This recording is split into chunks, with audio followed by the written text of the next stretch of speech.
We are scheduled to start at 2, so I don't know if colleagues are gathering around or if somebody can provide an update as to what's happening. I'm just here, ready for whatever. Yeah, no, I know. Thanks. It's actually kind of nice just to sit for a second, not have to deal with things. Fair.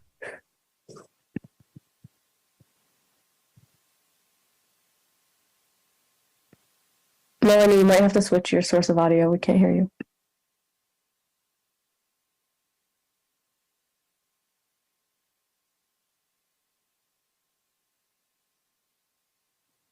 Hi, good afternoon. Good? Great, thank you.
Ms. Omesh, it's Christina. We're waiting on quorum. We're at 6 right now.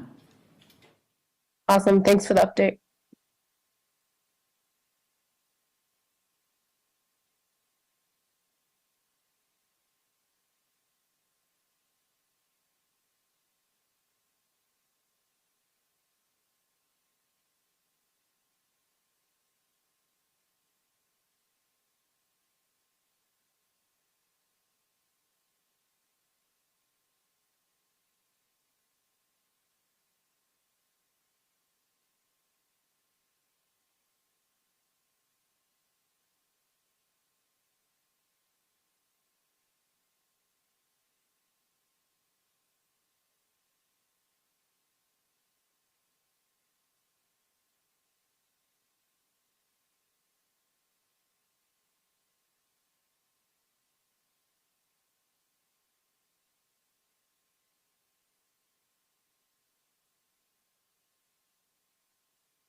Six, seven.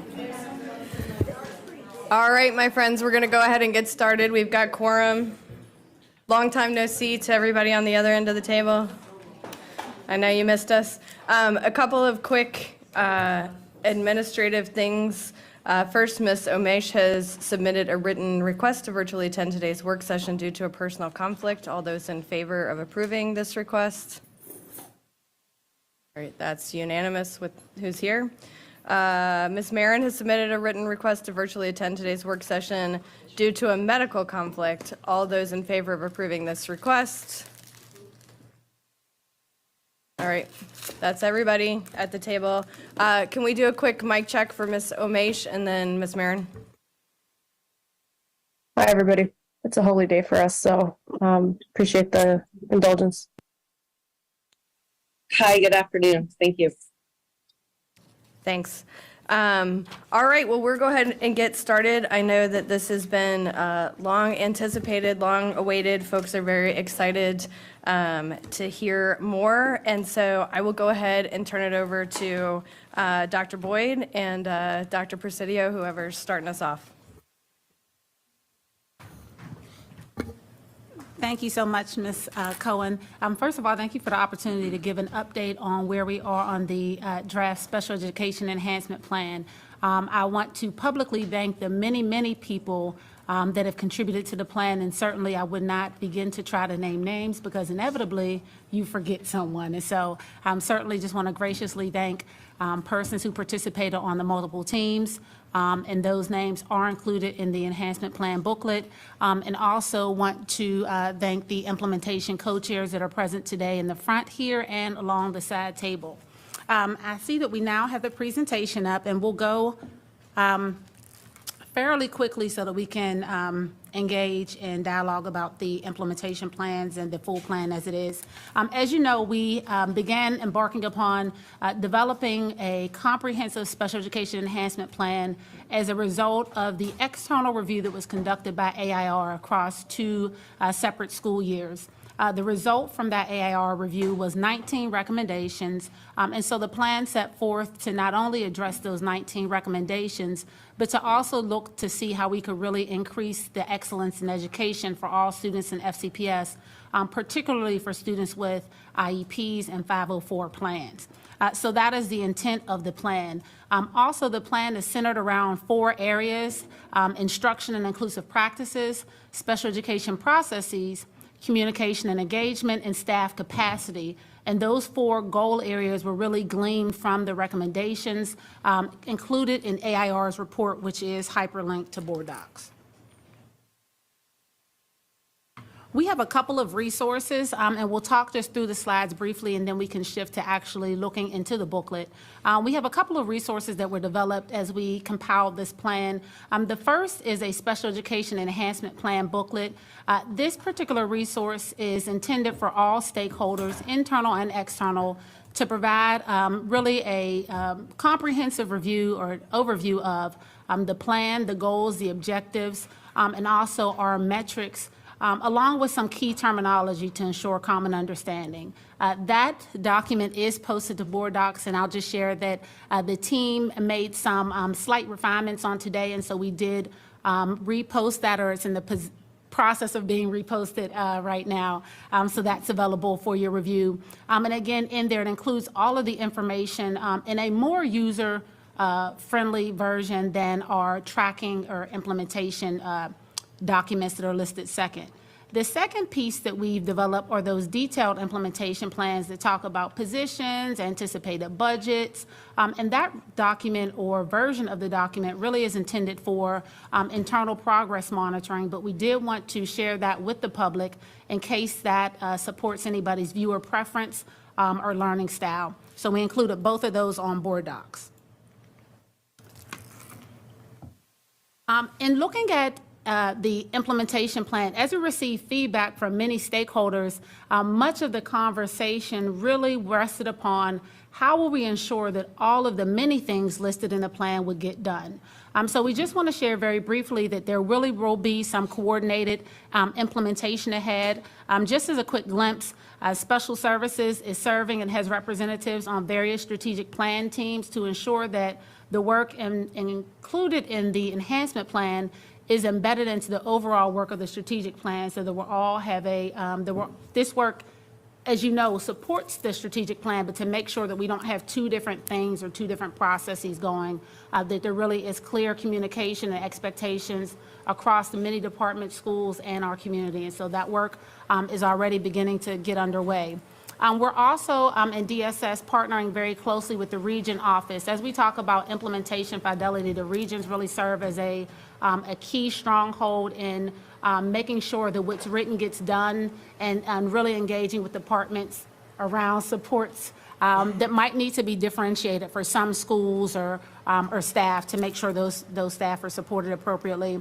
And finally, another piece that we know was often a question or something that was really uplifted was when and how will progress be reported to the public? And so certainly we defer to both Dr. Reed and the school board in determining the cadence, but we know that it's certainly the expectation that we will be transparent in this process, and we'll be prepared to provide updates at a cadence that is determined by that leadership body.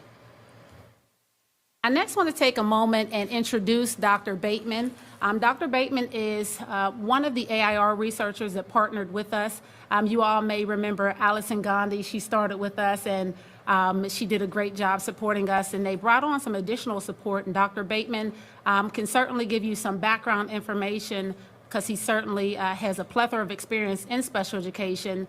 He has served on the steering committee and has also reviewed the plan. And I have included a portion of a quote from Dr. Bateman on the screen, but I know I want to give space and give room for Dr. Bateman to give some remarks regarding the plan.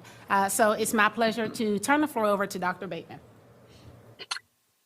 I appreciate the opportunity to talk with you. And I appreciate first, let me tell you how sincerely I appreciate what you are trying to do in your division. The AIR recommendations were, yes, they were detailed and there was a lot of them. And sometimes when we find that divisions or districts in other states get these recommendations, they sometimes ignore them. What I'm really pleased with is first, you paid attention to all the recommendations. And I sincerely mean this, having worked across many different states and many different venues, that you guys, what you're trying to do is truly trying to reshape special education so that it provides not only appropriate services for students eligible, but also so that it allows for equitable participation from their parents and provides for a better working environment for the teachers and staff who actually provide those services. if you are able to implement just even half of the recommendations over the next year and a half, you are going to dramatically change what goes on in your division. And clearly, you're clearly a leader of what's going on within the Commonwealth already, but you're going to change dramatically what you're doing. And I just want to let you know that I've enjoyed the meetings, I've enjoyed the work back and forth. But what has impressed me so much is the amount of input you've received from stakeholders. I can tell you that I have participated in many of these different meetings as a part of what your division is going through, is the stakeholder input has been vital. You have representation and commitment from a lot of different stakeholders, and the buy-in from all these individuals and from what they represent is truly incredible. So I'm looking forward to seeing what this does. And I really sincerely hope that other divisions would try to do this and try to change what's going on. VDOE does not provide a lot of guidance on many things relating to special education. Just look, for instance, at your guidance that you provided relating to COVID compensatory education versus what VDOE provided. Parents are served better by what your division is doing, and this guidance is going to go a long way towards helping provide what's their needs, things like this. So I'm really pleased that the recommendations are not just sitting on a shelf, but they're actually that people have paid attention to them, and stakeholders have read them and paid close attention to what the implementation is necessary for this. And I really do applaud what's going on, and please let me know what I can do to be of assistance. Thank you, Dr. Bateman. And again, we wanted to be brief, and I want to just get some direction from the board. We can certainly take this opportunity to walk through the Special Education Enhancement Plan booklet, or we can open it to the floor to questions or feedback. And again, we're happy to follow any guidance that you want to put forward. Yeah, happy to go to some questions, and then if you feel like there's a gap where we need a little more from you, we can fill it back in that way. First on our list, we have Ms. Keys-Gamora, followed by Mr. Frisch. Well, I actually was going to ask them to do, if it's, I submit this to the fellow board members, but I would like an overview of these recommendations. The Special Education Enhancement Plan, I think that might help guide some of our questions. That's my view. I submit that to everybody else. Do you want the walkthrough with the AIR recommendations as they kind of? Whatever summary they want to give us is fine with me, Okay. but this is a lot. Yeah. I don't disagree with that. I just want to be mindful of time to make sure we still have time for questions too. Okay. So if we can get some time guidance to staff, that might be helpful. All right, we will keep an eye on it. I know that we are slated for 4. I would imagine that there'll probably be a decent hour-ish of questions probably, so maybe as high level as you can keep it. I'm happy to go swiftly. If you can put up the enhancement plan booklet, and we'll just talk through and walk through just a bit as we're transitioning. And again, there's been some, if you already have printed, I know some persons like the printed version. If you already have the printed version of the book and you want to reference that, that's fine. There are, again, some slight tweaks that we've made here, but happy to highlight those as we walk.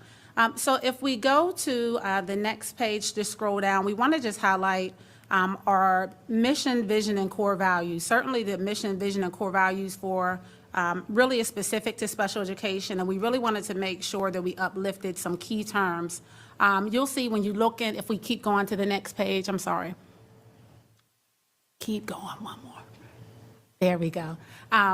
You'll see that there really are some key pieces. As we look at our vision into what's our ideal state, we certainly want to not just be a good division, but we want to be that premier division to, again, the location and the place that other LEAs look at and say, we want to do what Fairfax is doing to support students with disabilities and to get the outcomes that Fairfax is getting. And so that's certainly our vision, and also making sure that students with disabilities, those, again, just being more specific with IEPs and 504 plans, that when they leave FCPS, that they have a plethora of opportunities available to them. So they're able to navigate higher education, a world of work, whatever that version of success looks like for the particular student.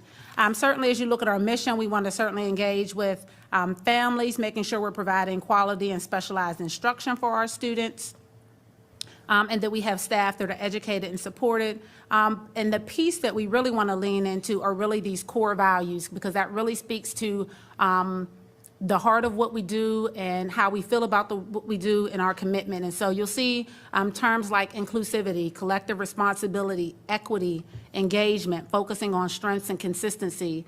And certainly there's a description, but I think that those words, we've heard some of those terms last night as we reviewed the equity policy, as we talk about just having an inclusive environment for all students, whether it's based on gender identity and all different types of diversity. These are the elements or values that we want to lift up so that everybody sees, feels seen, valued, and heard in our community. So that was the first part of the enhancement plan work. As we go to the next page, just very briefly, it's an overview of the 4 goals, again, under those 4 bucket areas.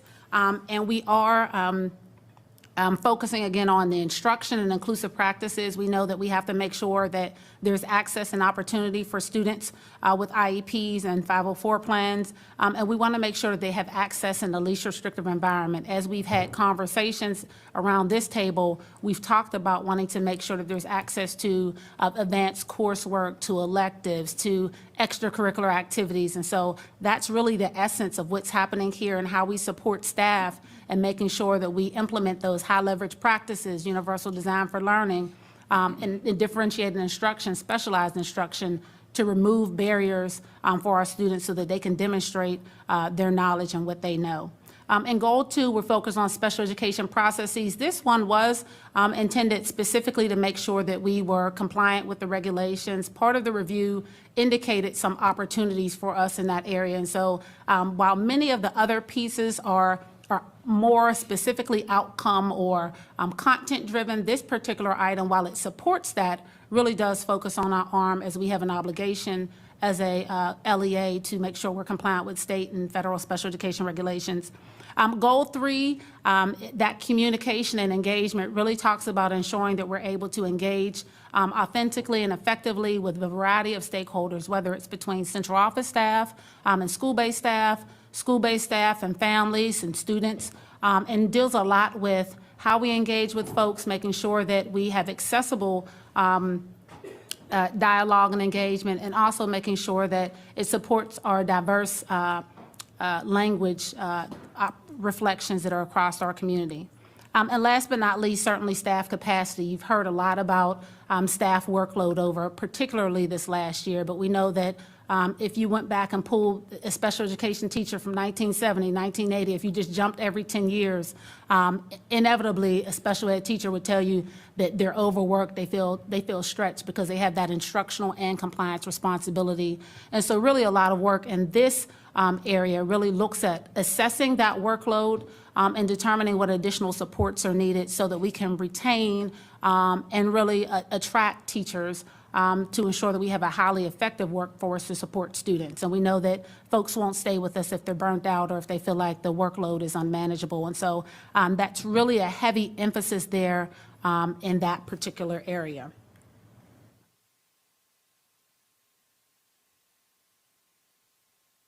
The next section, if we just keep scrolling down, and I'll just give a version of one of the sections. If we go down to the next page, for each goal area, there's an overview, if we'll stop right there, yes, an overview of the objectives and the goal that's associated. So within instruction and inclusive practice, you can see the 3 objectives or focus points within that goal. So instructional practices, inclusive opportunities, and post-secondary outcomes. And intervention and MTSS, or multi-tiered systems of support. Also on that page, we've highlighted the different metrics of success that will be looked at as we implement those action items for that specific goal area. And that same framework or structure is illustrated across each goal area. So if we move down to special ed processes, you'll see that those objectives really focus around IEP development, understanding and engagement with our families in the special ed process, and data collection, documentation, and reporting. And then goal 3, our communication, those key goal areas are around our objectives: accessible communication, interpretation and translation, and communication and engagement frameworks and protocols.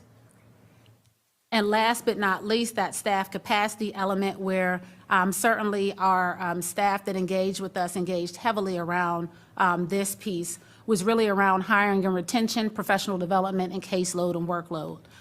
The next piece that we included, part of the feedback that we received really throughout the process, whether it was in steering committees, implementation committees, whether it was feedback from various stakeholder groups, was making sure that we define terminology. And I know that I can't remember whether it's Ms. McLaughlin, but I know someone around this table talks about the educational jargon. So really making sure that as we use some of these terms, that we define what those terms are, so that there's that collective understanding. And we still acknowledge that even with the key terms here, that probably we want to be very mindful and thoughtful about how we even engage and share with the community this plan in a very user-friendly format that breaks down probably even further the language here. And last but not least, in this booklet are the implementation plans that really outline all of the actions to accomplish the goals.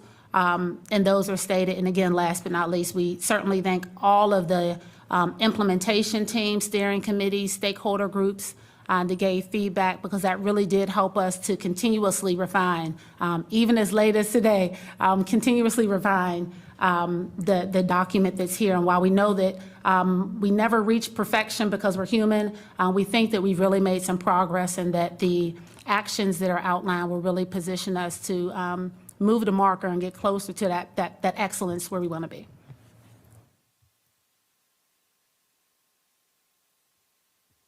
Well, thank you. I have to say that I'm extremely grateful to everyone here and to our board. As you know, I didn't know when I was audit chair that we could get to this point and as a co-author of this study, I'm really grateful for where we are today. But I'm very aware of some of the things that we have experienced. I'm like, really, we've received a lot of information along the way, and I mentioned some of my concerns last night, having talked to a number of folks especially over the last several months, who have been very, very vocal about how our staff are feeling. I know how family members have been feeling, and so I'm seeing various interests here. We're in the middle of a teacher's shortage, particularly with stresses on our SPED staff members and families who have been waiting for these changes to be implemented. When I look at those two, what may be diametrically opposed interests at times, what appears to be critical to me is that communications plan and how we can manage expectations as well as monitor as we go along. Because the fact of the matter is, all of this cannot be done at one time. So can you speak a little bit to the priorities and how we can set up the structures so that the community understands we're taking these things seriously, but it is, I imagine it has to be in stages. And so I don't want people to get frustrated along the way, whether they're staff members or community members. So I'll start there. Thank you so much, Ms. Keys-Gamarra. Certainly, we're trying to balance a couple of perspectives. So certainly, we know that we can't expect teachers to learn everything and do everything tomorrow, even though we want the results tomorrow. We all do. We know that it's not realistic for us to expect teachers to absorb all the new learning and practice that's incorporated here and the new learning and practice that's incorporated or will be incorporated in our strategic plan.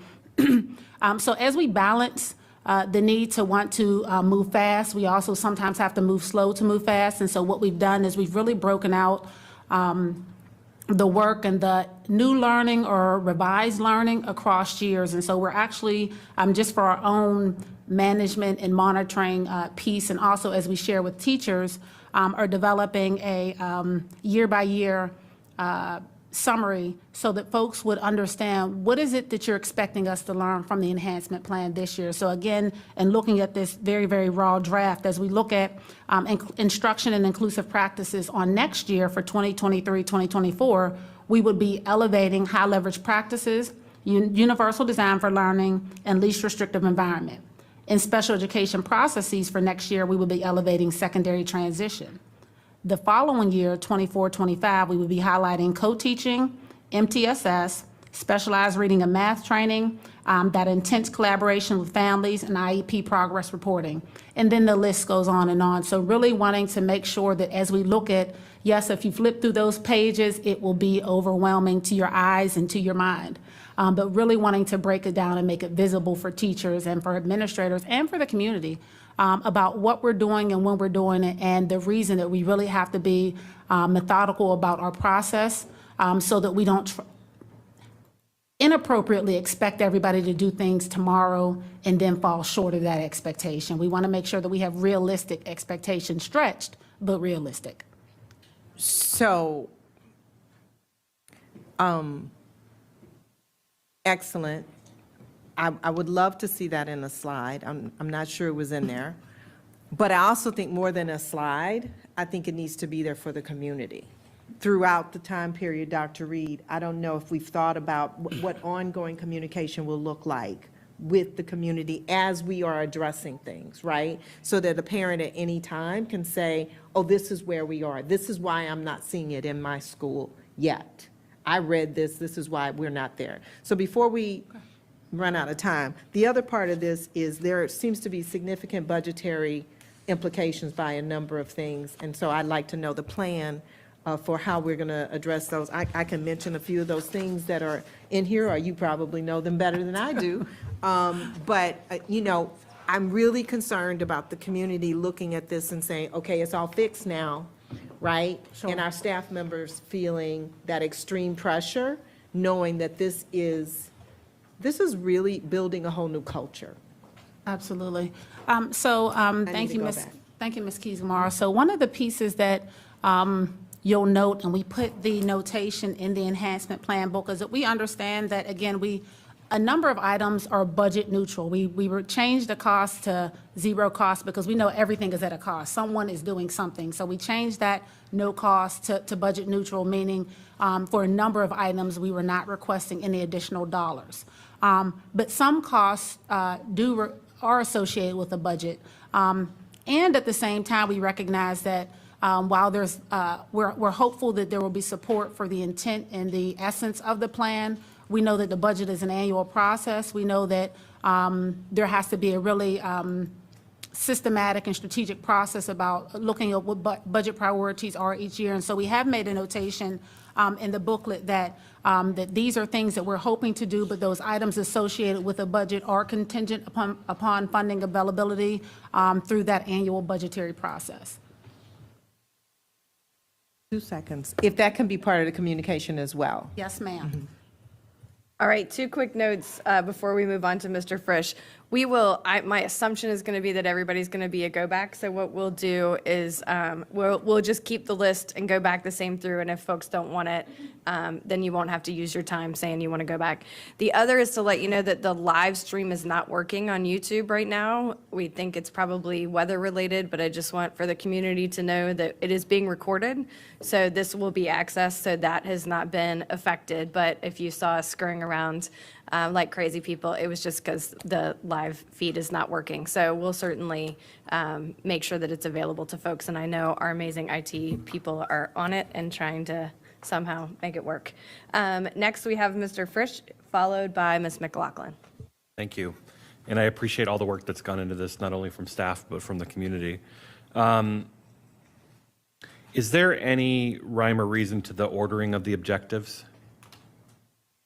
Yes.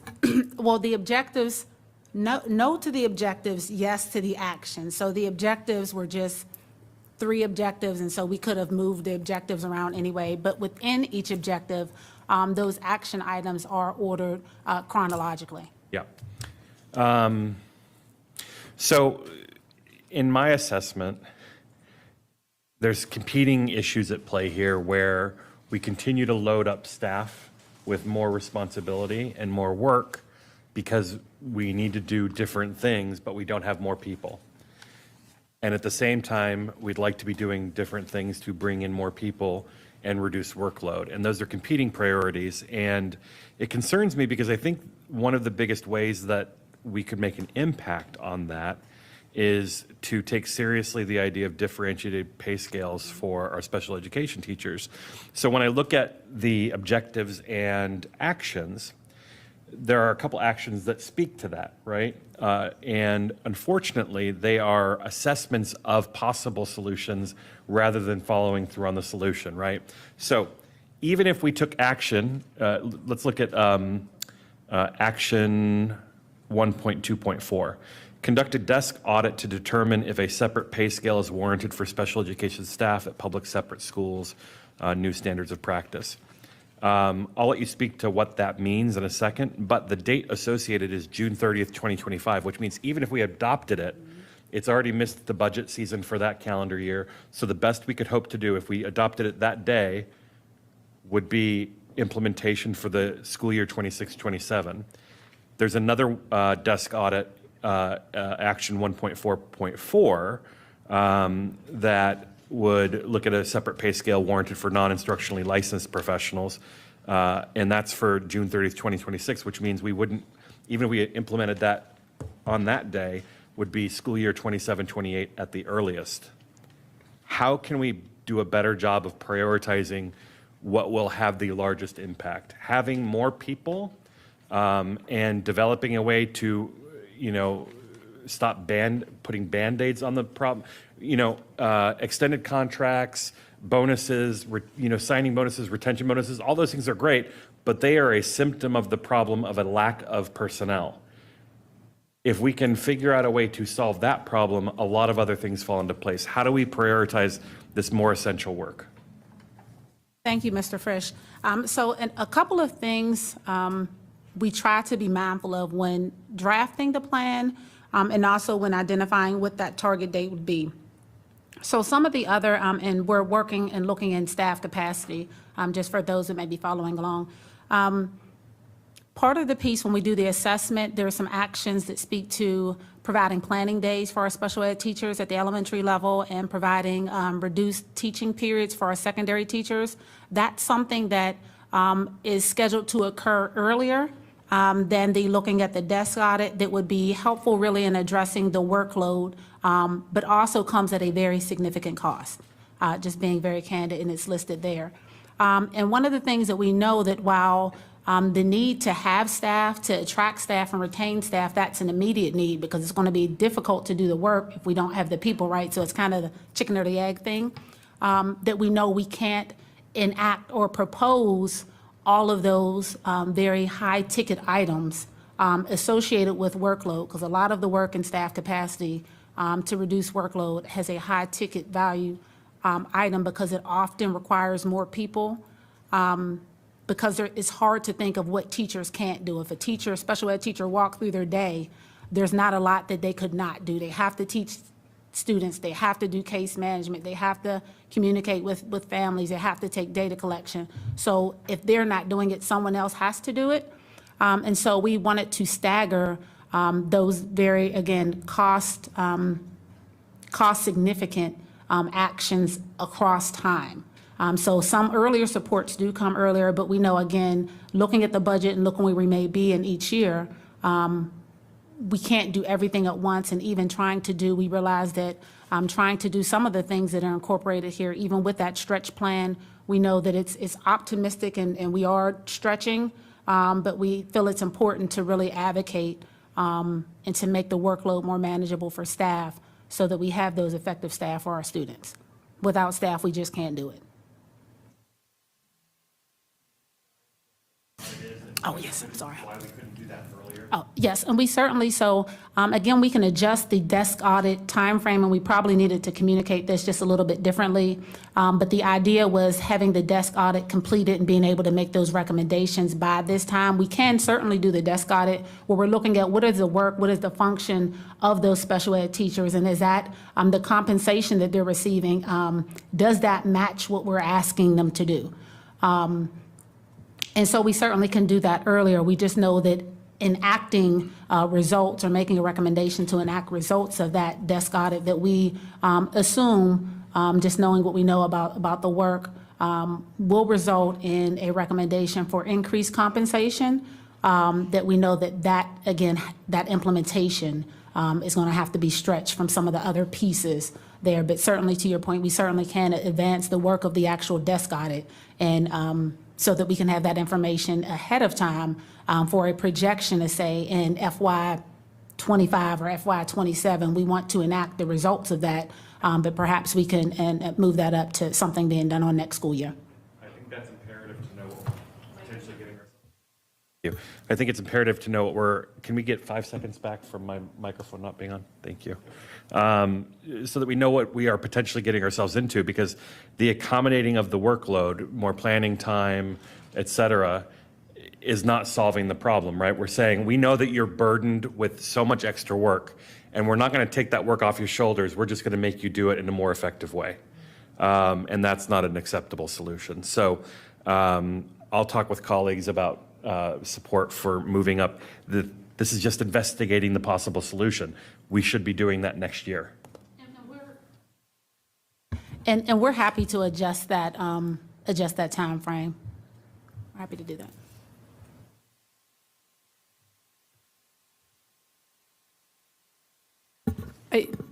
Thank you, Ms. Cohen. I think there are a couple pieces here that are important to think about that are happening simultaneously. One, we're thinking of planning time and sort of relieving workload and pressure.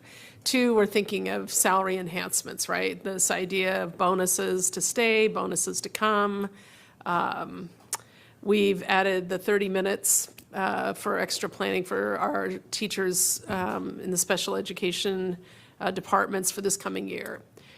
2 years ago, I believe you added the elementary special ed department chairs to take duties from our elementary special education teacher in a really bold support move, quite honestly.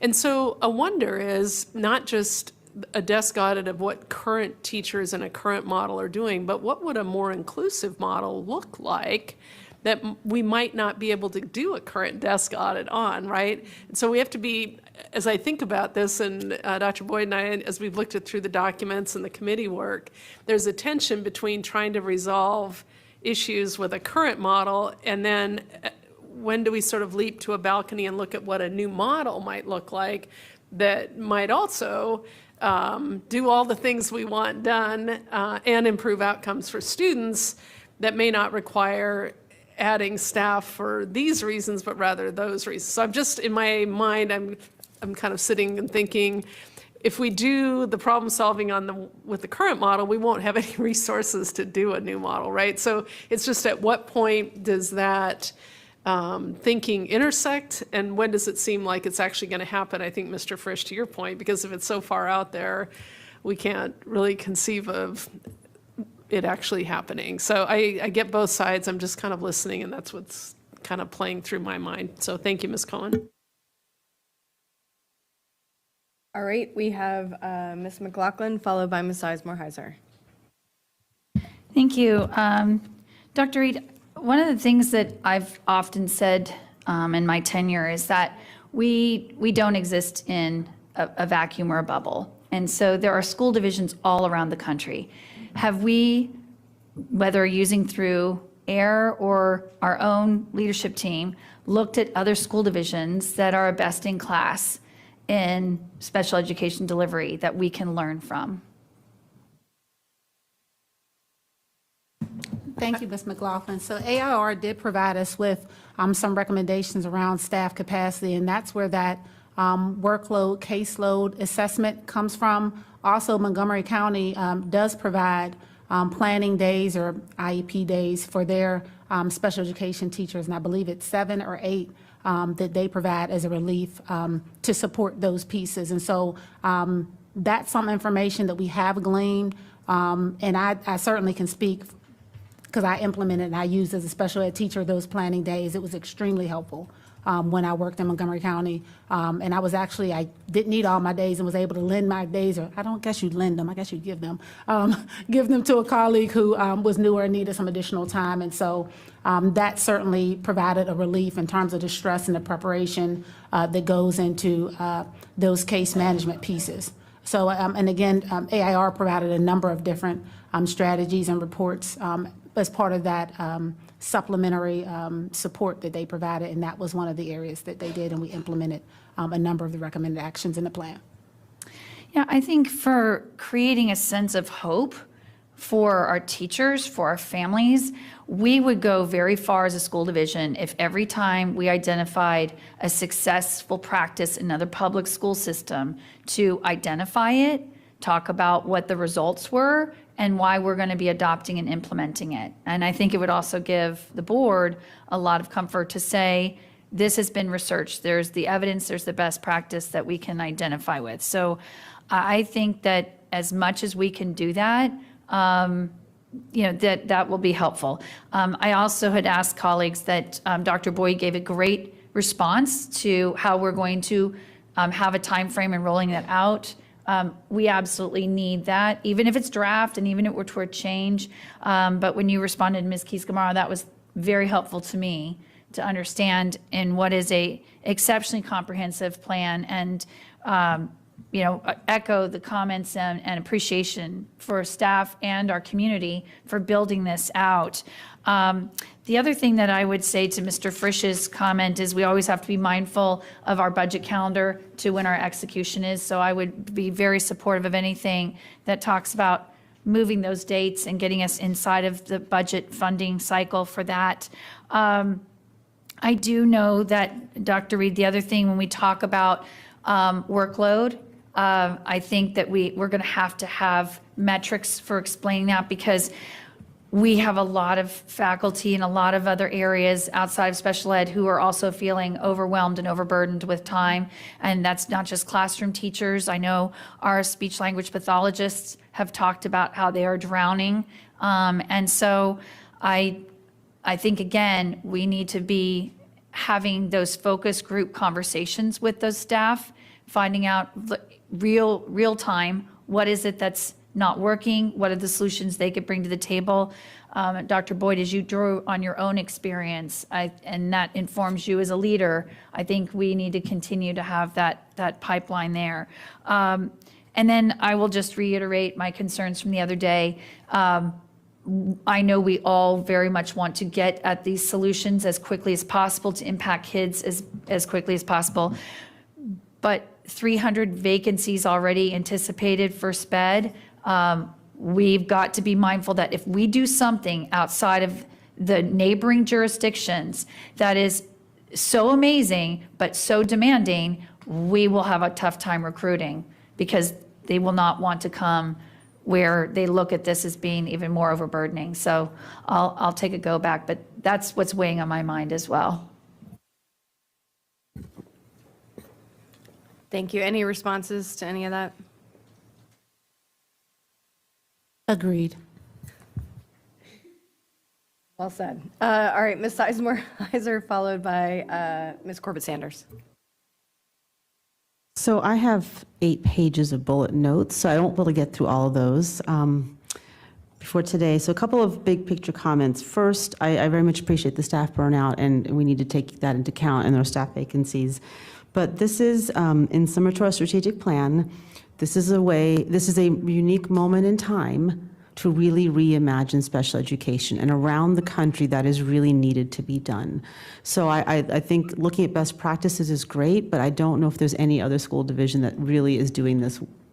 There's pieces that are good, right? But overall, I think doing it well in a holistic way. And I think this and the detail of this gives us the opportunity to be that lighthouse division, to really lead the country in doing it well. And I think that's important to ground in best practices, look at what other systems are doing, but understand that what needs to be done for special education and the gaps that we've had forever needs to really have a just almost like to blow it up and start again, right? And I know it's how do you keep the ship going while creating a new ship, right? So that's my first comment. My second comment would be that in the big picture comment, in the core values and the mission, I don't see, this is very much with a medical model focus. It's about access. You mentioned student strengths, which I appreciate, but so much of the core values are about needs. It's a medical model. Like, I wish there was something infused in here. And Dr. Reed, I've seen some of your work around that as well, around the social model, right? Talking about how we all need to adapt our environments and our mindsets, right? I know there's mutual responsibility, but that model, that mindset isn't there, right? There's, yes, you mentioned strengths, but it's about outcomes and needs. And even when you talk about inclusion, it's access. Those are medical model terms. Right? The civil rights model is not here. Like, this is a civil right, and I think that needs to be named and lifted up explicitly, right? Access to your least restrictive environment in a way where you can be fully part of the community is a civil right, and that's missing. So that's my big picture comment on the core values. I really appreciate the work and the detail. It's incredible, so I don't want to take away from that, but the mindset is a medical model, and that is not going to move us forward. I'll pause. Thank you, Ms. Asmer-Heiser. We added, and again, I apologize for the delay. We made some, again, refinements on today, and we did add some professional development around, if you're looking at the booklet from Board Docs, Action 2.4.2 in the Instruction and Inclusive Practices Plan, and we added the definition. So the action, let me go back a little bit. Action 2.4.2 speaks about providing that professional development to staff really around the social model of disability, and also making sure that we've defined what that is in a glossary of terms, because we realize it might not be as explicit when we're talking about students feeling included, welcome, seen, valued, heard. We know that in years of yesterday, we would refer to terms of handicap as something that the environment places on a person, right? And so sometimes we handicap individuals by placing restrictions or not removing barriers so that those persons can demonstrate their success. And so in that professional development, which really goes to that culture piece, equity piece, cultural responsiveness, and all of those pieces, really talking about our need and our commitment, and really our, I don't know another synonym to say, but a duty to ensure that we are creating those environments such that students, all students, can demonstrate their success, whether it's in academic settings, whether it's in extracurricular settings, all of those pieces. And it's what we do and how we go about doing what we do that is impactful about that. So we did add some language in that realm there. And that was just posted today, so Yes, ma'am. Yes. none of us had a chance to really see that at all. And I apologize. and we that's need what to see this just- sooner, honestly. Like, this is super important work and really dense, and it was posted today. I apologize. Thank you. So I appreciate that. I think it needs to be upfront and explicit, not buried in a tactic. I appreciate it's there, but if that's not in a core mission or value, that comes across as a medical model. I think that's really important to lift up if we want this to be groundbreaking. If we want to just fix what we have, this is fantastic, right? So I'm just going to lift that up. I wanted to mention many things, but I'm a little concerned that that we're using indicator 14 and 13 to measure transitions, because those indicators are about post-secondary transition, but the goal is related to transitions at every level. So how do you plan to measure successful transitions at every level? Thank you. So we do have, again, in looking in special education, that indicator 14 does look at when students exit high school or finish their experience with us, how many of those students are competitively employed, engaged in training, higher education, things like that. That really speaks to have that connection to how we prepare them to be successful in those environments. We do have actions within the plan, within that special education processes implementation plan or section that talks about transitions between levels. We know that particularly as students may go from pre-K to kindergarten, from elementary to middle school, that's huge, not to discount the shift between other levels, but that's typically where there's a really huge shift in experience for both students and families. And then again, from middle school to high school, that we have some really clear expectations around what that's going to look like in FCPS. We know that varies from building to building, but a part of the piece that we wanted to elevate and uplift in this plan is where things wouldn't be by happenstance, right? Whether you just happen to be at a school that's really has some systematic and coordinated transitions from elementary to middle, or if you would just happen to be at one that doesn't. And so that's that piece there between grade levels that we're working to incorporate.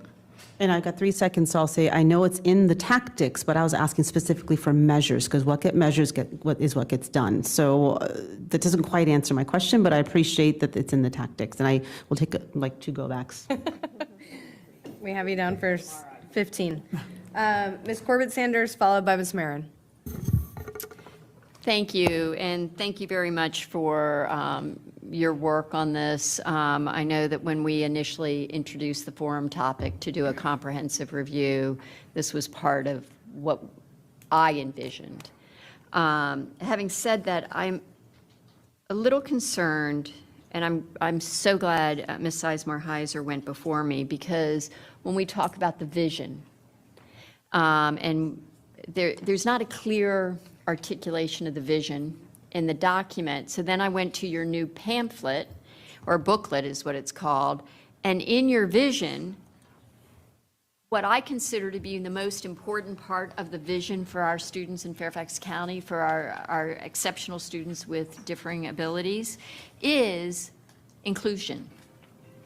And there is no reference to inclusion in that vision statement. And so I would urge that we actually make sure we have that in the vision statement, because I think that's a core part of who we are. We actually don't even really address it until we get to a core value, but a core value doesn't have the same impact. The second piece that I want to talk a little bit about is the need for innovation, which I think follows nicely from what Ms. Sizemore-Heiser mentioned. And when I look at the project management plan in the 2.7.5 through 2.7.12 series, there are reviews of programming and adjustment of programming.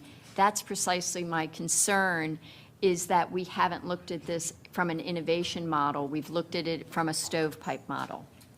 And we first address the needs of the Cedar and Quander programming, and then we look at Davis and Pulley, or actually Key and Kilmer, Cedar, Quander, Davis, Pulley, and there's no reference to the STEP program either. But, pardon me? Go ahead, sorry. Okay.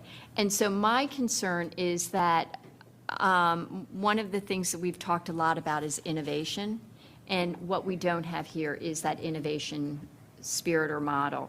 And so I know you have it in your head, but we do need to be able to articulate it, and I would say that a key component is the inclusion piece.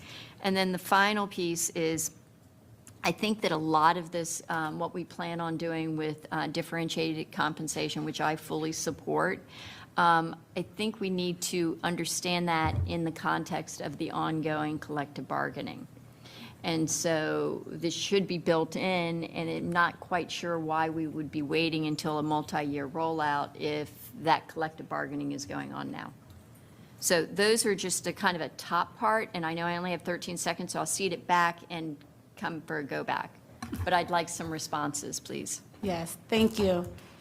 So a couple of things on the, in looking in the instruction implementation plan for action 2.72 and really all of the actions within tactics between 2.7, that review of the program is looking at how do we do things different. So we have to kind of know where our existing strengths and opportunities exist to know what we might need to do differently. And actually, some of that review has already begun on this year, specifically with Burke and CSS, our CSS program. So we can certainly revise that language to make sure it's explicit that it's not trying to stay within the existing box, but we have to know what our box looks like to see what are the goals and what are we really trying to achieve and how we need to do that differently. What are those opportunities for us?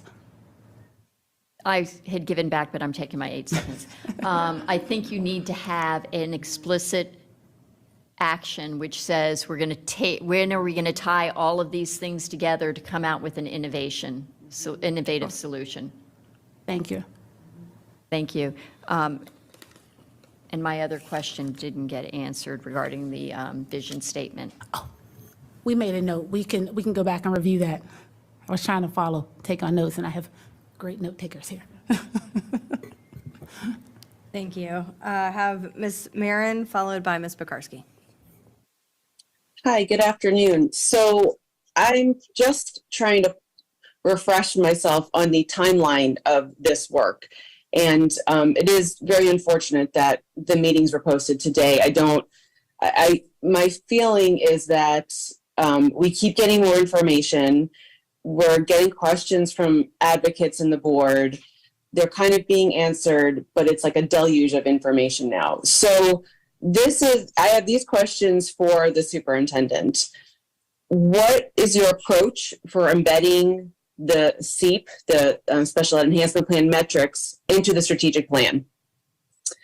What are the decisions? Because if I'm recalling, well, when I look at the SEEP and I look at, the last, dozens of pages here from somewhere in the 20s onward, I can't even scroll fast enough, implementation plan details. So from page 18 onward, it lists this meticulous timeline. But I know that I sat at that table the last time we talked about SEEP and said, how reasonable is it to do all these things, especially since a lot of them were predicated on hiring staff that we know is unavailable. And I'm also recalling Dr. Bateman's remarks at the start of this conversation, who said, if we were even doing some of these, it would be a success. So again, my question to you, Dr. Reed, is what is your approach for embedding SEEP metrics into the strategic plan, and what are the decisions? And when will these decisions be made? Because it seems like everything is in here, but that doesn't seem feasible. The other thing I want to point out is for goal 1 and 4 especially, it says Dr. Presidio as our Chief Academic Officer, and Dr. Who is it now? I'm blanking. One of our other chiefs, and Ms. Boyd, Dr. Boyd, are sponsors. The Chief Equity Officer should also be a sponsor. When we're looking at a culture of collective responsibility, inclusive practices, as Goal 1 states. And similarly, for what Goal 4 states, implementing consistent practices and protocols to ensure all instructional staff are highly effective. So really, my question, again, is to Dr. Reed. What's the approach for attacking this work in a realistic way? Where's the Chief Equity Officer's role in this? And I'll just close by saying the things I most often hear from parents are bemoaning that they have to advocate so often for their kids and that teachers are just overwhelmed. So if those are our two biggest things, how do they show up, Dr. Reed, in your decision making? Thank you, Ms. Marin. I think that some of this work is going to be showing up in the pillars around using data and working with our families, obviously. In terms of the measurements for other parts of this, we have, if you remember the 12 strategies, we haven't provided that, I don't think recently as an update, but we have a champion for each of the 12 strategies that sit under those pillars, and much of this report is going to sit there in terms of staffing and communication and connection. I don't honestly know how much of this report, again, this is a plan that is being brought forward for your consideration as a board. I don't know that every single one of these tasks on that date is even possible to do, quite honestly. So, and I don't know, there's not like how do I want to say this? They're not prioritized necessarily. So, because I think we still have some decisions to make, I guess, for lack of a better term. But the student outcomes are going to be reflected in the goals of the strategic plan and the measurements. The staffing pieces here are likely to sit in the pillars. So in terms of situating it, that's how I would see that at this time. Okay, thank you. Well, I want to reiterate, what are the decisions? This is now the second time we've received this whole gamut, and I know I'm just about out of time. When are the decisions being made? Because the school year is among us. I'd like to see your best thinking on what to prioritize here. Okay. I mean, not at this moment, but oh, good. To me is the work. Yeah, no, and I think I probably would tear apart these pages, literally, not figuratively, and put them out on a table, right? Because you've got to look at, I would argue these are by goal, and I need to look at it by year. And what are all the things we think we're going to do in this year, and this year, and this year? And then what would a budget look like that would support that? And then what can the system sustain, right? Are we going to be able to, if we're talking about adding staff, I will tell you that adding the special education department chairs at elementary is a fabulous support move. And it took 141 teachers out of the classroom that were serving students. So we've got to think about even great decisions for good purpose create then a new set of challenges. So I just want to make sure that as we look at this work over time, that we don't inadvertently create a challenge that's not resolvable by solving a shorter term task. So I just want to kind of stay not just by goal, but also by year, I guess. And in the next week or two, probably we'll have a little more time to sit down with staff and really map that out. If there are budget neutral things, those are going to be, I think, easier to pull off the page unless they're time intensive. Because time is a valuable resource as well. But I think we're going to need to sit down and look at that a little. I think today's conversation is to kind of get a feel for the board's appetite about which things you think are critical. And obviously that's going to hold sway with our decision making as well, unless you say, go forth and come back with what you're actually going to do, which, I mean, cutting to the chase, that may be a piece of that. But this is responsive to the 19 recommendations in the 4 goal areas. But that's a tough question, Ms. Marin. Thank you. I think, as you saw the nods around the table, my feeling, and we can take a consensus if we'd like to at the end, but is that in order to prove this, I think we would have to see exactly that, what's next. All right, Ms. Pekarsky, and I don't think I have anybody else who is put up there. And Abrar. Oh, okay. All right, Dr. Reed, go ahead. Well, the other thing, Ms. Marin, what you didn't indicate, but what I'm thinking about now for just a minute is also the policy governance conversation we were having. And what you're, in a way, asking for is a monitoring report, right? Like, what would the plan that the superintendent would bring forward based on this information and this conversation that I think is actually actionable? And that's not work that the current team sitting with us has necessarily done, but that's really what you're looking for, right, in a sense. And then you would say that either meets what we think appropriate progress is or it doesn't, but that's a really clear and concrete plan. So I put that out there as an intersection to the work that we've been discussing, so. Okay, thank you, Ms. Marin. You actually got exactly to where my number one question was, and what you said is exactly what I'd like to see. I think this is good, it's helpful, it's deeply, deeply operational, so I'm not sure what kind of feedback I can give you in that space on these actions that go on and timelines that I cannot. I don't know. I don't know if you can do this. I don't know when you can do this. I have no way of gauging that, so I can give you absolutely zero feedback on that. I appreciate all the work. It's a ton of work, but I'm really looking for that next piece that you spoke to. So I want to have something to say that helps you. You know, I think we need to acknowledge that none of this is going to be fixed overnight. I mean, you know, we're talking visionary and we're talking changing systems, but we have very basic issues of access. I mean, basic issues. I don't think we can even get to that piece before we fix a lot of that. And I definitely think we have the capacity and the people needed to fix that if we prioritize, you know, and help people get to where they need to get. So I think, you know, for me, that's very important. I really would like to see that, you know, even gauging from our own experience. I just wanted my kid to have access to some of these things.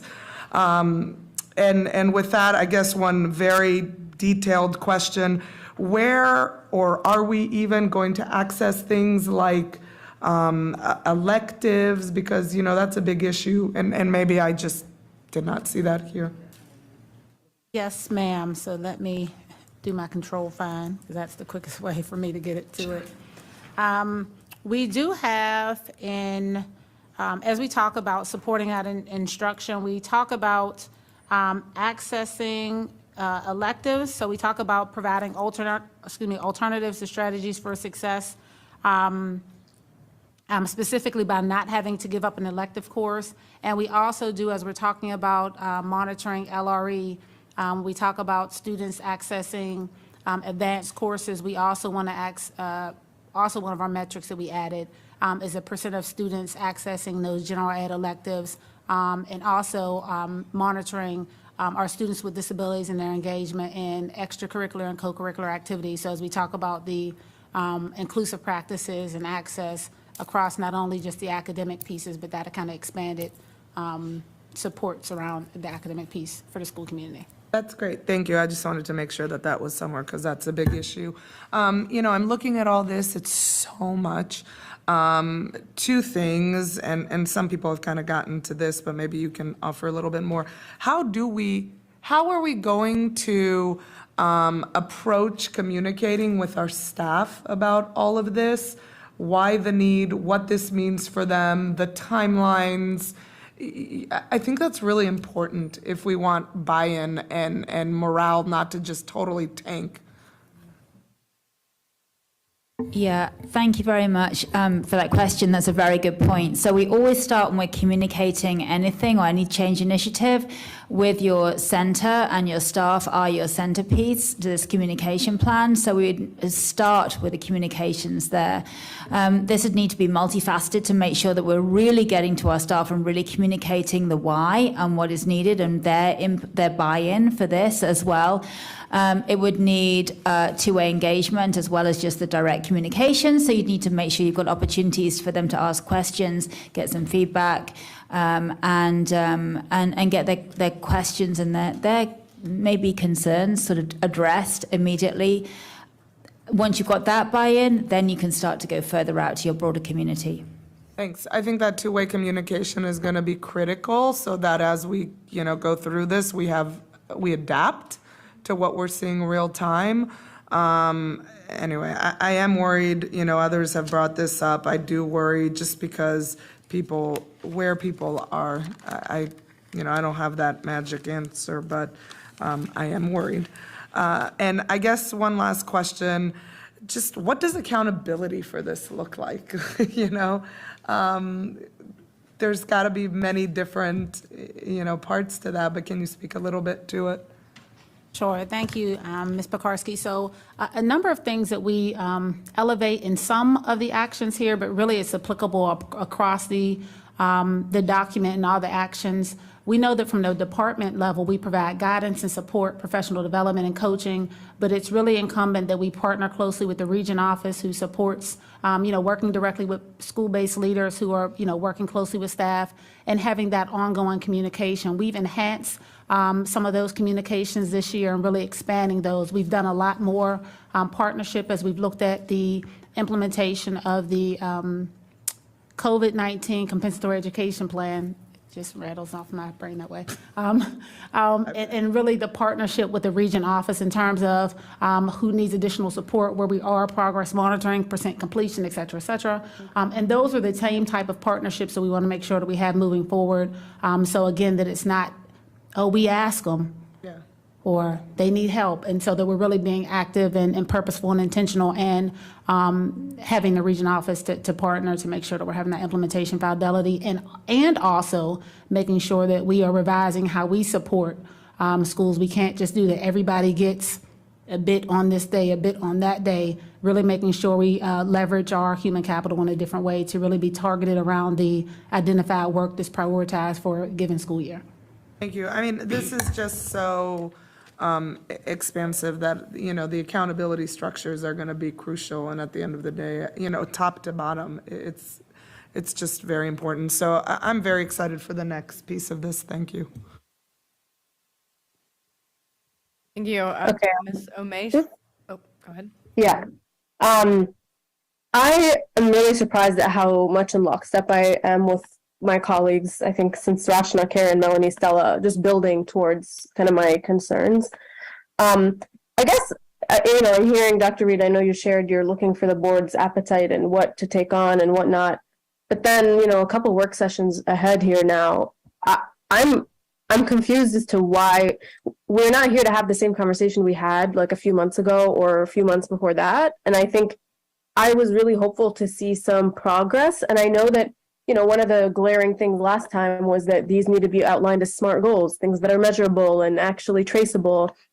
I see that we've added dates, a dollar amount to most of them, and then a responsible office. But I don't know that that's moving us much further along, especially in putting in place a realistic, implementable thing. I think, I don't know, Dr. Reed, maybe this is a miscommunication or a mismatch in kind of understanding what this is, but if I'm not wrong, I think the board is expecting implementing all of these within reason, which is why we're like, hello, this is not realistic and we need to prioritize, because the idea was to be responsive to all of the recommendations that came from AIR and all the findings that the community, ultimately spoke to. So because they're all gaps and problems, right? So the idea is, okay, we're going to address them. This is the plan to address them. We're not necessarily picking and choosing. And my understanding of the timeline put in place here is that we're going to do it, which then leads us to, this is unrealistic. I was just looking at, and not even like the whole tactic, just for specific actions.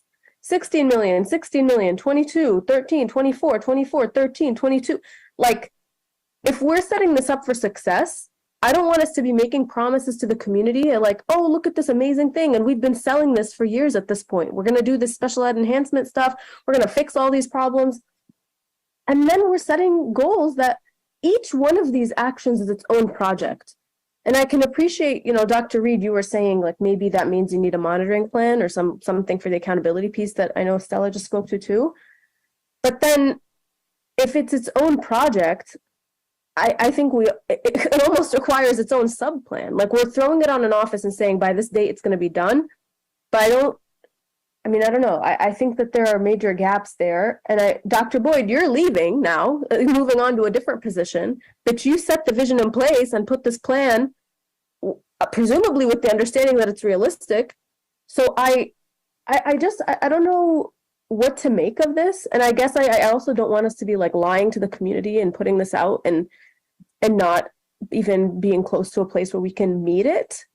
So I want to just hear kind of what we're going to do to make that realistic. And then Dr. Reed, I really don't want to have a future conversation about this where you're not on the same page with staff and then, on board with where this is headed, because that's the whole point of doing this, right? Like the board is, we're going to provide input on the pieces where it's a fully fleshed out plan, not on where we're kind of stuck on not even knowing what we're doing.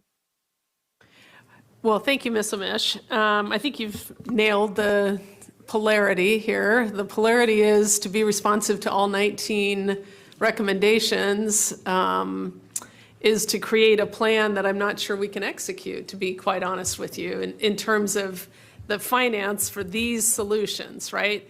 Can we respond to the 19 recommendations with solutions that are less costly? Maybe, right? But these, and we have to find a way to do that, right? Because the outcomes for students have to be improved. I think this comprehensive enhancement plan is responsive to the AIR report. So that was a goal, and I believe this is a responsive plan. I believe I'm on the same page with staff on that. What staff and I have not sat down to do is to say, well, given this comprehensive plan and the cost, which of these things are the most critical in year 1, year 2, year 3, year 4? And that's, I guess, our next step. And I apologize if you expected that today, because we're not ready to be that specific today. And I think we're on the same page about that too. It's not the right page, but we're on the same page. But I will certainly take that back and work with staff to provide that. Understanding we've already finished our budget cycle, right? So we're looking a year out. So what we're going to have to do in this first year is look at those things that are time neutral and budget neutral that are going to have the largest impact at this time, right? To decrease the sense of overwhelmingness for staff, to increase outcomes for students, and to have our community feel like we're going to do the things we say we're going to do.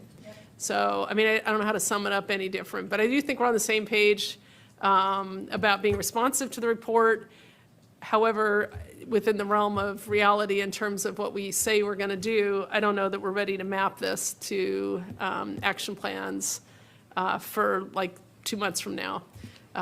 So that is a target we certainly can reach in terms of which things can we get going now versus, how do I want to say, layer for the coming years. It's my time, but I definitely want to go back. We've got you down. All right, Ms. Derenak Kofax, followed by Ms. Tolan. Thank you. I do want to thank staff for your work here. It was obviously thought out as far as being, as Dr. Reed said, responsive to the plan and what needs to happen. And I think maybe the confusion or frustration, I will be real, is that maybe that's not what we as a board understood what was happening. Right. And, you know, being on this board for so long, we used to do a lot of this, where you would come to us with this plan, and it would be millions and millions of dollars, right, to get this done. And now, maybe that was just our misunderstanding of where we were going to be today. Because I do think there is, as you said, it's responsive to the plan. The plan had 19 recommendations, which in itself is a large amount. Right. And now there's pages of what to do for each of those recommendations. So I do appreciate that, and I appreciate you outlining it for us. So I guess today was just the beginning, right? Today was the beginning. And I know it's not the beginning because we've been on this for a little while. I mean, you know, I've been through audit and all of those, and I know this plan has been out here for a while. But I guess today is that time where we have to prioritize, look at monies on hand, like you just said, because that's what you can do immediately. Right. What's budget neutral and what will be impactful. And then going to that next level for year out, putting it with the budget, seeing where it fits in our strategic plan, how we can put that there. I think this shows we have a long way to go, but I also do have to say, you know, we have been that system. We built it and people came. And we have a good special education. We have a lot of excellent special education programming. So I would hesitate to say that, you know, I hear from our parents, and I know the frustration, but I also hear from our parents that this system has saved their child. So I think we need to be mindful of where we are, where we have been, how we got here because we were so good and so excellent, but where we need to go is also, you know, what everybody needs to do is do progress forward. You can be at a good spot for some, but we're not in a perfect spot for others, and that's how we have to move forward. So, you know, I think in general, we're all in that same place. So I think, Dr. Reed, for us, it is now time for you to regroup with this team and see what you can do this year, start planning with the next, when we get to the next, you know, budget cycle, which comes up right after the summer. Right. We do it right away now. And then plug this into your strategic plan, goals, and objectives. So we're ready to launch. Yes. It's just that today, I think, is a little frustrating.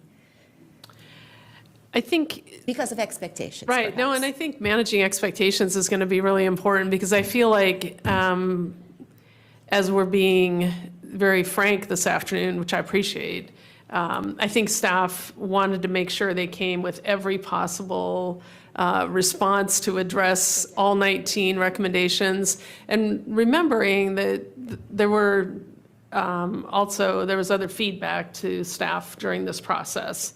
Now, having said that, we also need to, I think, be very realistic about this. There's some fabulous work here and some really good direction, and what we now need to do, I think, is put this between now and 2030, which pieces logically launch in context with all the other work that's happening in the division.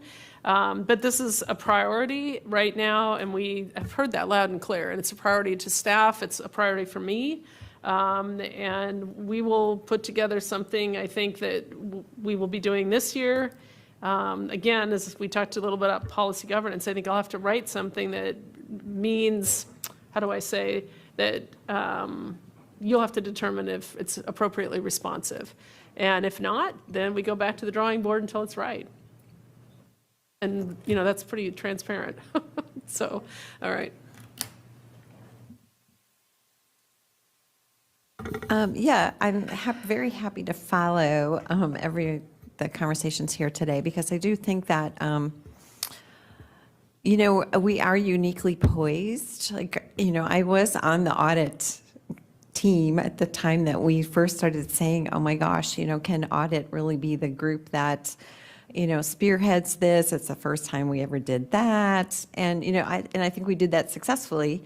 And we have some really, really great work to show, with the AIR report, and then all of these documents that support that. I also really appreciate I think that now that we're at the point where a strategic plan is just in place, we're all in a great position to start thinking really big picture, and we're hungry for some innovation. And we feel, and I think that looking at all the data and the information that we have here and the people that are sitting around the table, I think we can do that. We have the firepower here to be innovative. So, I was just looking and thinking, we talked about, okay, well, now we're trying to do this, we're trying to be innovative, and we're trying to do this planning, but at the same time, we have tens of thousands of special needs kids that we need to be serving today. So, how do we do that in parallel? So, I've been thinking about that, and I really was looking at your goal 1 that you have here, and that this is all focused around improved outcomes for students with disabilities. And you have you have 15 measures of success in there. And I looked down through the measures, and I think these are probably all pieces of data that we collect already. It's just a matter of, maybe figuring out which ones are the most important that we need to be looking at short term, or how do we group them and fit them in with the strategic plan goals so that the measurements kind of work together. That's what I'm kind of thinking about there. How do we do that? Just to make sure that as we're trying to do all of this work in parallel, we are really centering in on those students and making sure that those outcomes are happening. One of the things I wanted to hear about is how are we potentially combining, looking at these measures and moving this forward with our school improvement planning. I know we've talked a lot about that too, and how we're really looking at those plans, trying to look at those plans quarterly and working with the schools, and the regions. So I'd love to hear a little bit about that coordination that we would have in place. Certainly. I think that certainly our schools are able to, we all have to look at that student achievement piece, and whether they look at, full school progress, subgroup progress. Many of our schools, we know that there's really that achievement gap between students with disabilities and their peers. And even as you look at all of our schools, there's still that disparity. And so much of this work, while we're talking about whether it's social inclusion and kids feeling included in the school, whether it's the academic supports so that they can access the material, be in those rigorous coursework, those outcomes will manifest in that particular subgroup data as we look at goal 3 of the strategic plan. And also too, when we talk about that strong start for our younger learners, in here is the work around preschool and incorporating, increasing or expanding our inclusive preschool that I know we've talked about around this table. So much of the work truly is aligned and depending upon the school's data, but I think that these actions will really help as each school looks at where they are and where they want to go, specifically as it relates to students with disabilities, that this will help forge and guide the work that they're doing within the respective buildings to increase achievement and outcomes. And I know outcomes is a broad word, but when we say achievement, we don't just mean test scores, we mean so much more. So I'm using that piece. And then I see Dr. Presidio is reaching for the mic. Just real briefly, I would add, one of the other things that we're doing in addition to what Dr. Boyd was saying is kind of pre-populating data sets for the schools to be able to look at, so they don't have to go and find the data, that we know that it's accurate, that, as we're doing those quarterly reviews, they're looking at the most, recent data. So a lot of those measures that are in goal 1 are going to be included in those data packets. Not all of it, because it's not all quantitative, and assessment data that we're looking at, but a lot of it is going to be really incorporated right into those prepackaged data reports that we're building for each school. We're also building a lot of resources and supports for schools as they go through that needs assessment process when they're building the plans this summer, looking at their data and seeing some of those gaps to have resources and ideas and strategies to build into their school improvement plans. That's great. And then that review, that quarterly review, if you're not seeing an impact, then you can do something about it. And that's part of that whole innovation planning as well. I also just wanted to point out, we did have a follow-on motion with our budget for a salary review for all staff.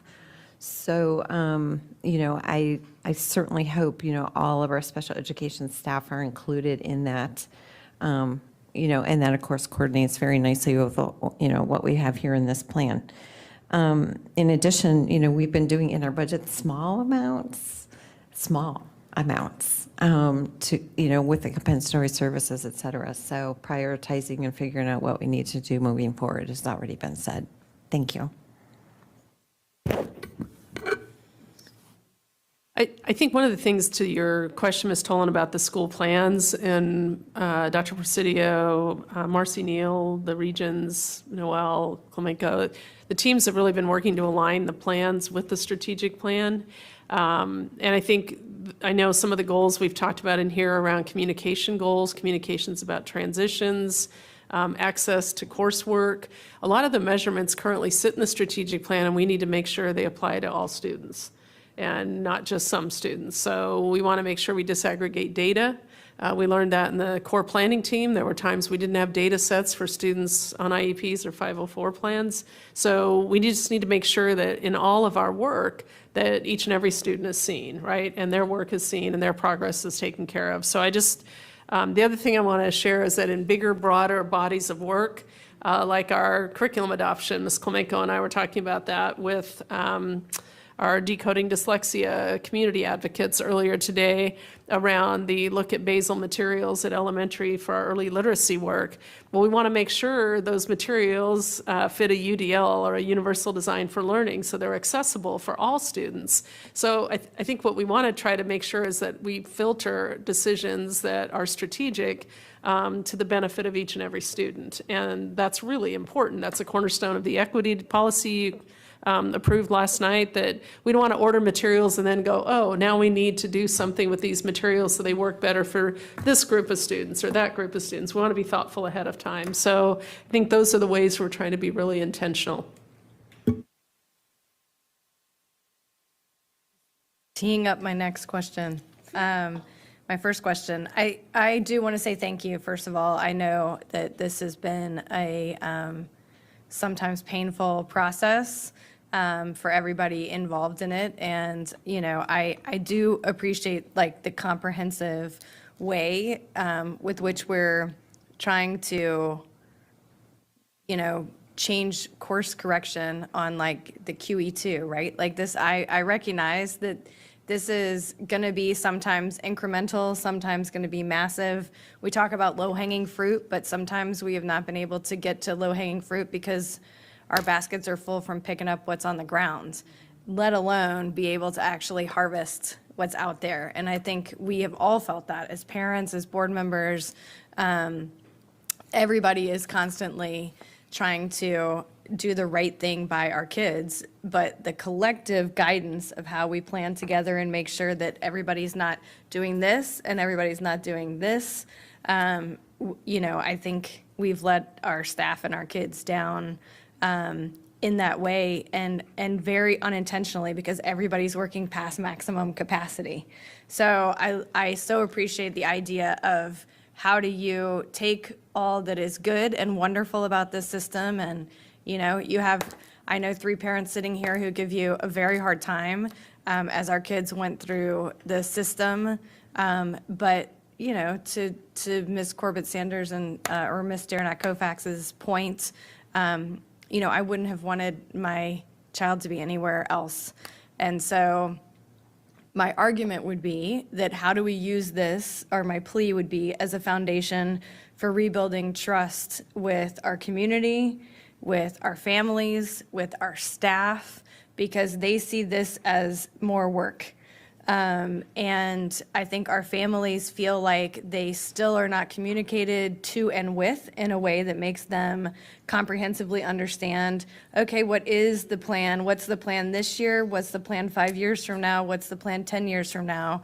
And as I said, you got 3 board members who this work is too late for our kids. They're all done with FCPS now. And we started these conversations long before you all were a part of this team. And so sometimes I know you hear and feel our frustration because of that. So I guess my first question would be, I envision this, I think we all envision this as a living, breathing document. And so how will we really actively engage on the front end, you know, our groups like ACSD, how will we use them in continually refining the SEEP?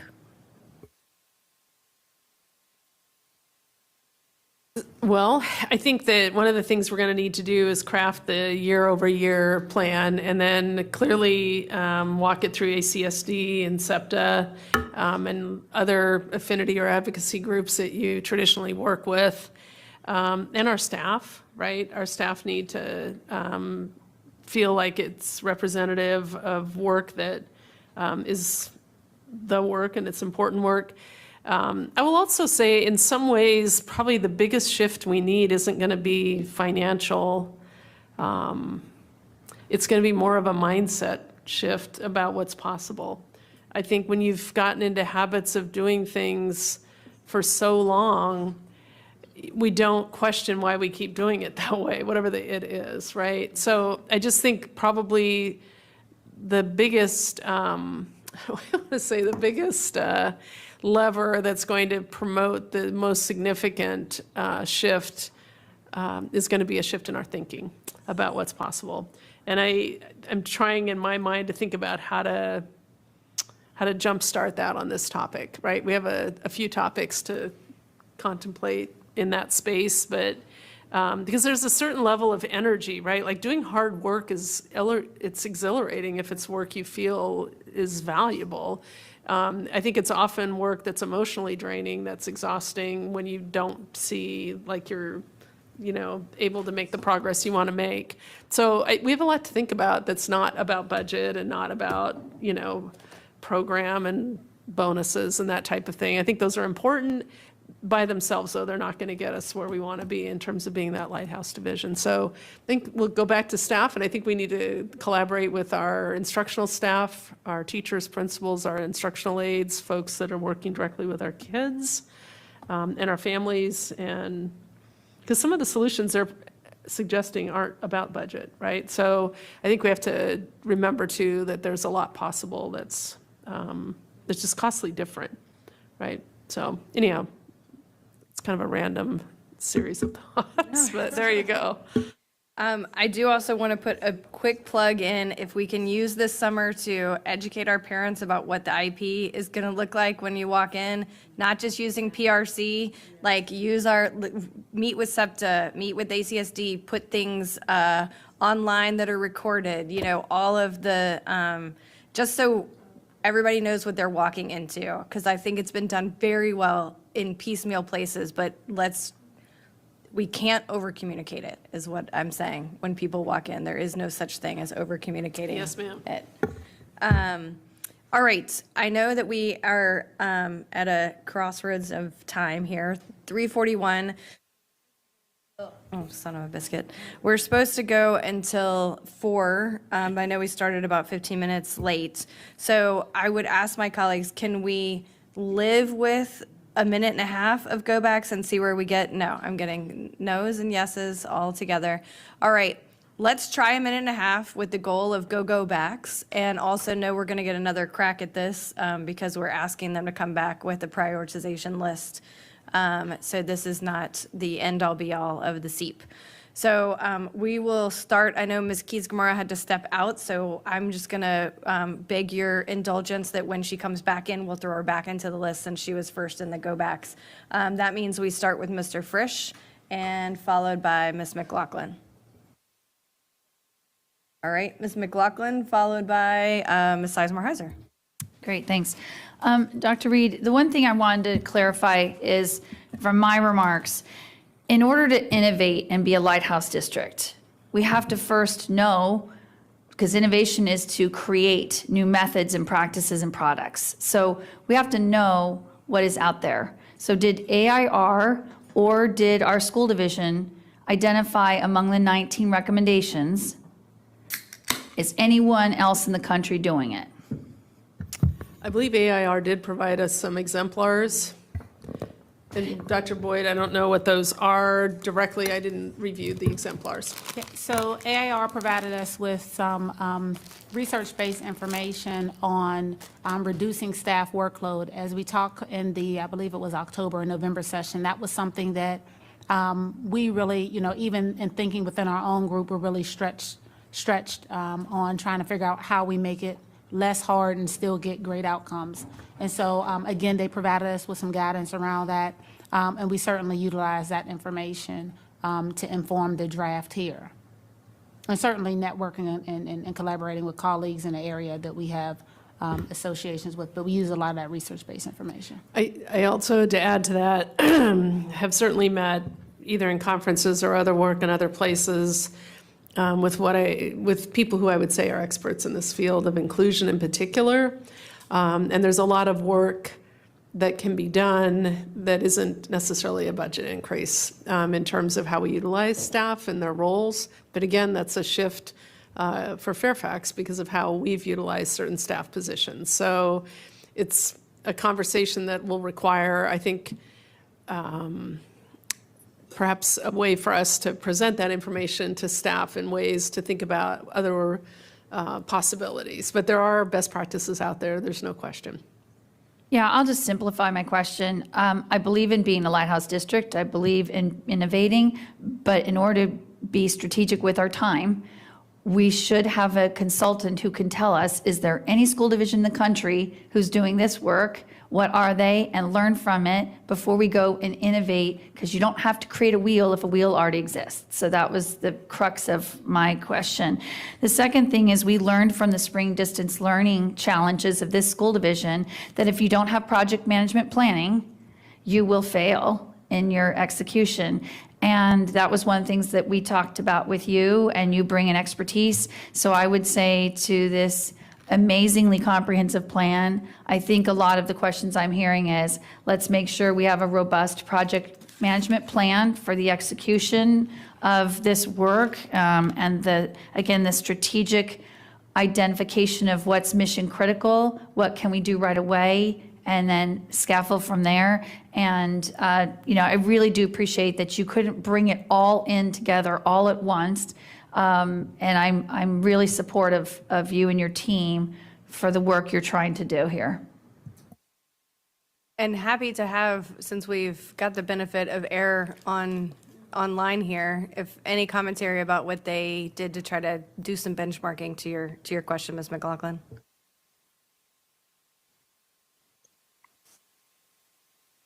I do probably 1 minute is we looked at a lot of different school divisions and districts across the nation who are already doing these things. And one thing we found is there are districts and divisions who are doing parts of this, but I can't find, we couldn't find one district or division that's doing all of this. And so that's an important characteristic. And we listed off those divisions as a part of the report to include that so that they are listed so we can easily go back to them for additional guidance and recommendations about pros, cons, things they would do differently. That's my point, picking the best of all of them to build the 19 that you've given us. Thank you.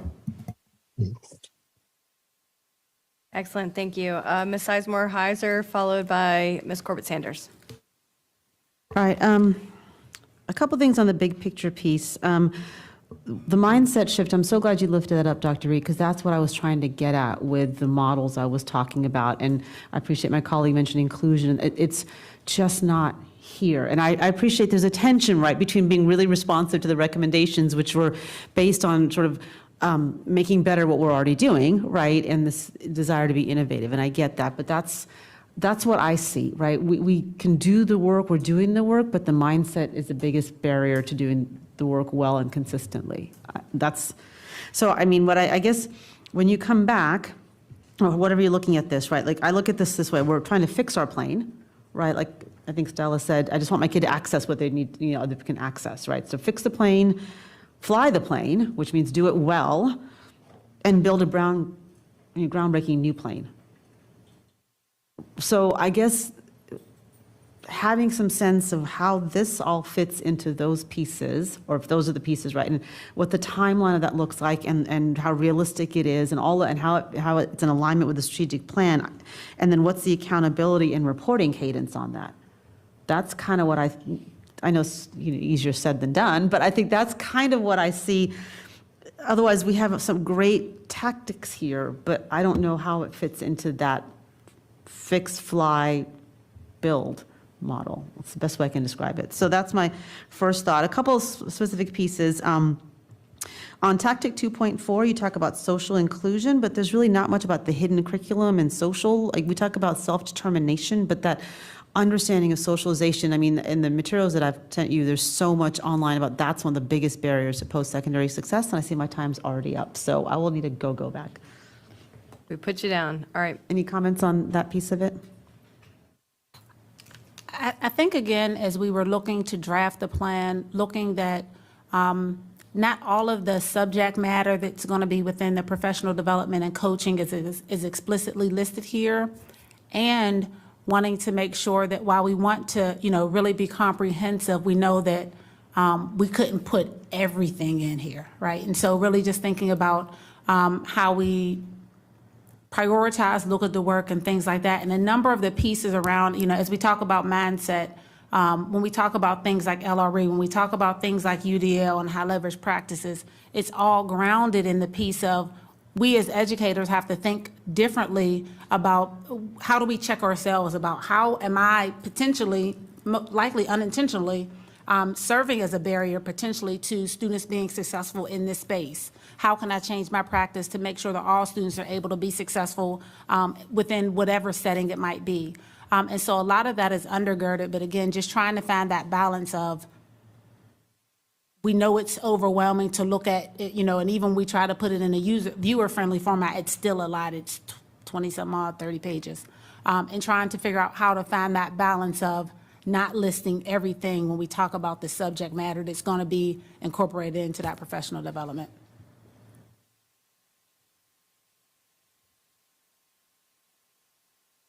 I appreciate that, but it's pretty missing throughout on that piece of it, the social skills side of it.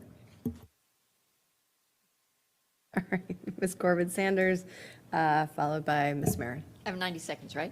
Yep.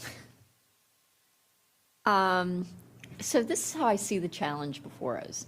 We have the challenge of taking those 19 recommendations and developing and implementing a plan that addresses them. We have the secondary challenge of meeting the needs of all of those students whom were impacted by COVID, and the OCR voluntary resolution is aimed to address some of that. But we also have the third piece, which is that time is ticking for these kids in particular, our older kids. So I would ask if we could have a kind of triage how we approach this work in a way that addresses the most immediate needs this summer, of giving a bit more flexibility in how we meet our families and our kids where they're at for an inclusion model that may look different than what we've seen before. They may have a hybrid of supports that includes the work that we do and the work that others in other service providers provide to our student success. And so that's what I would like, is to kind of think a bit more innovatively about it. And then I would also like two things. One is to look at how we can ensure that assistive devices that our families need, our children need to communicate, are more intentionally pushed out and the professional development done on it, and that we look at artificial intelligence solutions to help with some of the IEP work that you all are looking to reimagine. That's my 90.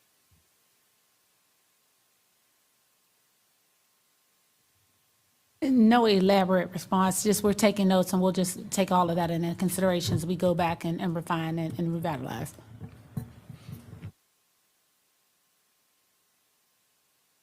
Well, I think triaging is good. I'm just trying to, yes, we will do that. Because obviously it reminds me of our decoding dyslexia conversation. We have students in secondary who aren't getting the benefit necessarily of the early literacy. And how do we intervene to support our students as they exit our system while we build a system for our students entering the system, I think is what you're saying. So it's a different iteration of the fix the plane, fly the plane, and build a new plane. It's triage the plane parts while you're doing all three. So I'm just trying to, it feels a little like a Jenga. It's meeting the needs of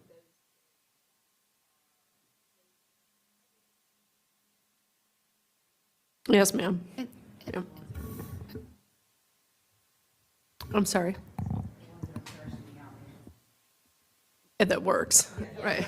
And I think just as one thing as I kind of think and listen, I think one of the things that'll be helpful for us, certainly we'll be able to put all of the actions, so that we can see very clearly what are we looking at for year one to be able to filter through what's viable and things like that. But I think the piece where it's going to be important, again, for that trust piece, that transparency piece is how do we determine what's most important? Because as we talk about prioritizing, depending upon, even within stakeholder groups, within families, family A may say, you need to do 1 through 3 first, because that's so important based on my perspective, where I'm positioned with my kid and my context. Parent 2 may say, no, 11 through 15 are so critically important. Staff may say this. Certainly we can identify what some things are, but I think that we just have to be mindful and be transparent that regardless of how the prioritization falls out, somebody may say that didn't meet my need. And I think that just in terms of thinking about next steps, how we galvanize and how we really make sure things are implemented and followed through on, to make sure that there's a clear process that's transparent so that people understand how we got there, and that it's transparent as to what comes first, not minimizing the importance of anything, because I think that we all agree all of the work is important, but we can't do everything at the same time. So that's just something that's really just spinning around consistently in my head. Thank you. Melanie and then Stella. Yeah, I'm just going to underscore again that we just need to start making some headway. I mean, again, anything in this report, if we do it, is something. And yes, we should prioritize it. But, we've seen, Dr. Reed, that you have executed a process to create a strategic plan. So I am confident that you will do this. What I continue to be kind of just curious about is how there could be such a big disconnect. And perhaps because the strategic plan was such a behemoth, but I also think it reflects some of the issues we have when it comes to equity and looking at our students' needs. How is it that, we're going to say, okay, all these students need these things, and we're going to look at it in this silo? I don't know. I'm just perplexed at why it's so bifurcated. And now we're going to have to figure out or wait for another plan and work that in. Again, I'm confident that it will get done eventually, but again, we can't just other these kids and figure out because it's got to be so integrative. And when we talk about the inclusion, that's how this was supposed to be. So, we just have a lot of work to do. And I look to the strategic plan as a model of how you could approach this. I don't know what else to add other than let's please get going. I agree. I think what we're facing right now, I think, is a bit of a collision of arrows in the division, right? We worked really hard to craft a strategic plan that would be inclusive of the needs of each and every student and also support our staff and our families. In the meantime, we've had this audit process around this particular program area that's clearly been a source of frustration for quite a little while. And so we then have the audit findings coming in at the same time. And I guess if the division moving forward, Ms. Marin, is one that stays focused on our strategic plan and aligned with the goals that we've set both as a community and as a board for our future 2030 work, we shouldn't need the number of audits around topics such as this to stay on course, because it'll be embedded in the work we're doing. But right now, we've got this audit project that's coming in at the same time, which we're going to be responsive to. So I also heard the message, just get going. So yes, ma'am, we're on it. Okay, thank you. Ms. Omesh and then Ms. Tolan. Yeah. So Dr. Boyd, I heard you saying that kind of there's this conundrum with when it comes to how you prioritize, given that every stakeholder group is going to have, their own level of urgency around whichever one of these. I guess I'm trying to think of it. I want to marry both the conversation on prioritization and framing, actually, and trying to get somewhere with this. So maybe, when we think of this in terms of equity, right? And I think, Dr. Reed, this is something just division-wide we need to do better in terms of folding this in so that when we fix that vision statement, it's not just like getting the wording right, but it's really thinking about how we ended up with what we have and what's underlying why it's not something else. Because that's the organic product of what we are right now, right? So because the equity piece ends up getting to that social part that Rachna was talking about earlier, or just that culture shift, the mindset, the less tangible pieces of values, really. And so in thinking about those two pieces together, what I'm thinking of, some combination of, like, I'm talking like Maslow hierarchy of needs type, where on the most basic level, access, right? Like if people don't even know what their rights are, people don't even know what they've agreed upon when it comes to access to IEPs, language, etc. Then services, then maybe affirmation, like things like the books and whatnot, library offerings, I saw that on the list. Then the evaluation piece, like collecting data might not be as important right now to access, right? There's a hierarchy of needs. And then with feasibility, like those are the two key pieces, right? It's how urgent is this? And we have to think from an equitable perspective in assigning that urgency. And then the feasibility. And there's some balance between those two things yields what becomes our priority in the next few years. So Dr. Boyd, maybe, I see that's my time, but that's something to start with in terms of like how we might arrive at this, because there are some things here that are objectively more urgent, and there are things that are more subjective and will depend on the person. But I think getting those objective ones at the very least is a starting point. Thank you, Ms. Omesh. Thanks. I will agree that none of these are nice to have, and I don't want anybody to look at this report and think that there's any of this is nice to have. This is all need to have.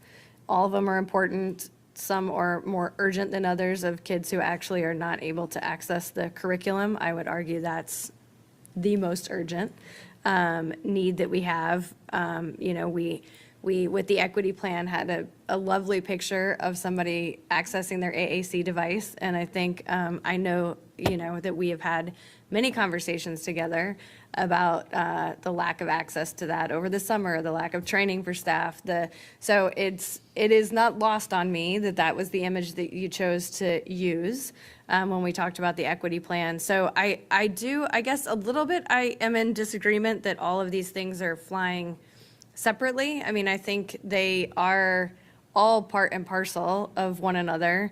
You can't have the equity plan without these metrics. We are failing on some of them. We are incredibly successful at some others.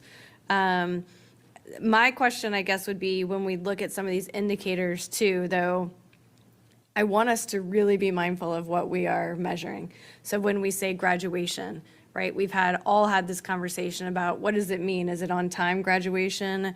Is it what kind of diploma are kids graduating with? Because that is a measure, and we have it in our strategic plan. So how does that come back? Things that include surveys of students with disabilities. I would love to get some feedback about what really happens with those. How many of our students with disabilities are filling these out? And if they are filling them out, you're still sampling a subset of population with extremely divergent needs. So I worry about that as an indicator because I don't know with fidelity how we can say this is a communication that is two-way. So I'll be excited when we make the path forward to also be able, I think, as a board and a community to do a deeper dive on how we are measuring it and what are the indicators. We are, shockingly, only 2 minutes over. I know that Ms. Sizemore-Heiser will never forgive me if she doesn't get a go back. So, so you get a minute and a half, and it's only because I love you. And is anyone else dying to have another go back? Oh, I'm so impressed. Oh, all right, Ms. McLaughlin. All right, so you guys have 3 minutes to make it happen. You, then you. All right, I'll be quick. Yes, on the measures, these measures are measuring what we used to do. We need to measure what we want to do. Post-secondary, when you're looking at Davis, STEP, et cetera, what are the explicit plans of making sure there's structures in place for kids to access the standard and advanced diploma while accessing this post-secondary? I didn't see that in here, and I think that's super important. It shouldn't be either or, including SOL remediation as needed. AAC device, why are we waiting this long to create the training for AAC and other modalities? It's like 2 years just to create the training. That training should have been created yesterday. Family engagement, not just communication. Saw a lot in here about communication, not as much about engagement. In particular, easy to understand, transition booklets, all these booklets. Alignment with strategic plans, super important. Why is the chief equity officer not one of the champions here? I don't understand the siloing. I'll take responsibility for that, and we'll correct it. And wait, I've got more, and then you can speak. Project management plan for the fly, fix, build with parachutes model, as I'm calling it. I think we really helpful. I'm hearing that from people of what we're going to do now in alignment with the plan, and it would be helpful to have that reporting cadence as well. And then I'll pause here, and you want to say something? I'm good, thank you. Okay. I can't, and then the progress reports, we've got to get away from the 1 to 5 ratings for those measurements on the progress reports, because no one knows what in the heck they mean and what they really relate to. So I think we really need to look at our progress reports, the whole measurements, indicators section of it. Tactic 2.3, lots of focus on preschool and just LR, not really specifics on inclusion and social inclusion, so that surprised me. I think I will stop here because it's all very, very tactical, and if you're going to relook at this anyway, it seems silly to dig into specifics. But overall, I would look at mindset, culture, who's involved, measurements, because what gets to measure what gets done, and the project management plan, and equity. You did okay. All right, Ms. McLaughlin, followed by Ms. Pekarsky, and then we're going to let you poor people leave the table. Great. Dr. Reed, I was just going to sort of emphasize again how I hope we will continue to better utilize our region offices to take the workload challenges off of our school-based staff. So if we're talking about things like the data collection and the analysis, because Dr. Boyd had mentioned our SPED teachers are teaching, they're doing case management. But then if we're doing the things like the data collection and the data analysis, and then what do you do with the data, I really do think that that is a way when we're looking at the limitations of the pipeline of special education teachers. Like I'm still really concerned, as you said, that it was great that we created these special education elementary school chairs, but then that meant pulling them out of the classroom. So when we look at our delta had been 150 SPED teachers at the beginning of the prior year, and now we're at 300, well, there's your 150 in the pipeline that we took out for good reason. But these are the things where having a project management plan, again, as you know, is saying, okay, here are all of the competing operational needs that we have. And even in the plan itself, if we move the Rubik's Cube this way, what does it throw off? And then I'll reiterate, because I didn't hear an answer, I remain very concerned that we in the Northern Virginia area are the only ones with the VRA on compensatory services, and now we're going to have this. And I would like a response, not now, but as a follow-up to this, what is your team doing to take into account that with this plan and with the VRA, how are we going to address the fact that we're still competing with these Northern Virginia school districts for the same pool of teachers. And that goes to the communications that I think Helen talked about. Why come to us? Because we're going to have a big selling job. Ms. Pekarsky, and then my apologies, I missed Ms. Omesh's hand. Well, I'll be fast. I just want to acknowledge all the work that you all have done because this is obviously very thoughtful and has taken a very long time and very detailed, and I'm excited for what comes next. So thank you for your work. I appreciate it. Ms. Omesh? Yeah, I guess I just wanted to follow up on perhaps either it's developing some kind of metric or having some kind of tool, whether that is like a equity-based hierarchy of needs situation and feasibility calculation or not. What thoughts, if any, are around that? I don't know if Mr. Bateman, if you guys even have a way of doing that in general that is a best practice, I think it'd be insightful. But otherwise, hearing from staff, you know, how we plan to proceed if it's not something like that. So Mr. Bateman, maybe you can go ahead. Yeah, there are ways of helping with that, and I'd be happy to talk with you offline about that. Okay. Staff? I would like personally to hear a couple of the ways from Mr. Bateman that might help our thinking.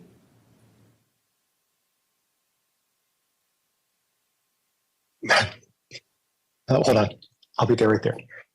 My wife wants me to take off. I apologize. Is that there are models that we've used in looking at other districts across the nation that I think we could use with you guys to help with that. And you don't have to recreate a model. You don't have to recreate a survey. There are already things that are already existing out there that can be beneficial to exist for that. So I'm not quite directly saying which specific ones, but I know of ones that we can get to you as a part of this. Okay. Great. No, that's a huge help. And if your wife is calling you and you need to go, I know we're past 4 o'clock. But I did, you know, on a related note, Dr. Reed, I think whatever those materials are, we have to have that in concert with whatever's going on the equity side of things, because that's how we're going to continue to fall into what I guess Rashna described as the medical model earlier. If we're not thinking about it as that culture shift, as that inclusive thing. And I want to ask about the inclusion part, because I know you said that there are models and whatnot that you can offer. I know I, for one, have asked for it at every work session we've had so far. But can you elaborate a little bit more on what that would look like? Because I think if I can dare speak for folks, I've heard it from most people around the table at this point. I think it's a core value, a common priority. There are a lot of university partnership models around the country that look at inclusion. There are a variety of authors. Julie Costin comes to mind, that's written principal handbooks around inclusion, as well as looking at inclusion models and the reallocation of staff and positions. I think Julie would be somebody that could provide a session or an explanation or conversation around that. There are a variety of, as I said, university models. I think there's team teaching. There is teaching that's either push in, pull out. There's just a variety of ways. There's implementing UDL across curriculum, which are high leverage, universal instructional strategies. I think there are infinite possibilities to provide inclusive experiences and not limit those to recess or music or recess but really have meaningful, what we would call meaningful inclusion. And I think when Julie talks with families and staff, it's not enough just to say we've got a student in a general ed classroom that has an IEP, but is there authentic learning experience, right? One that is a value add for that child and the other students in the room. Our classrooms are better learning spaces when each and every student has that authentic learning experience. And there's a tremendous amount of research. We don't need to do more research on that. It's in, it works. It's best for kids. So I'm happy to go through some of those models. I also want to say, if we haven't been practicing those, it's going to take a while for people here to see what that looks like. So what's in my head right now isn't about finding out what inclusion looks like. It's more around change management. How do we get folks there and excitedly there? That's really more of the leadership challenge right now that I'm contemplating is project management and change management, because we know we don't need to guess about this. We know it's the right thing to do, so. Yeah, I mean, I figured. And so in that case, can we expect that the next conversation we have some framework plan as to how we're going to get to that inclusive place? Because on page 18 of this, I saw the inclusive practices plan is supposed to be updated to with our changes. Dr. Boyd, I don't know if you can speak to what your intention is with that, but. Thank you, Ms. Shomesh. So the inclusive practices plan is a plan that every LEA submits to the Department of Education to really increase inclusive opportunities and outcomes for students. That was submitted and was required to be submitted prior to the completion of this enhancement plan. And again, in order to make sure that we don't have a number of different plans that don't have the same work or potentially have competing interests, once this plan is finalized, that inclusive practices plan will be updated and resubmitted to the State Department so that they will know what work we're doing specifically in FCPS to increase inclusive opportunities and outcomes for students. Right, and that's the part I'm asking about, that update. So can we expect there to be some framework for how we're going to get to inclusion at the next board conversation that will be included in that update? So I think what it sounds like what we've talked about today is really looking at the proposed actions year by year, cumulatively across the plans in one place to prioritize what work would be done. And again, much of this work, particularly that in the instruction and special education processes implementation plans, centers on inclusive practices. And so once we prioritize that work, then we can certainly specify what that plan will look like in FCPS for next year and for the years to come. And we can work with Dr. Reed, just putting it on your lap with the new chair and vice chair about scheduling whatever the next step is. Yes, Yep. ma'am. Ms. Keys-Gamarra, I want to be respectful. Did you want to have a go back? I do, with the understanding that I may not have heard something. I think where I want to land, Dr. Reed, is, and it sounds like everybody, based on the summary I just received from my esteemed colleague, we're kind of on the same page in terms of making sure the community is informed. My biggest concern is people's expectations, right? And so I think Ms. Pekarsky is correct. Much of this is operational. But the part where I think the board has some role is to say how we are making sure that the community is brought along. And that, I think perhaps one of the first things is to identify what are those budget items that are not neutral. And those are the goals in terms of notifying, forgive me if I'm being repetitive, but those are the goals in terms of notifying the community and then where we're beginning. I'm wondering if you need a follow-on motion of some sort or direction from the board with respect to these are the goals that we would like to make sure the community is informed on.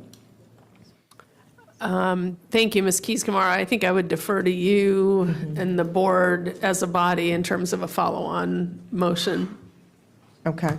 Well, I just wanted to be clear because I think if we define what those are, and I'm happy to work with someone or, your staff and as well as the board to identify what things people can expect initially.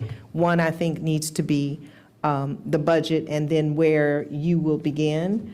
I don't think the board determines where you begin, but I do think that is an important communication point and perhaps set up a structure for that. I think that's all I have right now. Thank you. Well, let me read my notes. So there is a next steps document. Ms. Sizemore-Heiser was just letting us know if we want to put that in there. I agree that I think we have all agreed that there needs to be another conversation around this. Well, I think that's a little different than what I just said, because I'm concerned about, the community has been saying we have these 19 recommendations. How do we get these things done? There's a budgetary impact, and there's also where the superintendent is going to begin. Only she can determine that. But it being communicated is what I'm concerned about. So I'm not sure that that fits within a next step document.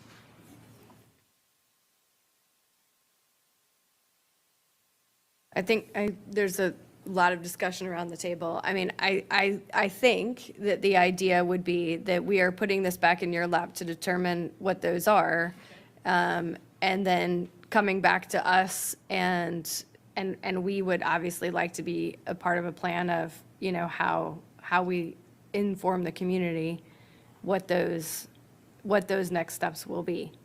That meet with everybody's expectation? Okay. So can I check for Sure. understanding? Yep, I'm to come back to you with a plan of what we're actually going to do. And I'm coming back to you before we communicate it to the community, or I'm coming back to you with the plan and a communication plan? Or am I coming back to you with a plan that we've already started communicating to the community about? Or I'm just wanting to check for understanding, because I think after the 13th, you all are leaving on a recess, and we're, of course, going to be working on this, which August, I don't know, we're going to start the school year probably upcoming, and if we're going to do staff PD or make some shifts, I'm not sure it's going to be prudent to wait for you to come back from recess to confirm the plan, right? Like, so I just want to check for understanding here. No, yeah, I think putting forward, you know, what you want to do operationally, you've been amazing about communicating things in the Monday letter, things like that. But I agree that I think we're not asking for approval of a communications plan, but I would think that the board members would like to see that. And the folks, I think the vast majority of us, unfortunately, work over that, we're over that break of a month. So people will be able to communicate with you about their 2 cents. I know we're over on time. I do just want to say thank you so much. I know it is sometimes hard to sit there and listen to us pick this apart. We are picking it apart because it is in totality amazing. I mean, we have this big, huge plan about how to go forward, and we're all very excited about that. I hope that our enthusiasm for it is not lost sometimes in trying to be direct and efficient in our questioning. So thank you so much to you and your staff and everybody for all of the work that has gone into this. This is an unbelievable first step, and first step in a series of like 5 million first steps, I understand. But thank you so much, and we look forward to what's next. All right, for my board members, that means we are 20 minutes behind. I know, however, 25-minute break, is that what you said? Yeah. All right, 25-minute break, so we'll see you back here at 4:45.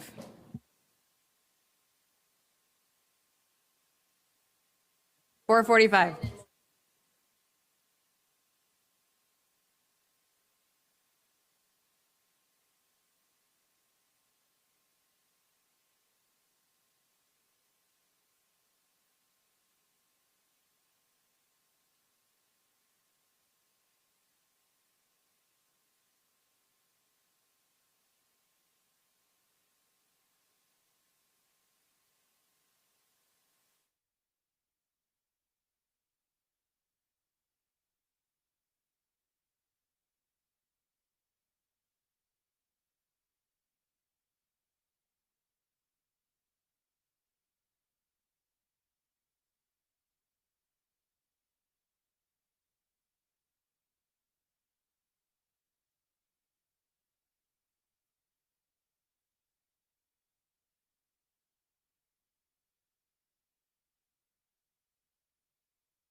All right, school board members, we are running 25 minutes behind, so I think we need to get started. Okay, we are here to hear from our advisory committee, APAC. Thank you all for joining us. Sorry we are a little bit late. Before we get started, I pledge of allegiance. Nope. I don't see Mr. Frisch. Is he? I know. Okay, and when he gets here? Yeah, I guess we're gonna have to wait because I don't see him on there. Please, somebody speak up if you see him. Yeah, we're 1, 2, 3, 4, 5. Yep, we're good. I'm gonna go ahead to hand it over to you to introduce yourselves. Thank you for being here. Thank you so much. Do you have our slides prepared? Thank you. All right, good evening, school board members, Dr. Reed, community members. We are here tonight to present the Advanced Academic Program Advisory Committee's annual report. I'm sorry. Now that I said that, I'm going to stop you because I see Mr. Frisch. So I need to vote him in. Mr. Frisch has submitted a written request to virtually attend today's work session due to personal conflict. All those in favor of approving the request, raise your hands. Raise your hands. Okay, that's unanimous with everybody at the table. Thank you. Sorry. No worries. So my name is Dr. Holly Glaser, and I am currently an assistant professor of elementary education at George Mason University. I served as the co-chair along with my colleague here. I'm a former FCPS teacher, as well as a former elementary school advanced academic resource teacher at Riverside here in Fairfax. And I'm a future FCPS parent. I have a daughter who will be starting kindergarten in 2024. Hi, I'm Camille Burden. I am representing board member Omish, and I was a former middle school department chair at Holmes Middle School. I had a brain fart and went to Arlington for a year, and now I'm back, and I'm going to be the AART MYP coordinator at Glasgow in the fall. And we also have with us Kirsten Maloney, who is the coordinator for advanced academic programs for the county, as well as Lawrence Randolph, who is the middle school specialist for academic programs for the county. Advanced academics, sorry. Okay, so this is our agenda for the evening. For our evening's presentation, we're just going to take you through the process, the charge, and our process and our focus, as well as our findings. And we would like to ask that you hold your questions to the end of the presentation, please.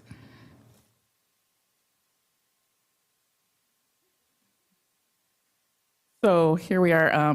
Since there had been a number of years before secondary had done any research in this area for advanced academics, last year our charge was advanced academic opportunities, to study advanced academic opportunities and research-based approaches to honors coursework at the middle school level. And due to the scope of the charge, as well as the challenges clearly that we faced in 2021-2022 school year, we decided as a committee to approach this as a 2-year charge. So the first year served as our foundation for our work, which centered on understanding research around best practices, while the research conducted in the second year pushed us into a deeper study and looking at forcing us to consider school-based qualitative data and to help us make recommendations for the FCPS middle school honors model. So in year 2, our charge was to identify and examine approaches and expectations common in the FCPS middle school honors model and the need for growth in our division.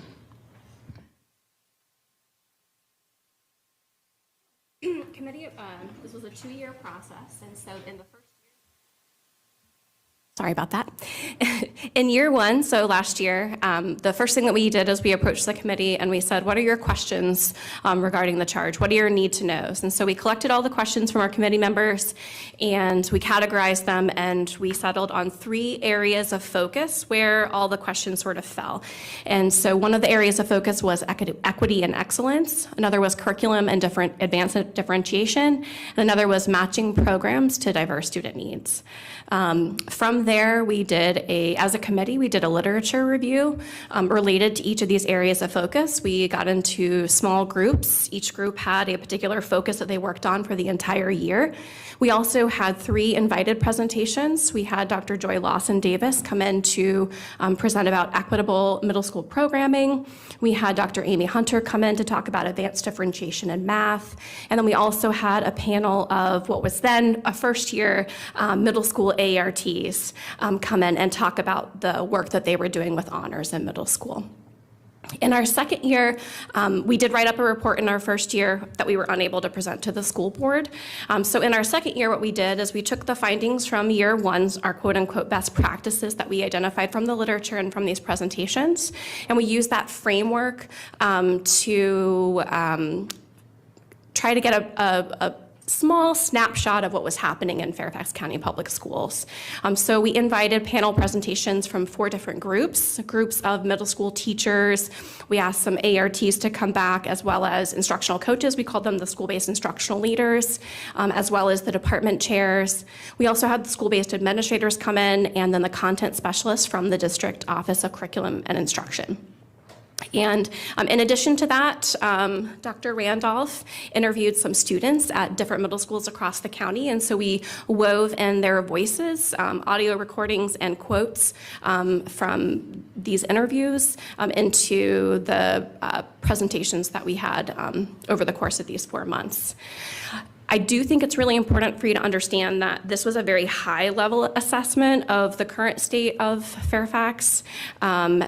There were maybe 4 to 5 people on each panel. We did try to have diverse representation in terms of regions, whether or not the educators were from, had a local level 4, not a local level 4, a regular level 4, or just honors courses, and local level 4 as well. So we had diverse representation across who came to see us, and again, this is just a sample. They don't speak for everybody. So I just want to throw that out there. Okay.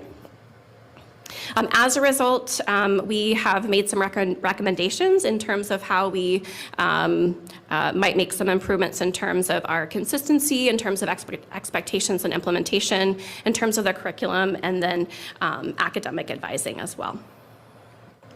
So we're going to frame the rest of the evening around these 3 areas of focus. So we're going to present our findings through these original 3 areas: curriculum and differentiation, equity and excellence, and matching program approach to diverse student needs. Each of the findings that we're going to present for each of these areas of focus will be accompanied by what we observed for each of these areas in Fairfax County right now, so that you can kind of get a snapshot of what's going on. All right, so for the first area of focus, curriculum and differentiation. While advanced learners tend to be academically and intellectually advanced beyond their peers of similar age and experience, they present a broad spectrum of strengths, interests, background experiences, learning abilities, and social emotional needs as part of their asynchronous development. Maximizing advanced learners' potential during the middle school years requires evidence-based, differentiated curriculum and instruction developed for students with high intellectual abilities. Each of our findings in this focus area guide our thinking about best practices in curriculum and differentiation for advanced learners. So the first topic is, the first finding topic is around curriculum. Research-based curriculum, when purposefully differentiated, can meet the needs of advanced learners. So from our research in year one, we found that curriculum that was adapted to meet the needs of our advanced learners requires differentiation of content, learning tasks and environments, instructional approaches, assessments, and products. The differentiation features framework that we read about offers 4 research-based approaches to implementing curriculum for advanced learners, and this includes adjusting the frequency and intensity of acceleration, complexity, depth, and creative opportunity to meet the students' individual needs. So what's currently happening in Fairfax related to this finding?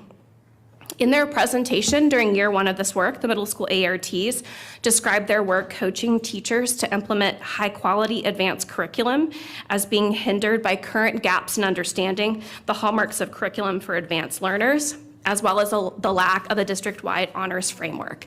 They identified the need for additional clarity around expectations for honors curriculum, student outcomes, and recommended practices and assessments that would meet the advanced differentiation needs of students in honors courses. This was echoed by what we heard from our panel groups in year two, in which we noted that consistency and uniformity in curricula and extensions being used in honors courses varies by content area and course. And there were certainly bright spots from what we heard from our panel group members, but I think it's important here to note that the implementation was inconsistent. In some cases, teachers and/or school-based collaborative learning teams are individually defining how honors courses are taught and with what resources. The second finding was related to differentiation in particular. And this one is differentiating up ensures that the curriculum is different and not more for advanced learners.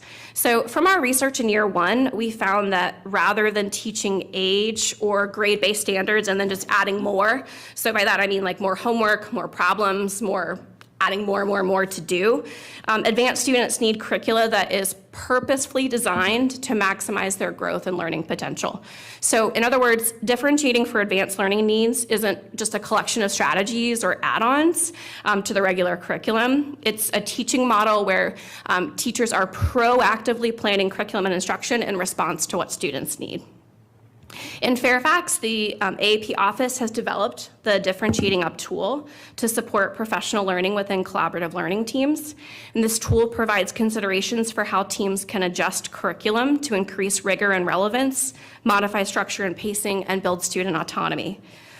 According to the instructional leader and middle school teacher panel groups from year two, differentiation is occurring in honors classrooms, but implementation, again, is inconsistent, and teachers are struggling to meet a wide range of student needs. Multiple students, teachers, and instructional leaders spoke of honors courses as having a higher workload than standard courses, indicating that there's a clear definition of effective differentiation and that the emphasis on curriculum that is different and not more volume is something that needs additional clarification. The third finding was related to professional learning. As we know, professional learning is critical, and in particular to differentiating for advanced learners' needs. So our research from year one indicated that effectively differentiating instruction for advanced learners means that you have to understand students' needs, you have to respond to those students' needs, and then you need to continuously monitor whether or not you're actually meeting those needs to drive further instruction. So the quality of the differentiation and the fidelity of implementation matters greatly, as you can imagine. And the traditional model of differentiation, where most people are focusing on scaffolding for deficits, does not meet the needs of our advanced learners who really need us to be differentiating up.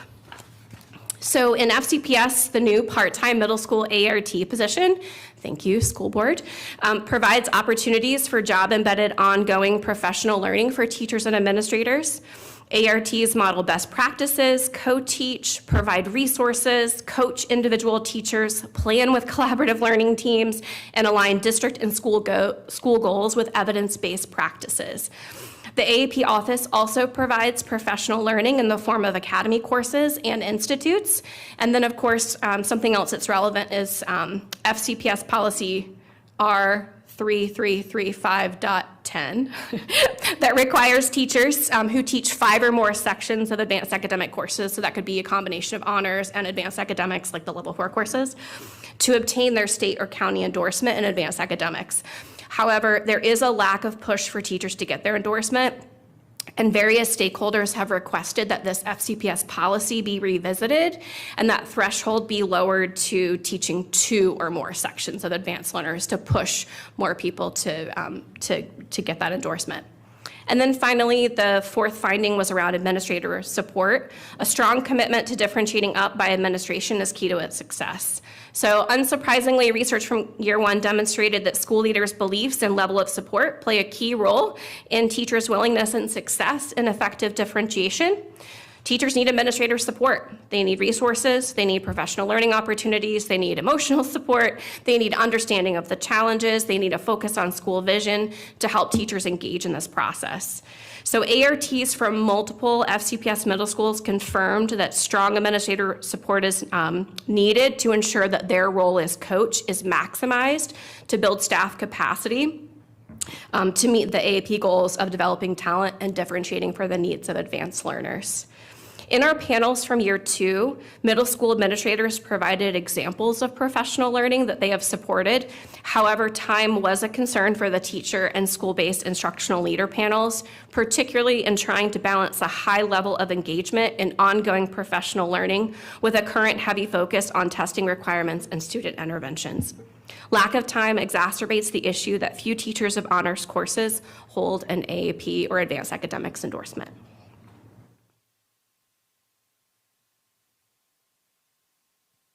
So our second area, I feel like, according to our committee's 2021-2022 research review of honors best practices in category of equity and excellence. So in the first area of honors courses, address advanced learners needing to have courses that meet their content area strength.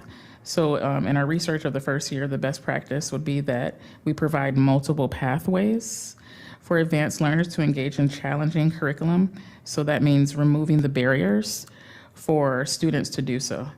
And when we looked at what is going on in the division, school-based instructional leaders and middle school administrators share the perspective that differentiating up along with scaffolding should be provided in every classroom, including honors. And we look at our second area, extracurricular experiences address differences and opportunities to learn. What we found in our first year of research is that students who are hindered by poverty and other barriers may be faced with limited access to educational opportunities beyond the school day, so that providing extracurricular opportunities provide a solution to that challenge. So unfortunately, some of the things we discovered this year from our panel is that although middle schools have a structure for offering additional extracurricular experiences to students, the lack of discussion around them from the panels this year may indicate that they are underutilized in terms of addressing differences and opportunities to learn. So in the next area, as far as students from historically underrepresented groups enrolled in honors courses should be supported in developing a sense of belonging and a scholarly identity. The best practice then would be to show that students see themselves in the curriculum, that they have a sense of belonging and feel their identity as an honor student is being developed, and that teachers then must have a student's unique social and emotional needs at hand or as a center and a focus. So what we found in our county is that several middle schools with AART seem to be struggling to engage and motivate students in their honors courses, centering that issue on their students rather than reflecting on their own teaching. In that fourth area of professional learning, to support the goals of equity and excellence in honors coursework, best practice will be to provide professional learning for teachers and administrators to help support the access to and retention of underrepresented students in honors courses. Additionally, school counselors that are tasked with course placement would benefit from professional learning in order to match students' academic needs to the courses without restricting access to honors coursework. So again, and what we found this year is that based on the comments from our middle school teachers and there's widespread support and adoption of and professional learning in the Young Scholars model. So there's that need to better understand and get a deeper understanding of what that model really looks like and the benefits of it at the secondary level. So in the fifth area, engaging families in student advocacy and support strengthens opportunities for advanced learners. So schools have the responsibility of making sure that families are informed via culturally responsive means. Family engagement should be both continual and an active pursuit by educators. And what we find is that in middle schools with AARTs, family engagement activities and events were held this year on topics such as honors course selection, college readiness, strategies for success, and student and study skills. So now we're at our third one, our findings for matching programs to student needs. Our high quality middle school education and gifted education share much in common, so that best practices traditionally and historically, there has been some tension between principles of middle school education and gifted education, but the two have beliefs about what common beliefs about what constitutes high quality instruction. What we find and found this year with Fairfax County is that middle school teachers recognize the importance of inquiry, collaboration, autonomy, choice, interdisciplinary classes, and concept-based instruction when discussing honors and standards courses. Teacher versus the student-centeredness, there needs to be more work. And as far as there's a dichotomy between that understanding of more work and less work, and teachers' understanding range from believing that dichotomy exists or that mutually exclusive relationship between the two to a broad gap in understanding of the unique needs of advanced learners. In the second area, cluster grouping sets up middle school honors courses for success. So advanced learners are best served when we use strategic grouping practices. What we find here in our county is that co-teaching, and that would be an honors teacher with an ESOL teacher, for example, or a special education teacher with an ART. When available, this allows at least one teacher to better differentiate their instruction. However, these opportunities are limited due to staffing and scheduling, or can be. The third area, grouping practices, must be accompanied by effective differentiation strategies. While cluster grouping helps teachers to better manage the diverse learning needs in middle school honors classes, teachers still need to effectively differentiate instruction to meet the wide range of advanced learners in these classes. And what we found this year is while all panelists recognize that there is a need for differentiation in honors courses, they identified some challenges. One being planning time, another being time to practice and professional learning for increased rigor and offering scaffolds, and the other being a lack of co-teaching and collaboration opportunities. In the fourth area of rigorous math instruction demonstrates how to balance differentiation strategies. So best practice would be the 4 hallmark approaches of effective research-based gifted curriculum models, which are acceleration, complexity, depth, and creative opportunity. And what we found is that the focus on scaffolds, extensions, and work volume meets 2 of the 4 features of differentiation, acceleration and complexity, with less focus on the other 2 as far as depth and creativity. And there was more focus on the need for scaffolding and behavior managing than differentiating up. The middle school ART role has the potential to support both talent development and differentiation to meet the needs of advanced learners. So middle school ART role provides an opportunity for job-embedded professional learning and support that can build classroom teacher capacity to meet the needs of advanced learners. And our middle school administrators, school-based instructional leaders, and middle school teachers in the schools with ARTs noted the importance of this role in coaching teachers, offering site-based professional learning, participating in collaborative learning teams, and co-teaching and modeling to support implementation of curricula and strategies that support the needs of advanced learners. The biggest barrier to reaching these goals was time and just juggling demands.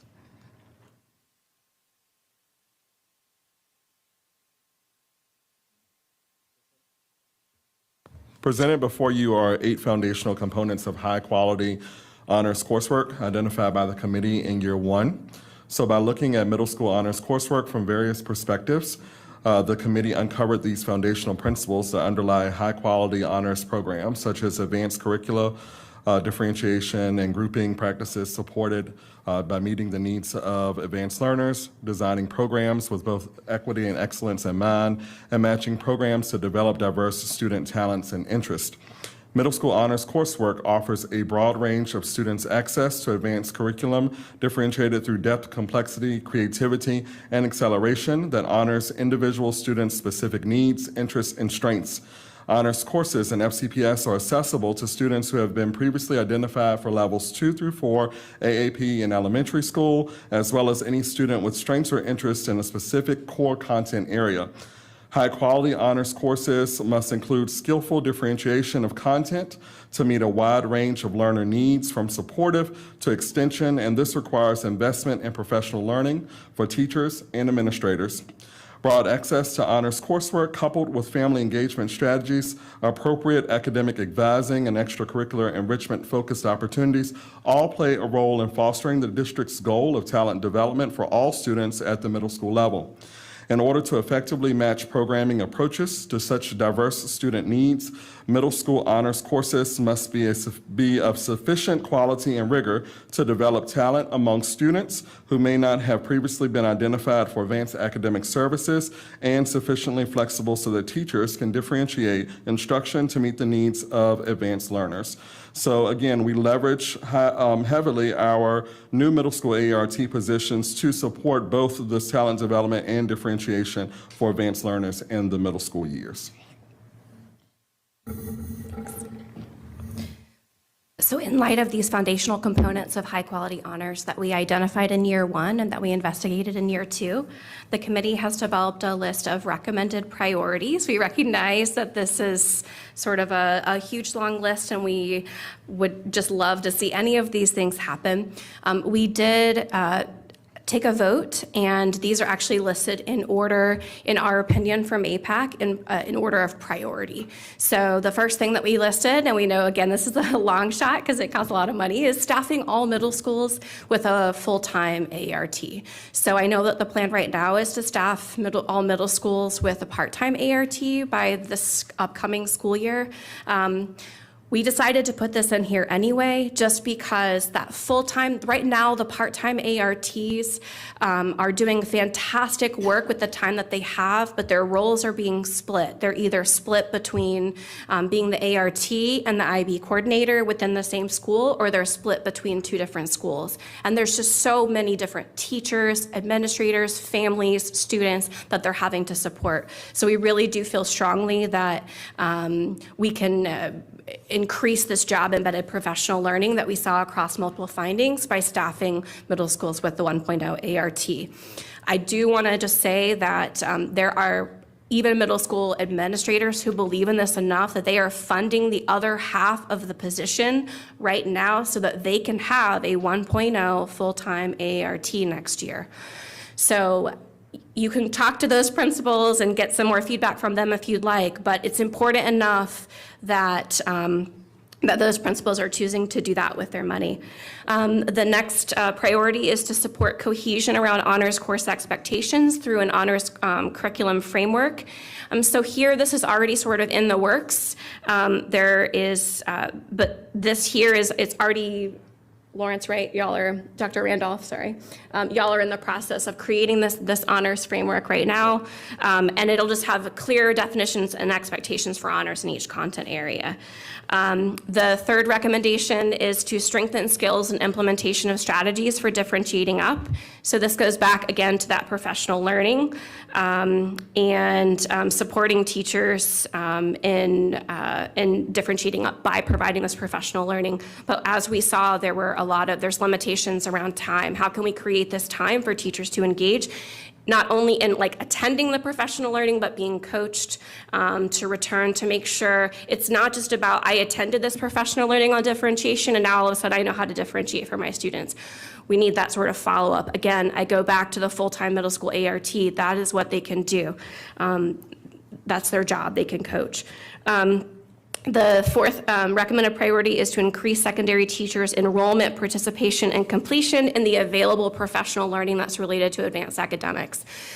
FCPS is privileged to have so many professional learning opportunities for its teachers. So we just need to increase this enrollment in the professional learning or think about ways that we can develop additional professional learning that is going to meet the needs of the teachers in our classrooms and the students in our schools. So some of the ideas we had for this was integrating advanced academic topics within other district professional learning. So during summer curriculum development, department chair meetings, et cetera. And then continuing to revisit some professional learning opportunities, not just around the academic needs of our advanced learners, but also their social emotional needs as well. And then the next recommendation that we have is to expand administrative and leadership support for teacher readiness to meet the needs of advanced learners. So going back to the FCPS policy around teachers, a lot of teachers not having the advanced academic endorsement, and they're only being required if they are teaching a certain number of advanced academic or honors courses. We would like to recommend that teachers who teach 2 or more AAP, whether that be advanced academic or honors courses, that they be required within a certain amount of time to earn this advanced academic or gifted endorsement. That's a heavy ask. It could be a heavy ask of teachers. And so again, I go back to staffing all middle schools with a 1.0 ART because it is embedded professional learning. You don't have to leave your school to go attend. Someone is there who can coach you. So I'm gonna keep coming back to that. And then in addition, supporting administrators and building a master calendar that's supporting those co-teaching opportunities. Didn't realize when I turned my head that it would go away. Okay. And then monitoring school goals related to staff enrollment and available professional learning offerings. The AAP office can provide a list of teachers who do hold the advanced academic or the gifted endorsement to principals, and then having the administrators be willing to follow up and make sure that that their teachers are sticking to the policy, whatever that policy may be. And then incorporating time for teachers to attend and plan the AAP professional learning that happens throughout the school year and in the summer. Finally, creating middle school schedules with cluster grouping in mind. This can be difficult, but we do know that research defines cluster grouping as scheduling 6 to 8 students who have similar academic needs in the same classroom so that they have an academic peer group. This can maximize instructional planning time and the delivery of differentiating up for advanced learners. So it's a win-win, but it's all about scheduling. And then encouraging middle school administrators to increase team-taught honors and designated advanced academic courses so that we can provide access to our twice exceptional students and our multilingual learners so that they are receiving the supports, the services, the accommodations that they need, along with being able to meet their advanced learning needs. And then also encouraging teachers to utilize flexible grouping strategies within their classrooms. Elementary schools do it, middle schools can do it as well. Focus on wraparound practices is our last one. So working with the middle school directors of student services to ensure that there is consistent academic advising practices that is supporting family engagement in selecting honors coursework across middle schools.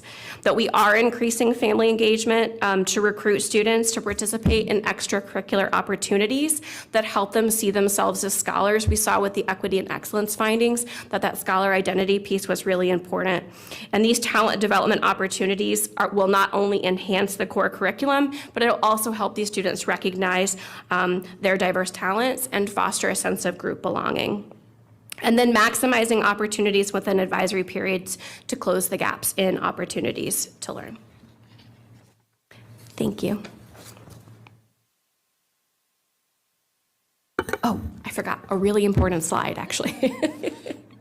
We would like to acknowledge so many different people, and there's so many people on here that it's actually quite small, as you can see. We had a number over the last couple of years of middle school staff who have come in to present on the expert panels, who have served on our committee as well. So I just want to call out all of these. You can see all the different middle schools that have been represented here. We have middle school students that allowed us to interview them. We had Dr. Joy Lawson Davis, who came in as a speaker presenter. We've had 2 different school board liaisons who we have really appreciated, and then numerous central office staff who have come in to our meetings every month to either present or just support us as we're doing our work. Thank you. Thank you. Thank you for that presentation. Thank you for your hard work. This is a very hardworking committee. I have a list, and we are going to start with Ms. McLaughlin, followed by Ms. Omesh.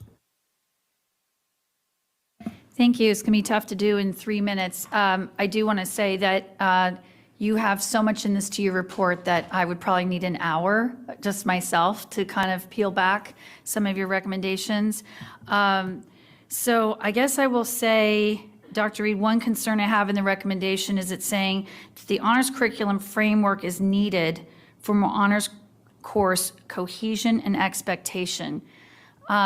If you or Dr. Reed or someone on your team can explain that a little bit better, that's almost alarming to me to think we wouldn't have cohesion and expectations in our honors courses. So if someone can elaborate, that would be great.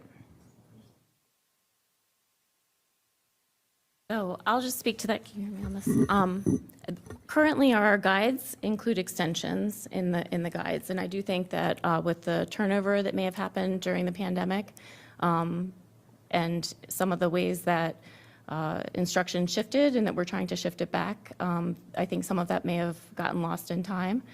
So I think some of it is around that. And then I do think that there's also, each content area in the disciplines has their own flavor of how they do things. And I do think it can be confusing when different content areas might have different ways of defining what rigor might look like. So Dr. Randolph has been leading a group that has been meeting this year with all the content specialists for middle school and high school, so that we can make sure that the ways that we're defining it, we can talk about that consistently across all of our folks. And so that is something that is in progress right now. And I don't know, Dr. Randolph, would you want to add anything about the work of that group so far? The only thing I would add to that is, again, as Kirsten mentioned, we have a bunch of specialists and coordinators who have taken this on, and we've been meeting monthly to really look at each of the content areas and to make sure that our teachers are able to get the resources that they absolutely need in order to differentiate for advanced learners in both honors and AA designated courses.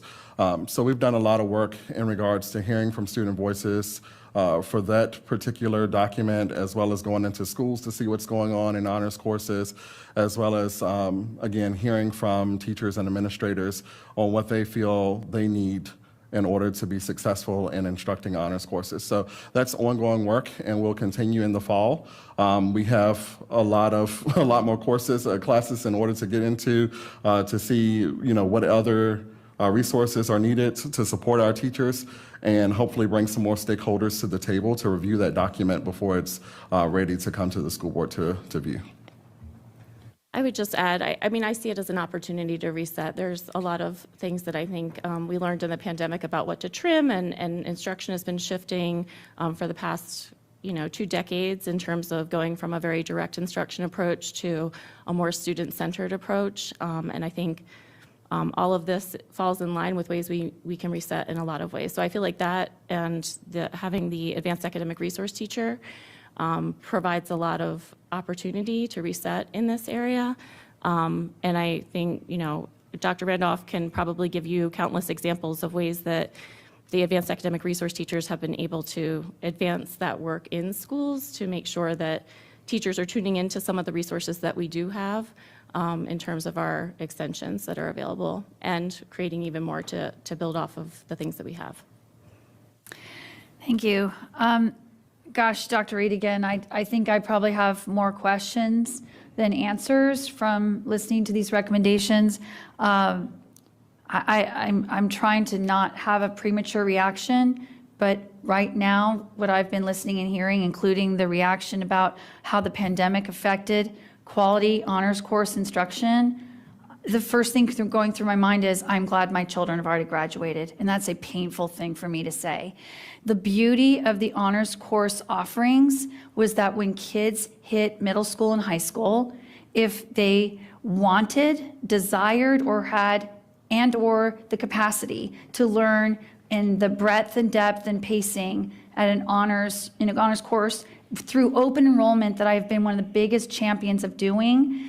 I'm sorry, Ms. Heiser, I'm actually asking the superintendent a question, so I'm just going to pause my time. It would be helpful because I'm wanting to ask her the question. So you can ask her. We just paused the clock. I was literally talking with her. So well, if it's time sensitive, I recommend you ask her. It's okay, Megan, go. Okay. So Dr. Reed, what's concerning to me is that we're considered a premier school system, and the honors instruction that it's differentiated for honors learning shouldn't be this complicated. We have standard curriculum that we want all our children to learn. Then we have honors differentiation for students who want to go depth, breadth, and rigor and pacing. And it's open enrollment for all children who feel ready and able with the supports of their parents and the school division to do that. And then when they get to high school, it's again standard, honors, and advanced courses, AP and IB. And so I guess as I hear this presentation, that FCPS is focused on this student-centered, individualized differentiation within a differentiated class. I'm just thinking about what I've heard from our teachers, which is it is so difficult with large class sizes, 30, 35 kids, and now they have to have student-centered, individualized learning. I wonder why people are saying to us, help. The beauty, again, of having these courses was so then there is that collective learning. And being on this board, I don't know whenever I greenlit that we would move from direct instruction in a collective environment and then that it would now be student-centered and individualized. Because then a teacher has to figure out how to teach to 35 different individuals in an individualized way. And in public schools with the size classes we have, I don't know how that gets done. So I don't know if Sloan or Noel or someone I wants would be to- happy yeah. to, I'd be happy to jump in. So first of all, I just want to thank the committee for their report and be honest that we were very excited that the committee would take on really doing a deep look at our honors curriculum. Not because we thought it was a disaster or that there was chaos, but because we really felt like it was an opportunity to take a harder look at what was happening in the honors level. It's so preparatory to those high school experiences, as you know. We do, as Ms. Maloney was saying, we have extensions, right? We have extensions, so that is the additional learning that is expected when you're in an honors course. What we don't have, or what they were speaking of, is kind of an organizing framework across the 4 curriculums. So the students who are in honors class, they are getting a level of rigor. And when we talk about student-centered, it doesn't mean individualized. It doesn't mean every student's getting their own thing. But as you think about us opening access, you think about our 2E students, we do need to scaffold for students who are in honors classes. It's not every single student who is in an honors class needs exactly the same thing. Do they need the same content? Yes. Should they have the same expectations? Yes. But how they get there sometimes can be different. So the work of this committee has really allowed us to take a harder look and bring in some of the research-based best practices and hear from the schools and use our community members to really think about, well, what should honors look like as we're moving forward and as we really want to bring more fidelity? Because I think with our ARTs, we saw it as an opportunity too, to really have that job-embedded professional development and raise the rigor and the consistency across the division. So it's not that we want chaos and it's individualized or that we're really trying to make some sort of newfangled curriculum. It's really about, I think, raising the rigor, providing clarity and consistency and fidelity. Thank you, Noel. That's extremely helpful. I appreciate that. Okay, Ms. McLaughlin, Ms. Savesh? Yeah, Dr. Glazer, Ms. Burden, thank you both so much for the presentation, and Dr. Randolph and Ms. Maloney as well for your help and support to the group. Ms. Burden, I'm especially proud to see you co-chairing the committee this year. In any case, I did have a couple of questions, specifically kind of on this differentiating up piece. And I know that one of you shared earlier that the goal is to have different, not more. Can you give some examples of what that might look like or flesh out a little bit further? Yeah, how that might manifest in a particular concept or subject area.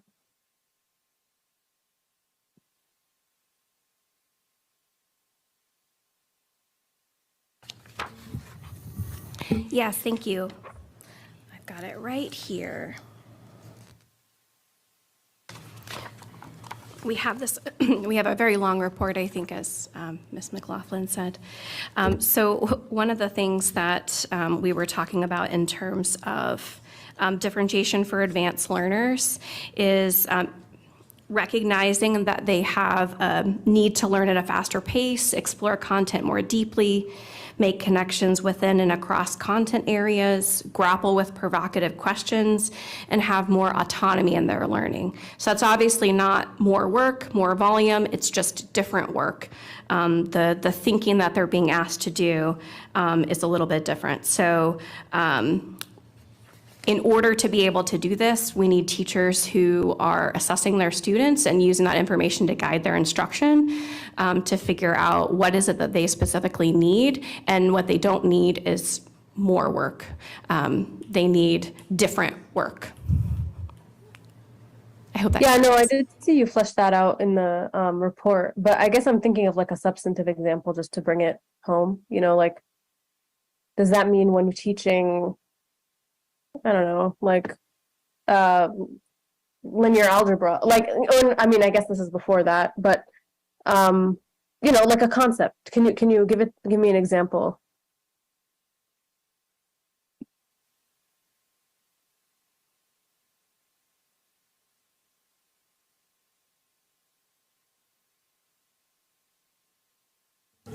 So one example is this summer, the Young Scholars Program is piggybacking a lot off of the English Language Arts summer curriculum. However, for differentiation purposes, we're using the gifted curriculum of AMI-UE in order to embed some higher critical thinking resources into those lessons so that students who are young scholars can access those thinking routines. So it's different for our young scholars this summer when they're using that text in order to expand upon the stories. It's not more for them, it's just different approaches to how they are getting to the end result.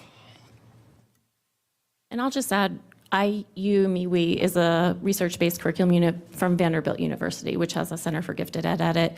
One of the key hallmarks of it that teachers can use to plan is a wheel that goes into multiple higher level reasoning skills.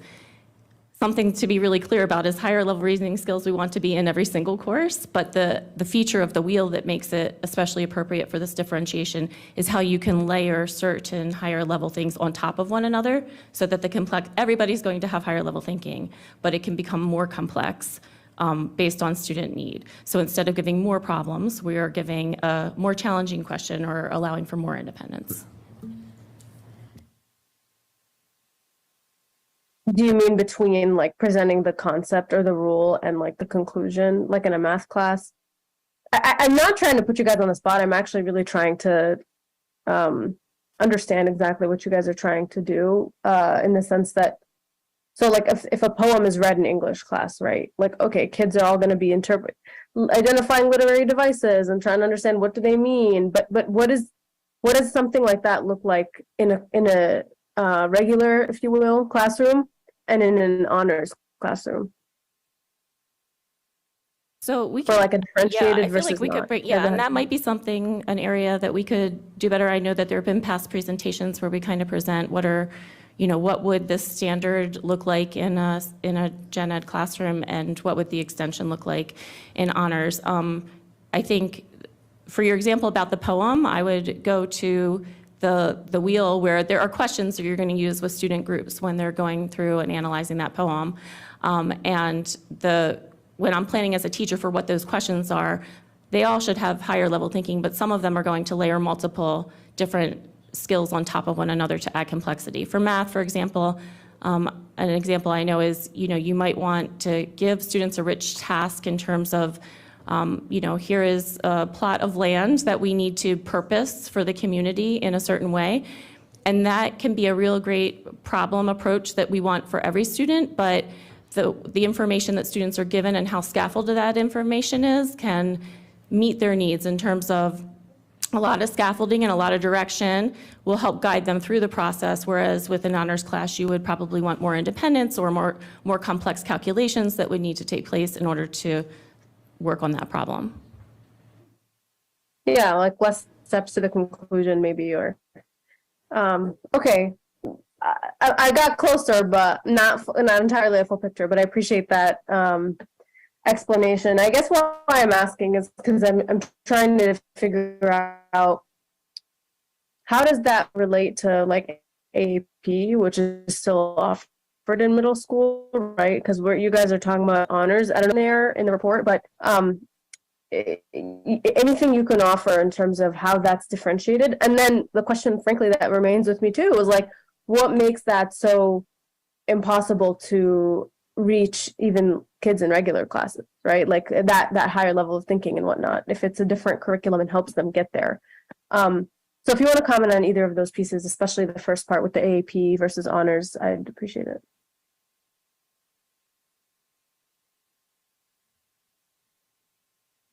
So in terms of the difference between AAP and honors, so honors is one of the levels of service that's provided through the advanced academic program. So what would be considered like full-time or level 4 services in elementary school, that continues all the way up through middle school. And so you have students who are placed in a designated advanced academics classroom if they've been level 4 identified, and they stay in that classroom all the way up through the end of middle school. Honors classes should have the same curriculum as, in middle school, should have the same curriculum as the middle school advanced academic classes.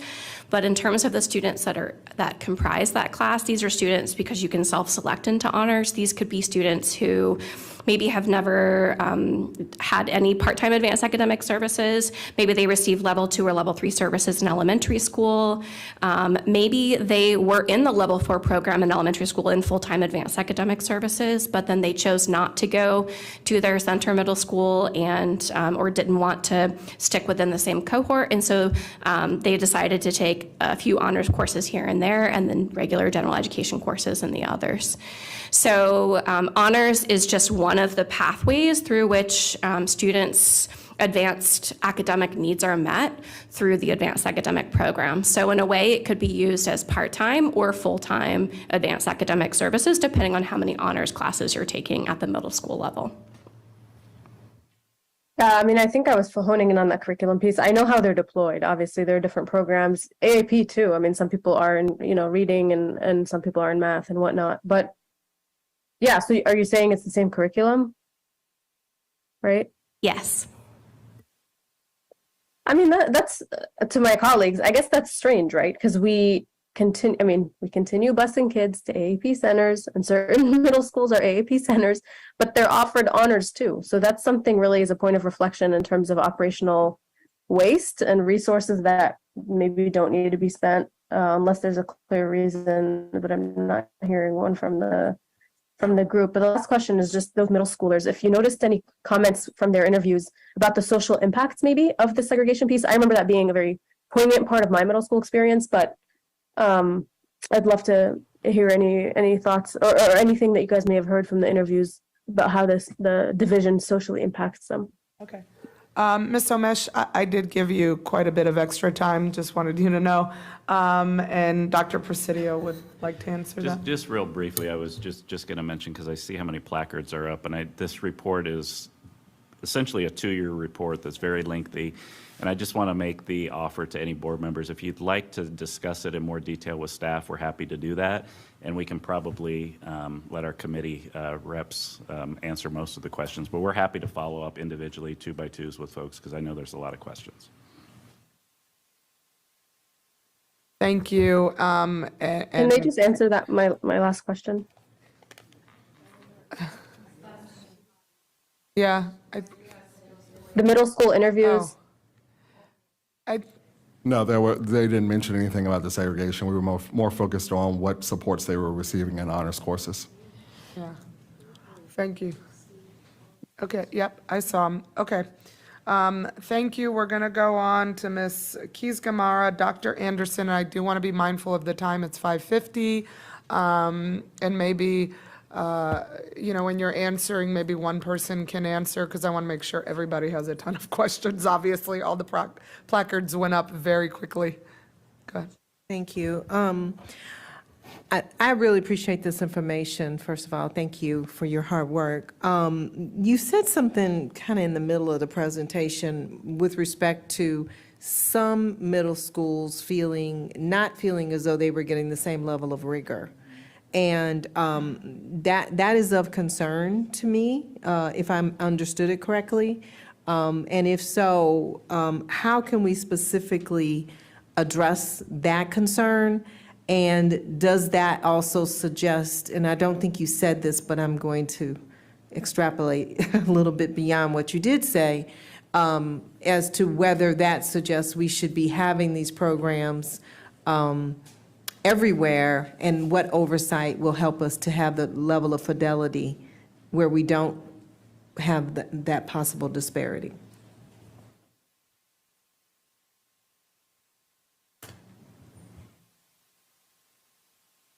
You don't think you said that? The students felt? Repeat what you think you said. I could have misunderstood. I was up a little late last night. Come on. Nobody was up that late. You don't think you said that? Okay. Okay. Well, let me, I can handle, I can rephrase the question. It was Ms. It Burden? was Ms. Burden, because I noted it. Okay. I will rephrase the question to assist in your, hopefully, in your interpretation of this. Do you perceive there to be a distinction between the levels of, or even students perceive, or families perceive a differentiation in the level of rigor in some of our programs per various middle schools?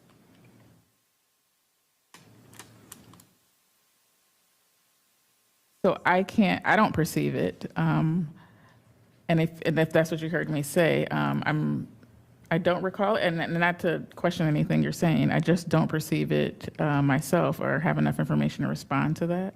Okay. Is maybe the best way to answer your question. It's I okay. apologize. I'll keep rephrasing until I get what I want, because I'm not that tired. In the event that we wanted to check the level of rigor in our middle schools for our various programs to make sure that we're achieving the level of fidelity that we think is necessary, what might you recommend to achieve that? I think the work of AAP, and particularly Dr. Randolph already having these groups and cohort groups is a way to have that accountability. And I think the work that he's already doing and continuing to do will meet that need. Okay. So it's that constant check-in. I think that's speaking to what your question is, as far as how do you have some level of accountability among the middle schools? And correct me if I'm wrong. No, this is a discussion, we're good. Okay. I can say, having spoken to families across the county, there is that perception. So I'm trying to figure out how to get to that, and maybe I should direct my question to Dr. Reed, or I don't know if you want to address it, but I'm trying to figure out how do we get to the perception that these programs are not always created equal depending on what middle school we're talking about. I was just going to jump in if I can for just a second. Yeah, quickly, and please. just say, I think that is maybe at the heart of this report, right? Like really trying to investigate where we are with middle school honors, where we are with rigor, create a framework that we could hold up and that we could use to look at programs and try and get that fidelity. Because I think it is challenging across the 25 middle schools, right? Across all the different subject areas, across the center model, the schools that cluster group, the honors, 4 classes, 1 class, right? There's a lot of different variations the way this plays out in middle school at this time. And I think having a framework and having the consistent resource of the ARTs and the work that Lawrence has started, I think is going to bring us a lot closer to be able to answer your question and then move forward. Are RASs a part of that process of trying to achieve that level of fidelity? So I would not say that they're part of it now, but I do think that as we look at our new structure with a chief of school, just trying to, it's okay. With the chief of schools and really thinking about how we're all going to work together as we move forward, I think there's just a ton of opportunity with this work. Okay. I think you're looking for some time. I'll give you some time back. But that is my overall concern. I think these programs need to be not only available in all of our schools, but parents need to know they don't have to move across the county to have access to those programs. Thank you. Dr. Anderson, followed by Ms. Cohen. Thank you. I think I'm going to go out of order and start kind of where you left off a little bit, Ms. Keys-Gamarra. One of the things that we talked about in this room was providing transparency to parents around the academic work. They were very nicely posted on the website. I know as a parent myself, I look at it religiously. How do we articulate the same type of transparency when it comes to the honors versus the AAP courses versus the general classes? Would a parent see, if they were to go on the website, my child is in 8th grade AAP English, if I reviewed that curriculum, or what's available rather, because I know not everything is available, would that look different from a parent whose child is in general English courses? Can somebody kind of articulate for me what the difference possibly could be from the public-facing documents that we provide? It is not currently on the website that way. At the elementary level, we have done work to put side by side the extended standards to articulate that at the elementary level. And I think that's the vision with doing this also with the work that Dr. Randolph is leading with the content specialists. Okay, I'm going to put a pin. I'll be right there. Also, speaking about access, it would be remiss if I didn't share that in looking at all of the 25 middle schools across FCPS, there's only one high school pyramid where there's no middle school with an AAP center. That's the Annandale High School pyramid. And the others are split feeders, so it comes across as being available, but there's nothing available in the Annandale pyramid at all. Well, thank you for sharing that. So I'll elevate those as well. That becomes an issue. That becomes an issue for those families who have to leave their communities to access the academic supports that we're saying that their children need. And parents should not be put in that position. So I'm going to stop there. Now I'm going to go back to my list here as I had it organized. Thank you for all of your work. Very excited to see you here. One of the things that you talked about were, and that was at the very beginning, and I don't remember which one of you said this, is when teachers are doing the planning, sometimes the work falls on one teacher or perhaps a team of teachers to determine what the rigor would be in these classes. What recommendations do you have on that? Would it be more consistent if it were the work of the ART, or would it be more consistent if that was more centrally developed? So I think that was one of our recommended priorities. That's one of the reasons why we want to develop the honors curriculum framework to make that so it's not individually or collaborative learning teams trying to figure all of this out, but have a dedicated, let's make it clear the expectations and the curriculum that's supposed to be used here. Okay, so that would be central, so it gets to the 25 schools in one way. The other piece that I wanted to talk about, Dr. Edie knows this because about a year and a half ago, we had a very long conversation, she's not here anymore, about the endorsements of teachers who are instructing the AAP classes. That is not monitored centrally in any way. That is left up to the principals to determine. I love the recommendation that this should be lowered from 5 classes to from 5 sections to 2 sections, because we are not going to be able to put enough people to support everybody at everything that they can do. But what we can do is raise the expertise of the people that we do have. And I think through this very robust endorsement process, we can achieve that. I would love to hear, Dr. Reed, how can we make this the responsibility of central office to monitor, require, because it's not right now, to monitor, to ensure that the teachers are trained to engage in the great work that they've articulated that need to happen in these classes? So I would have to defer to Dr. Presidio on that. I'm not sure what the PD plan for teachers entails or what. I know there are, 40 modules? Not the PD plan, the endorsement, because right now, it's left up to the principals to check. I gave you a long so sorry. I just wanted to articulate what the question was. Right. Yeah, I mean, I think the short answer is, there's a multitude of professional development requirements or, options for people to participate in. And we're constantly fighting a limited amount of time and resources to make sure that, these things can happen. So, if it's the will of the board that that's a requirement for teachers to teach those courses, then we're going to have to reprioritize our budget and our professional development time to make sure that teachers are able to do that. We haven't done that in the past because we've been trying to balance, a lot of competing needs for a lot of different professional development requirements for teachers. And that's why we've had flexibility and tried to incentivize it happening. And that's why we have the variability that we have right now. I think as we look at the implementation of the new strategic plan and the professional development priorities that we have there, there's going to be a lot of things that are going to emerge as other critical needs for professional learning. We were just obviously having a lot of conversations earlier about the special education enhancement plan and all of the work that we need to do there around inclusive practices. We have the science of reading work that we're doing. It's just a lot of different expectations that we have in a limited amount of time and money to do it all. Thank you, Dr. Presidio. Okay, so we have 1, 2, 3, 4, at least 5 people that need to speak. We're supposed to end at 6. We were 25 minutes late. So my suggestion would be, please, if you can direct your questions to this report and our wonderful people here. Obviously, there's a lot of interest about this topic that I think we need to take up in another space and time.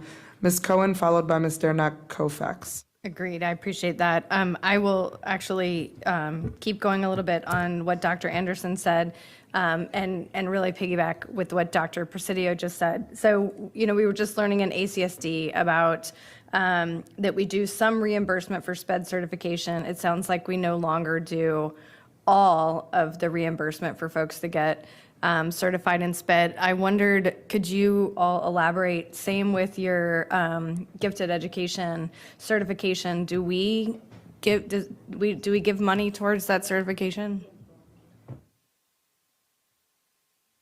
So if teachers would like to get the FCPS endorsement in advanced academics, it's completely free.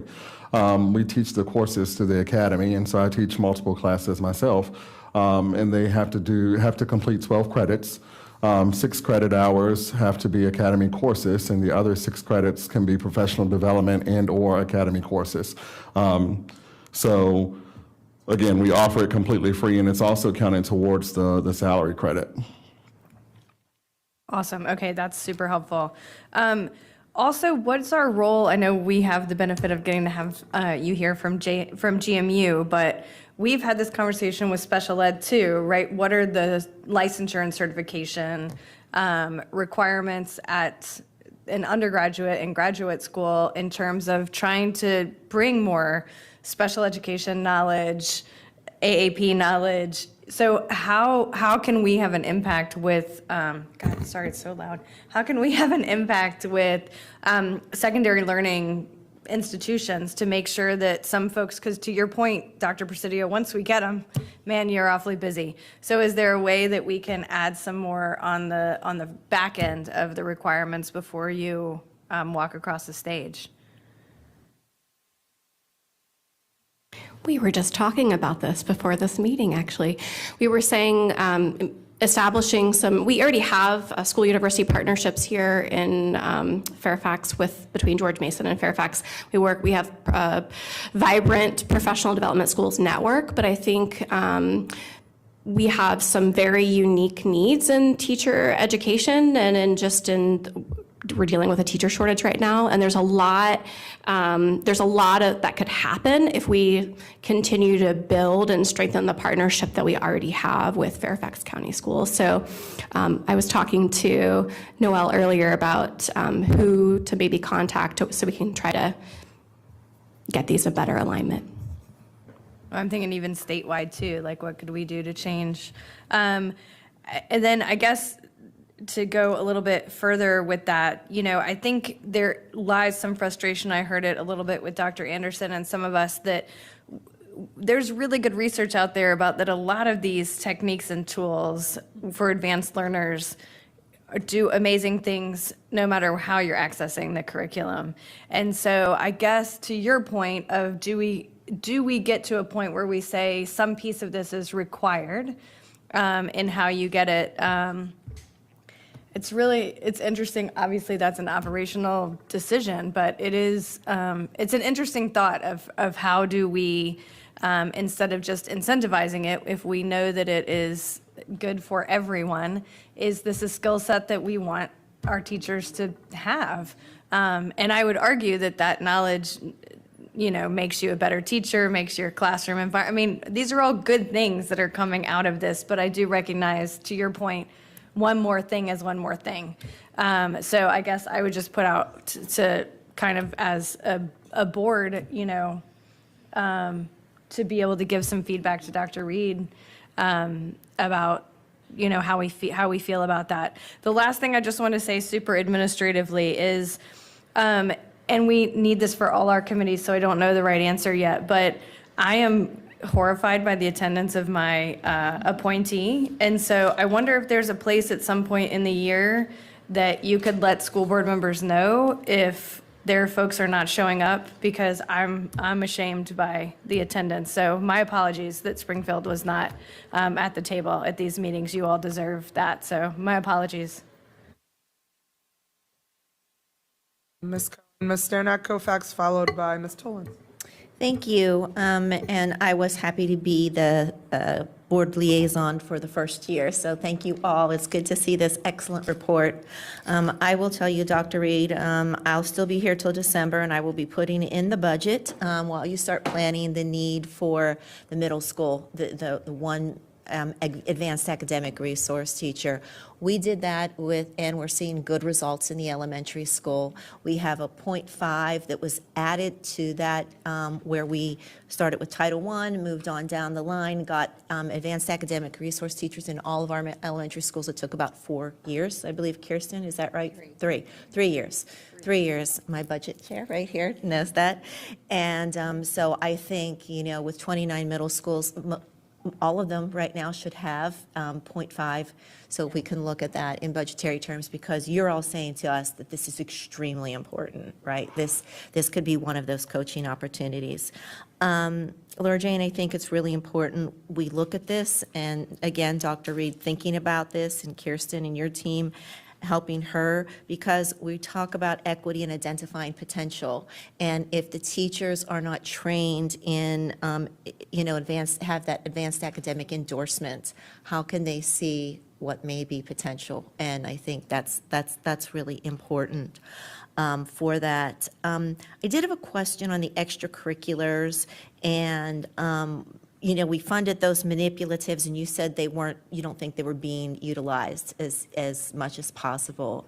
So if we could talk about that, is that a lack of teachers, is a lack I would actually have to look up the data on the middle school use. I know overall we have a lot of positive results about the Lego use. So thank you all for the Legos. The kids are super excited about the robotics. So I do know across elementary and middle, there was broad use. I would have to dig down into the data on middle school specifically. We did have conversations with the after-school programs folks, and I think there's just some common after-school programming things.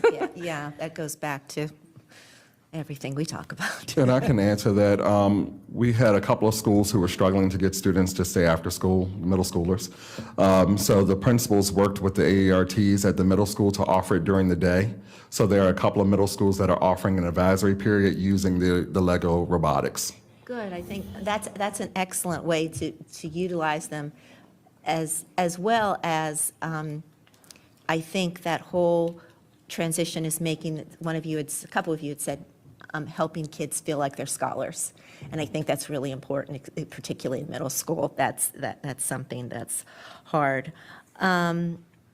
I appreciate the talk of cluster grouping, and for my last 42 seconds, I'll just go a little personal.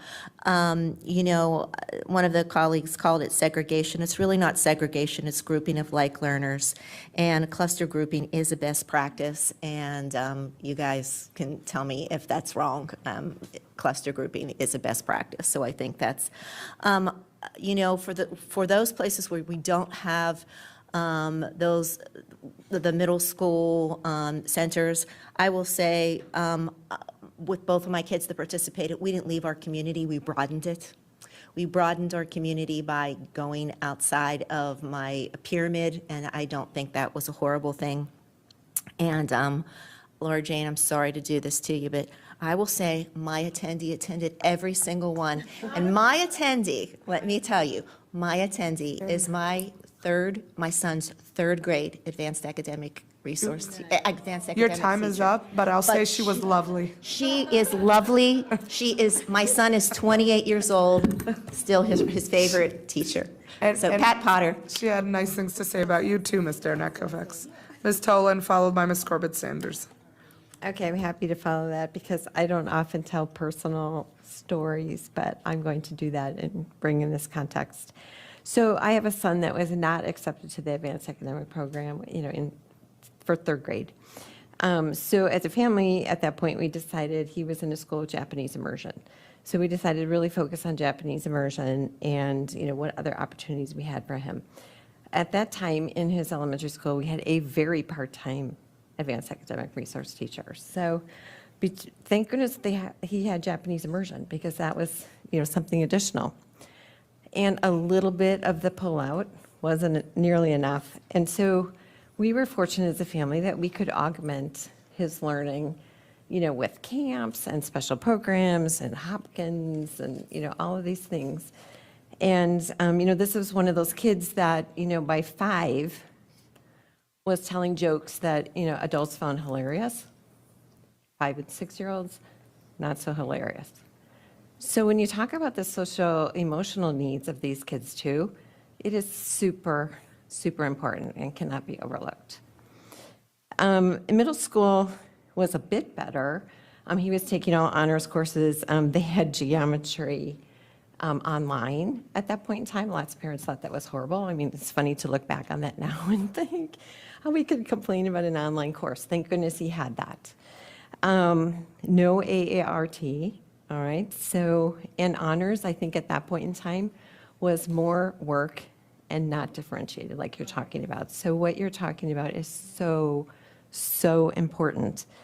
And the student-centered learning that we have moved toward over the last, years, he would have just benefited so much from that versus, our previous kind of learning situations. So I really, really appreciate that you've brought that forward as well.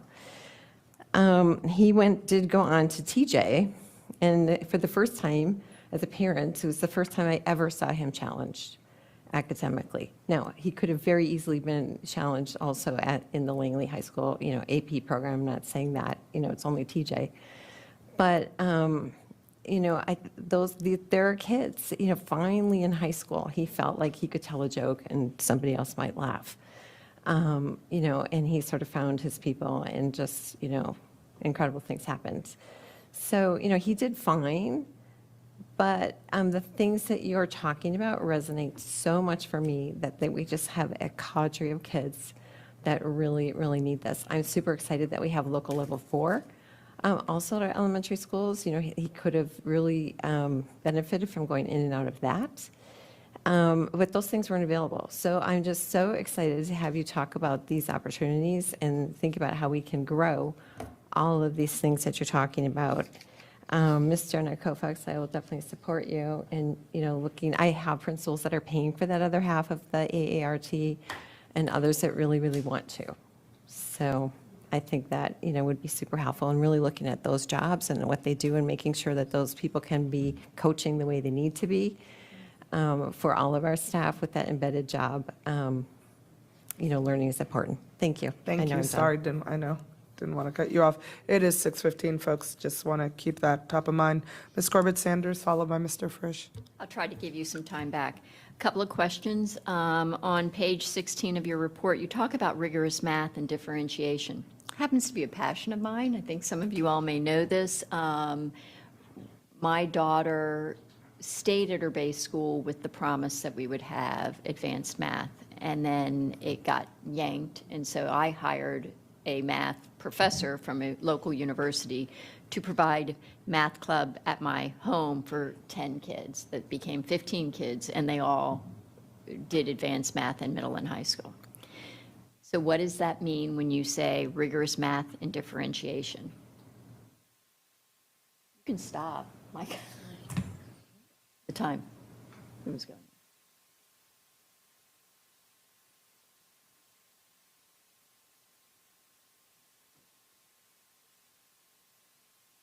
Because just to clarify, we have some schools that have the highest level is geometry. We have other schools that have Algebra 2 trig.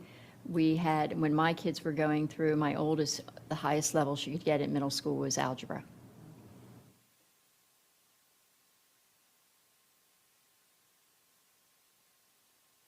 Are you asking to further explain what that part means? Yeah. Okay, okay. What's the plan? What's All the right. deal? So I think it goes to the point of, a lot of folks they're like, what makes the courses different? There was a very easy framework put out by Van Tassel-Baska and Brown that the committee read about and used that had 4 hallmark features of accelerating, changing the pace of things, the depth and complexity, which we talked a little bit about how you would change features of that around. I don't know if I'm going where you want me to go with it. Okay, can you rephrase? What I wanted you to say was we've looked across the county and there is a difference in what is available for advanced math depending on which pyramid you're in. And we're going to work to ensure that we have a consistency of availability of advanced math offering at every middle school in the county. That's what I wanted to hear. So now that it's not there, I hope that we can move in that direction. Because it is pretty important. It's kind of like what Ms. Tolan said about, oh, well, it's online, which we didn't even have that, so. So, to clarify, and I don't know if Noelle wants to chime in, we partner with the math office to collect data on that every year, and that has been becoming accessible at more and more schools. This number here was really about the different, not more, of what we do when we actually have advanced math, because what we don't want is just racing through skills without understanding about it. So number 4 was a different angle on what we were trying to say. Well, I still stand on, we probably want the same level of advanced offerings everywhere. Yeah. Second thing, after-school programming, and you suggested that you were having a challenge in certain schools. The challenge might be caused by certain middle schools that every child in the school is on a bus to get to the school. And so therefore, their ability to stay after school is a challenge. And so until we fix that problem, we might want to ensure that that's a school that gets after-school buses to make sure that our kids can stay, because otherwise there's no walking to be had. And then the other piece is the Young Scholars funding. Did you take a look at that to see whether or not you needed more Young Scholars funding at the middle school level? Because typically it's, we did correct the Young Scholars funding imbalance at the elementary school level. But what do we need to do something at the middle? We were talking about honors in this report, so I didn't come with data about that, but we have been collecting data about how the schools are using the per pupil allocation, and they are putting it to good use. I would have to look. I think one thing just anecdotally that I've heard is when there's not a large number of young scholars at a school, that perhaps they don't have enough to do what they want to do. But at schools where there are a lot of identified young scholars, I think we've heard that they have ample money to do programs.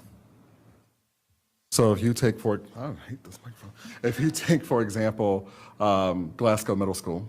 So Glasgow and Luther Jackson, they have one of the largest budgets when it comes to advanced academics. They're able to do like a whole week-long summer program right now that they're currently running, where if you have another school that may not have a lot of young scholars, they may struggle to do one field trip during the school year. So there's some discrepancy across the county when it comes to the number of students that are identified. Well, that's an important thing to know, because there are certainly schools that have similar populations as Glasgow and Luther Jackson, and if they're not having similar numbers of kids identified, we might want to look at what's happening in the pipeline for identifying kids. And with that, because I know time is short, I'm giving you 24 seconds back. Thank you. We are almost 30 minutes late. Mr. Frisch, followed by Ms. Sizemore-Heiser. Thank you. First, I want to thank Hee-Jin Chu, our Providence District representative on the committee, who's departing after a year of service. We're very grateful to have him.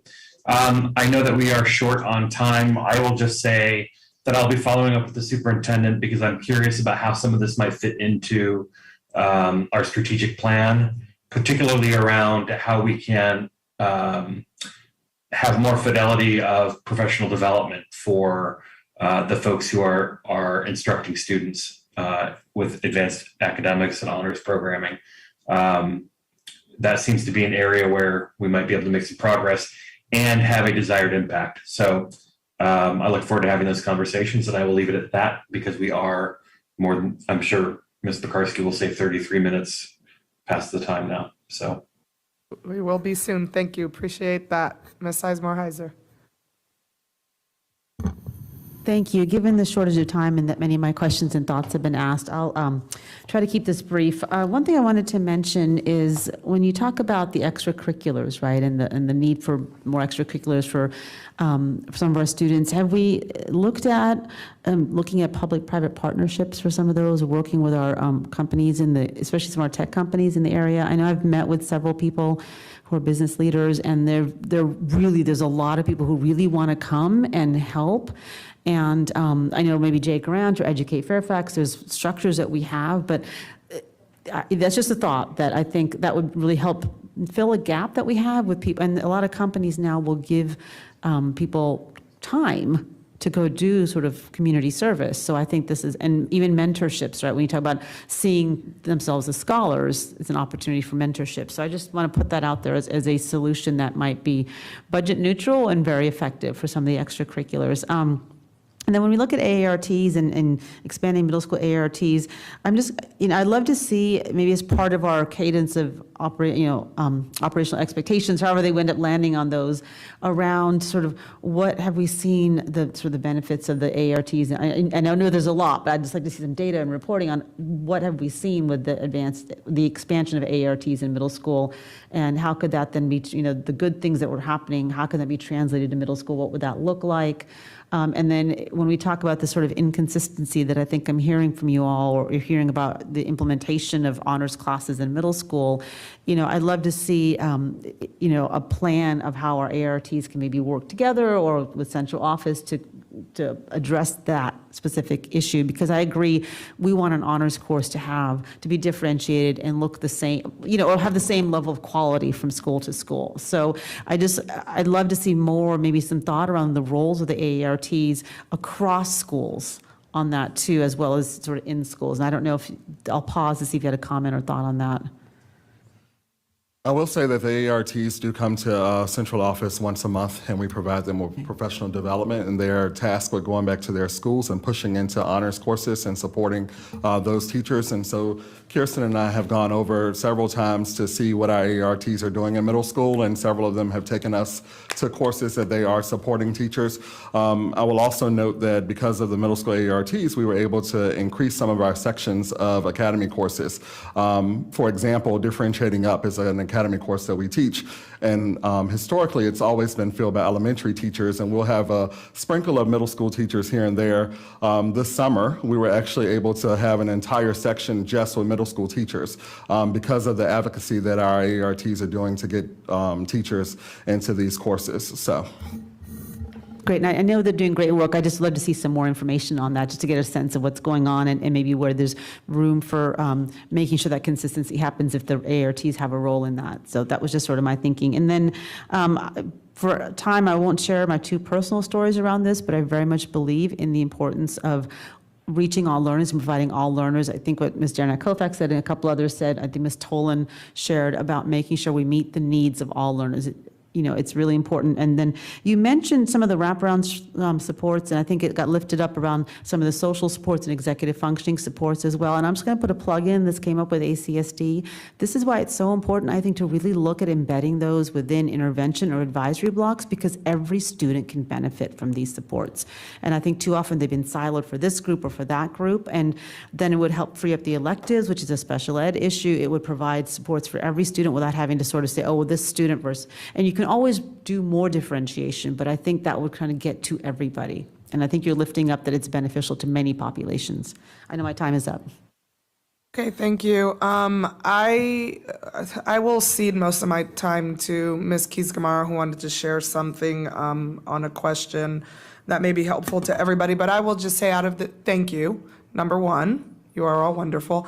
Out of all this, I think what jumps out at me the most is the necessity to tighten up these expectations in this curriculum, framework for our honors courses. And I'm excited that you may just be bringing in a person who could help us maybe do some of that.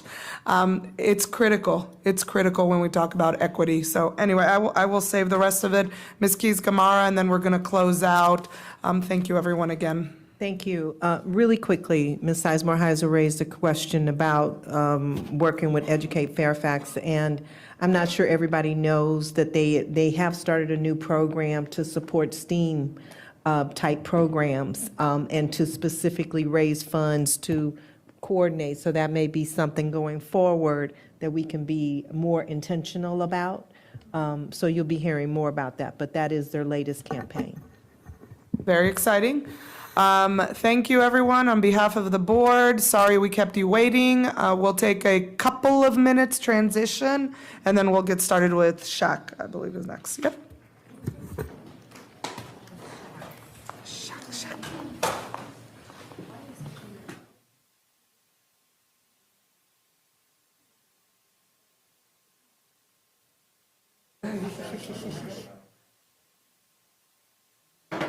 Everything okay?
Good evening, everybody. I would like to welcome you here to the next session we have, our annual advisory report coming from the School Health Advisory Committee. And I want to first say that having been this year's liaison, I truly enjoyed working with the committee. When you see the report and the work they've done, it's just really remarkable. And so I want to convey my deepest appreciation to the two co-chairs, which I'll be turning it over to you to do formal introductions for yourselves and the team that's here with you this evening at the front. I appreciate your patience. As you know, it's very difficult. We started at 2 o'clock this afternoon after concluding at 1 a.m. from our other meeting. So for staff and board members, it's been quite a marathon. So I appreciate everybody being awake and alert and engaged. And so without further ado, I turn it over to our two co-chairs for introductions and presentation. I think we are going to quickly turn it over. Did you want to go first? Oh, okay. Happy to go then. Hi, thank you for having us today. I will be referring to my notes a lot. I'm not the best public speaker. My name is Alana Jurgen-Doniger. I'm a parent of 2 FCPS students with one starting this fall. I'm the Springfield District Representative to SHAC and also one of this year's co-chairs, along with my wonderful co-chair, Brenda, who will introduce herself as she discusses the next slide. We wanted to start by saying thank you to Leah and Saray and all of the other people who've helped us, along with Debbie, for being such great partners and facilitators to the committee. Thank you to all of our committee members for all their hard work this year. Thank you. For all their hard work this year. And a personal thank you to my amazing Springfield District School Board member, Laura Jane Cohen, for giving me the opportunity to be her representative. So thank you. Before delving into our presentation, we thought it made sense to explain at the outset the ways in which our work this year and our recommendations coming out of that work align with the new strategic plan. Due to our roles as SHAC committee co-chairs, Brenda and I had the privilege to be a part of the core strategy team. We hope that after reading our report and listening to today's presentation, you will see how SHAC's recommendations align with every single one of the 5 strategic plan goals, as well as one of the pillars. Goal 1 mentions that every student will develop curiosity and a joy for learning. As experience and data show, these traits often develop away from a computer screen, especially and particularly a joy of learning. Goal 2 prioritizes student health and well-being. Too much screen time can interrupt connections between students and also between students and teachers, harming both learning and mental health, not to mention the physical side effects on eyes and body from hours and hours of staring at computer screens. Goal 3 mentions that students will acquire critical and creative thinking skills. Although computers are one tool for using and applying critical and creative thinking skills, they are not always the best tool. Goal 4 is about equity and about how every student will have access to high-quality academic programming and resources. We all know how much disparity there can be between schools with respect to the resources that are provided to students. Educational technology, or EdTech, is no different. For example, some elementary schools encourage students to do most of their work online, or they have teachers who rely heavily on videos to teach. Other elementary schools have classrooms with very little screen time, where students instead mostly engage in traditional learning, discussion, and hands-on activities. Even within a school, screen time varies greatly depending on which teacher a student gets. Goal 5 is about being ready to thrive after high school with the skills to navigate, adapt, and innovate for the future. When most people hear a goal like this, they may think of technology. But although students must be agile with technology, the core skills of adaptability and innovation are not best developed by spending class time on screens. In her May presentation to the school board about the strategic plan, Dr. Reed talked about the school system needing to prepare the incoming class of kindergartners, the class of 2036, for the jobs and careers that will greet them when they graduate high school, jobs that don't yet exist and that maybe we can't even imagine today. Technology is evolving at such a rapid pace. Computer skills learned in elementary school now are unlikely to be the computer skills needed for the jobs of the future. Teaching children to navigate, adapt, and innovate are all critical and can be learned without the overuse of EdTech. Finally, looking to the 4 pillars of the strategic plan, Pillar D is about creating a culture of equity, excellence, and accountability. Our recommendations align with all 3 of these items. In our report, we recommend steps that will provide students across FCPS with a more equitable approach to screen time, protecting them against screen time overuse at all grade levels. We recommend that FCPS practices more intentionality in its use of EdTech to ensure continued excellence in the education FCPS provides its students. We also make several recommendations towards creating structures and systems that allow for more visibility into how much screen time students are getting at school, and to ensure that going forward, we as a system are doing our best to ensure a more mindful and healthy approach to in-school technology. And so with that connection to the strategic plan, I will turn it over to Brenda. Okay, thank you. So my name is Brenda Sylvia Torma. This is my second year as the co-chair. I've been on SHAC since November of 2019. And I am the Fairfax City School Board's representative. Next slide. So just to remind everybody what our purpose is, that we assist with developing health policy in the school division and evaluate the status of school health education, the school environment, and health services, and that we are guided by evidence-based public health research in making decisions regarding school health. Next, yep. So this year, our charge was to learn more about the impact of technology use on student wellness, including physical and mental health, mental health, physical activities, social, emotional well-being, and sleep. And we sought to understand best practices in the use of EdTech in schools for various age groups. So we spent a fair amount of time at the beginning of the beginning of the school year trying to identify where we wanted to go with our charge in terms of who we wanted to invite to our meetings. And Alana identified two folks from every school. Their names are Blythe Winslow and Amy Tyson. They spoke in October. Two teachers from Chantilly High School, Joe Clement and Matt Miles. They are the authors of a book called Screen Schooled. They spoke in November. January, we had two people from FCPS's Educational Technology Department. February, we had Miss Donna Desaulniers. She's the manager of the school psychology services for FCPS, and she shared with us the school youth survey results.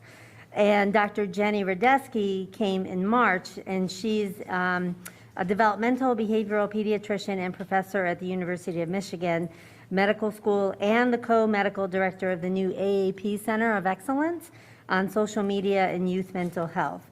So what we did was we took what they said when we developed recommendations from them. Due to the time constraints, we will provide a brief overview of their presentations, but you guys obviously can find more details in our minutes, monthly minutes. Next slide. And Brenda, if I could just give you a time check. So given there's 9 board members who are going to want to be asking questions, if you guys can do this portion in about 15 minutes, that should then give us time to ask you questions back. Okay, so I'll be speedy. Yeah, and even just the highlights, are great. Yeah, okay. So just to give you an idea of what EdTech Triangle is, it's a framework for education technology, best practices, and is a research-based model of healthy classroom technology use. It prioritizes student wellness, growth and development, and creating a positive classroom learning experience. Multiple studies have shown that direct teacher instruction is the most powerful tool and that human connection and relationships are crucial to learning.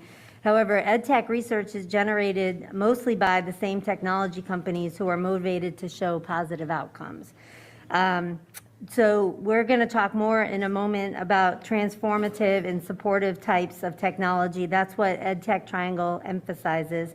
And that basically teachers should strive to use screens when they're truly transformative or supportive. Next slide. Oh, thank you. So transformative examples, robotics, things that really produce a unique outcome or develops a high-level skill. Supportive it supports the students' learning in helpful ways, and you can see the different examples. Restrictive is restricting the students from growing, so prioritizing typing over handwriting or using points-based learning games. Disruptive is disrupting learning and or breeding habitual use. So these can be things such as using screen time as a reward for behavior management or choice during free time. November, Joe Clement and Matt Miles, they reiterated that they were speaking on behalf of themselves and their own personal professional experiences, not on their employer.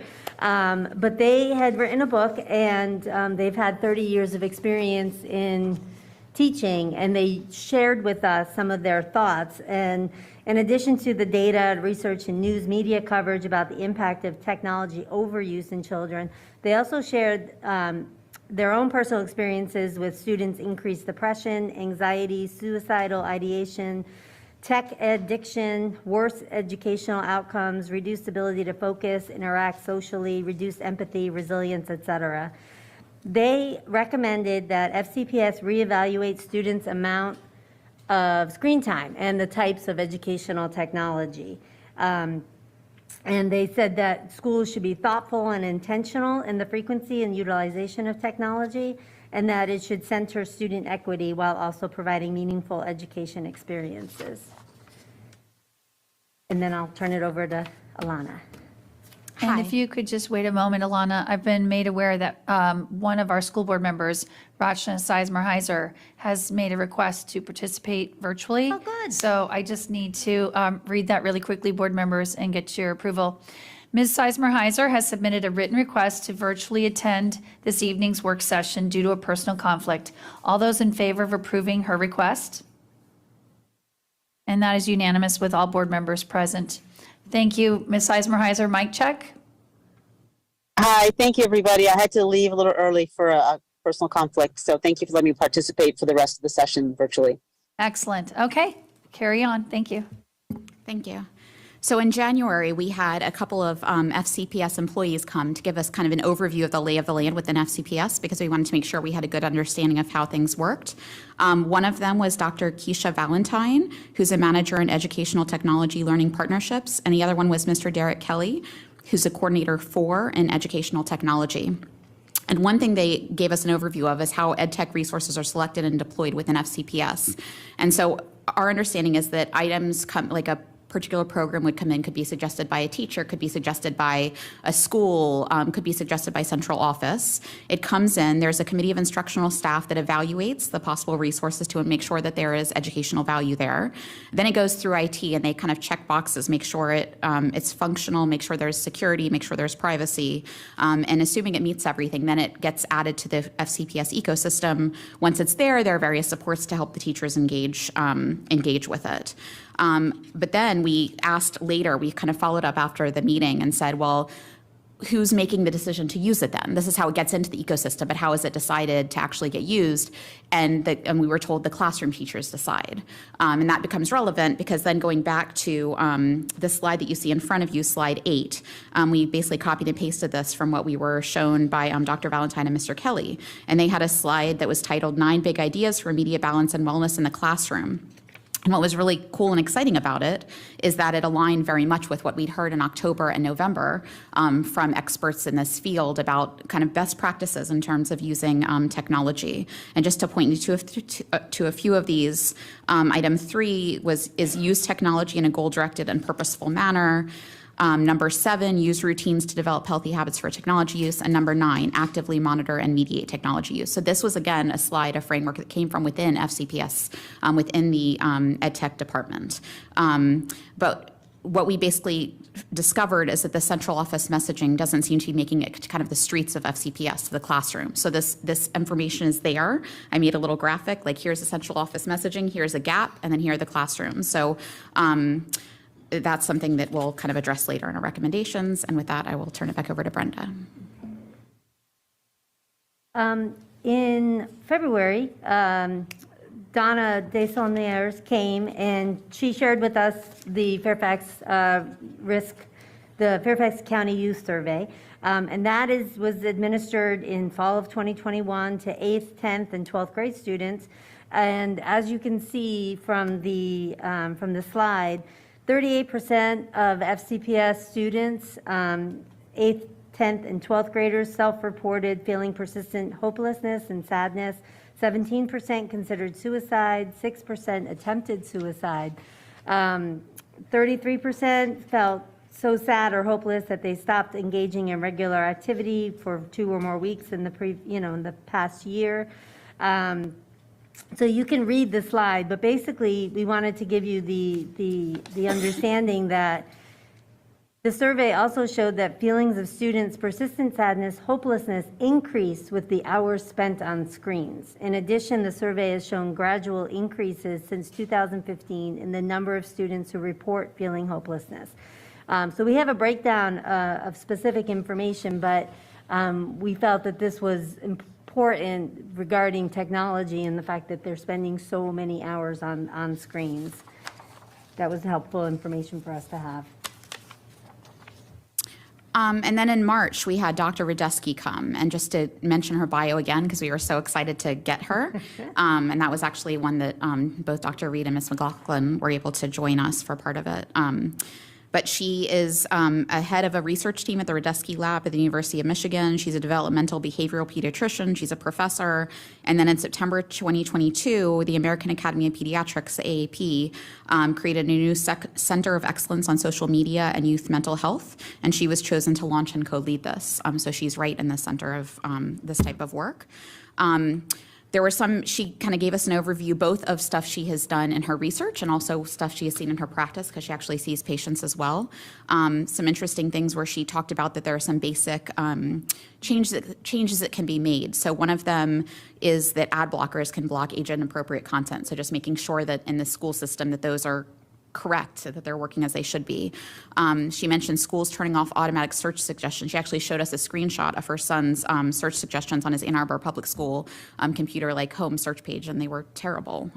So, it's basic things like that. She talked about how in her practice that she mentioned how there are individual human differences in how people deal with technology. And one issue that she sees a lot in her practice is that students are distracted by other tabs on school laptops during class. Then she also talked about, from a developmental standpoint, and this is pretty important and central to her training, that the relationship between technology and mental health does not begin in adolescence. Positive intentional relationships with technology begin in preschool and kindergarten.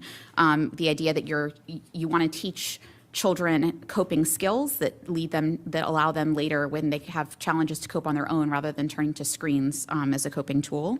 And part of that is not using media in school for calming or distracting children. She showed us a really interesting study about, it was not in a school setting, it was a study that she'd run where when a child is being, it was a very complicated graph if you remember, but a child was being challenging, and so the parents were more likely to give them a screen, so then their behavior ends up getting more challenging. It's kind of like a negative feedback loop that can happen.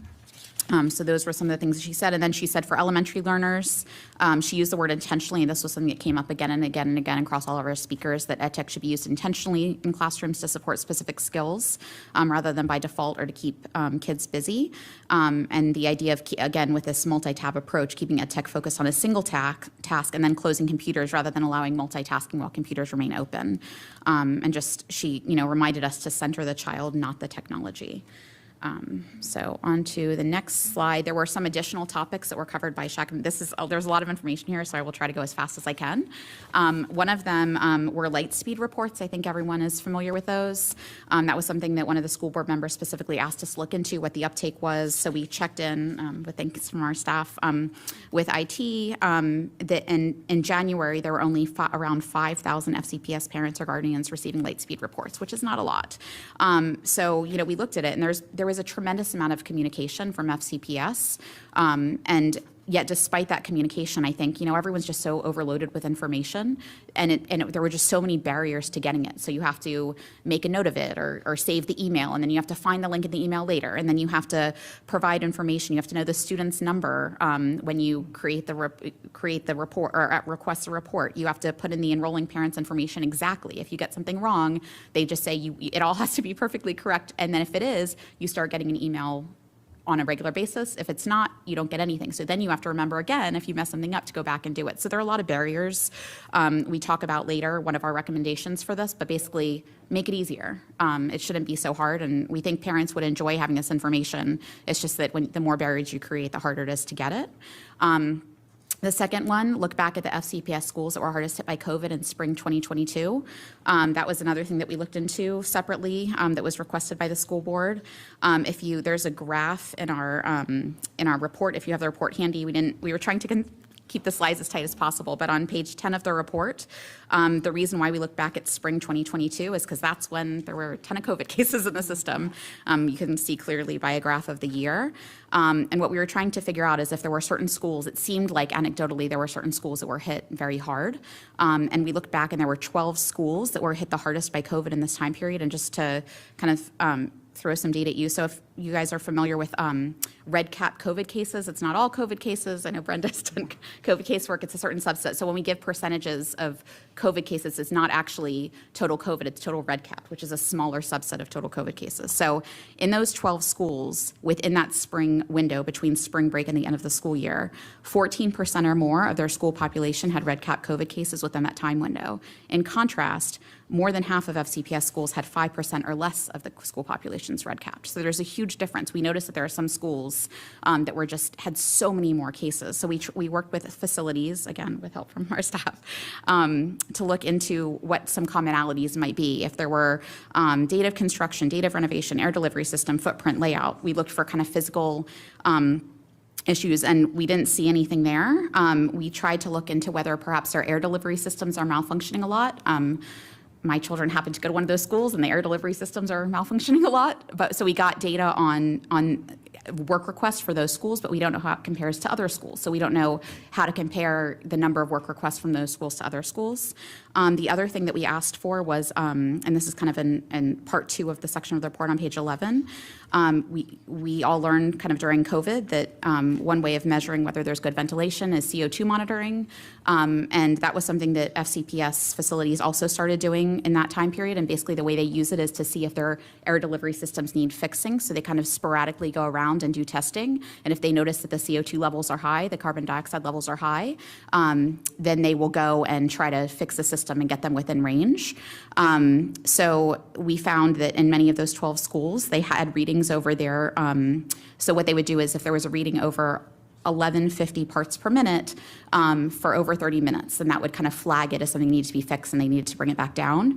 Our recommendations are consolidated within the report, but we recommended in this area that FCPS facilities engage in regular, thorough, and ongoing CO2 monitoring to ensure that our students have good indoor air quality. It was starting with those 12 schools and then expanding out to other schools that might be identified as high risk. And then we also had a recommendation that FCPS change its testing standard because it told us that their testing standard was 1150 parts per minute. But this group, I learned so much during this process. There's something called ASHRAE, which is kind of the standard for air movement, and their industry benchmark is 1,000 parts per minute. So it was interesting that FCPS had a higher benchmark than ASHRAE's. So that's the look back at schools hit hard by COVID, and I will pass it over to Brenda for the locked school bathrooms. And Alana, a couple board members have asked if you can just clarify what red cap means. I will have Brenda do that, actually. Or Leo wants to take it over. I can do it. Yeah.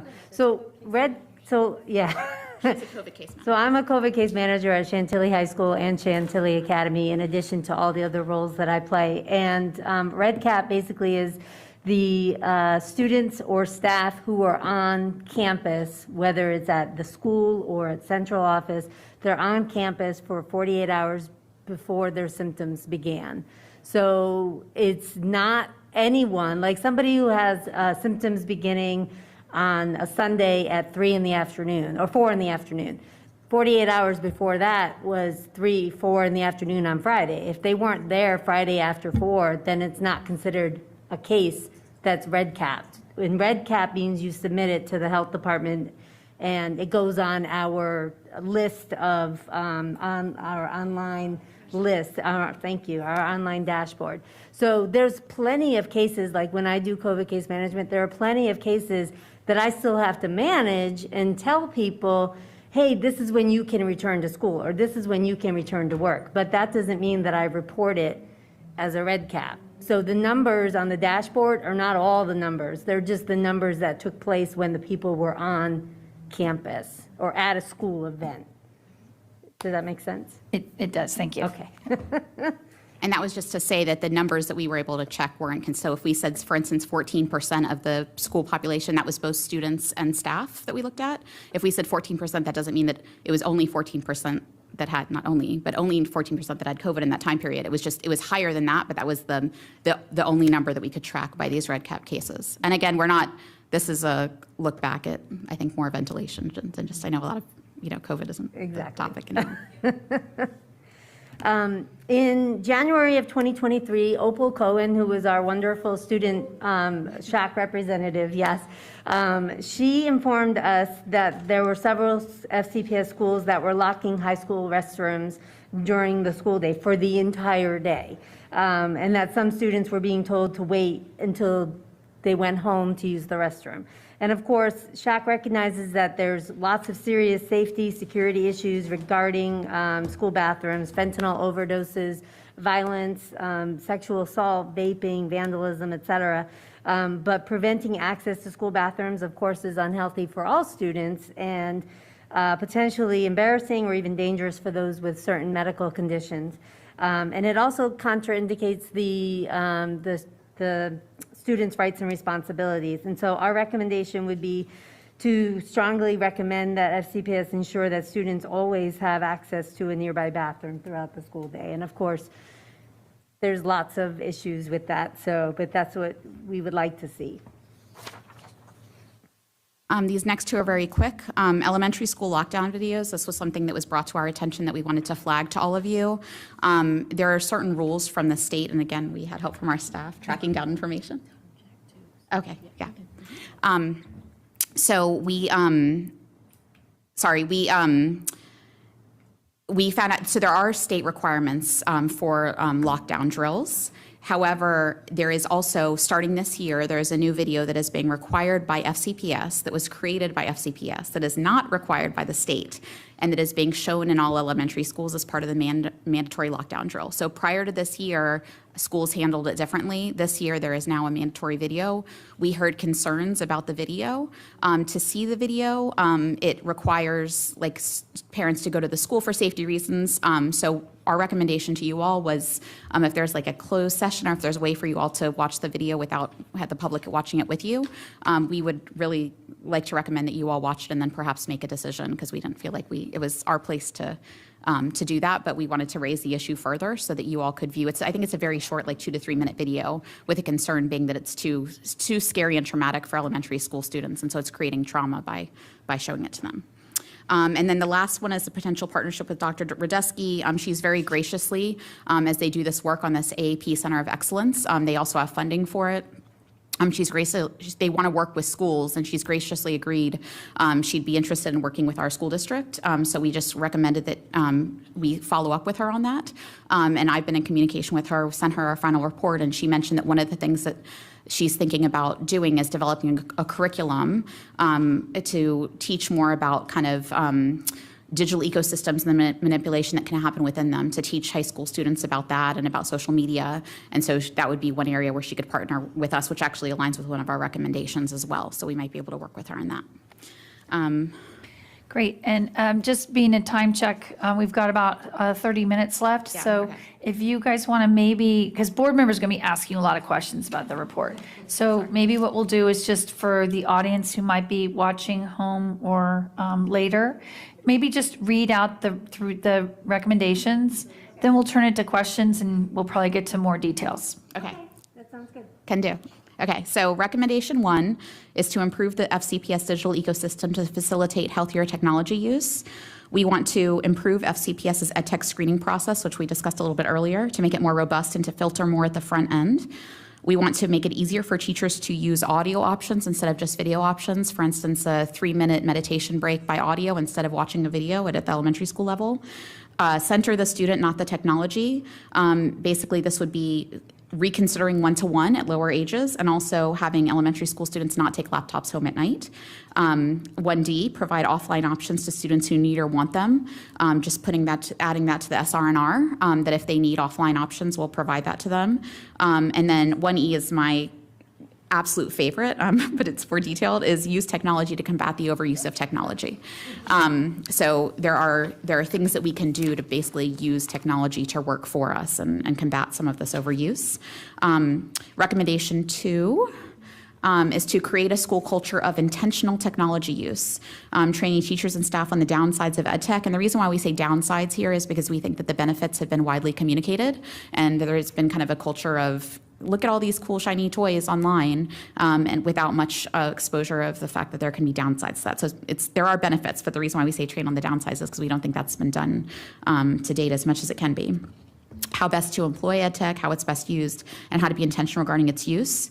We recommend the use of the EdTech triangle to kind of rebalance the approach to screen time. Brenda talked about the triangle before, with the idea being it's like a food pyramid. And so if you're using technology, try to use more of the better technology and less of the less helpful technology.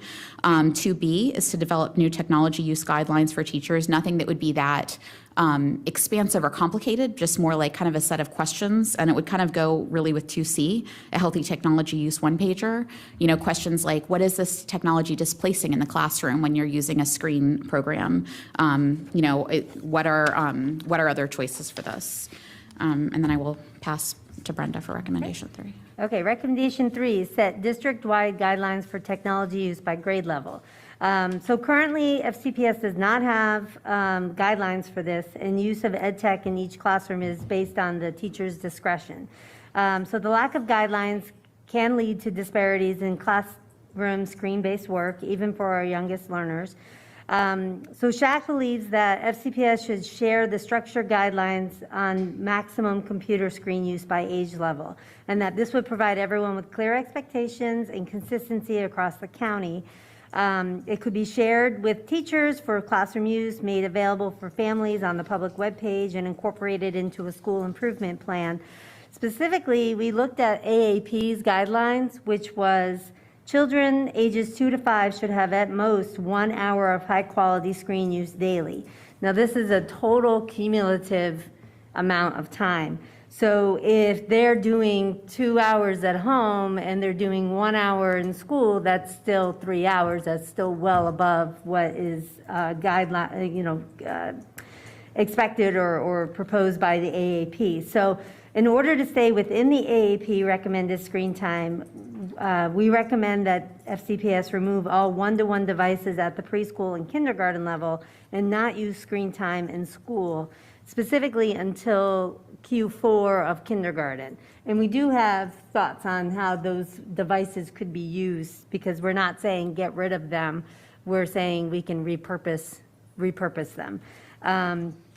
We also believe that FCPS should utilize the recommended guidelines from the EdTech Triangle to develop countywide screen time limits across grade levels.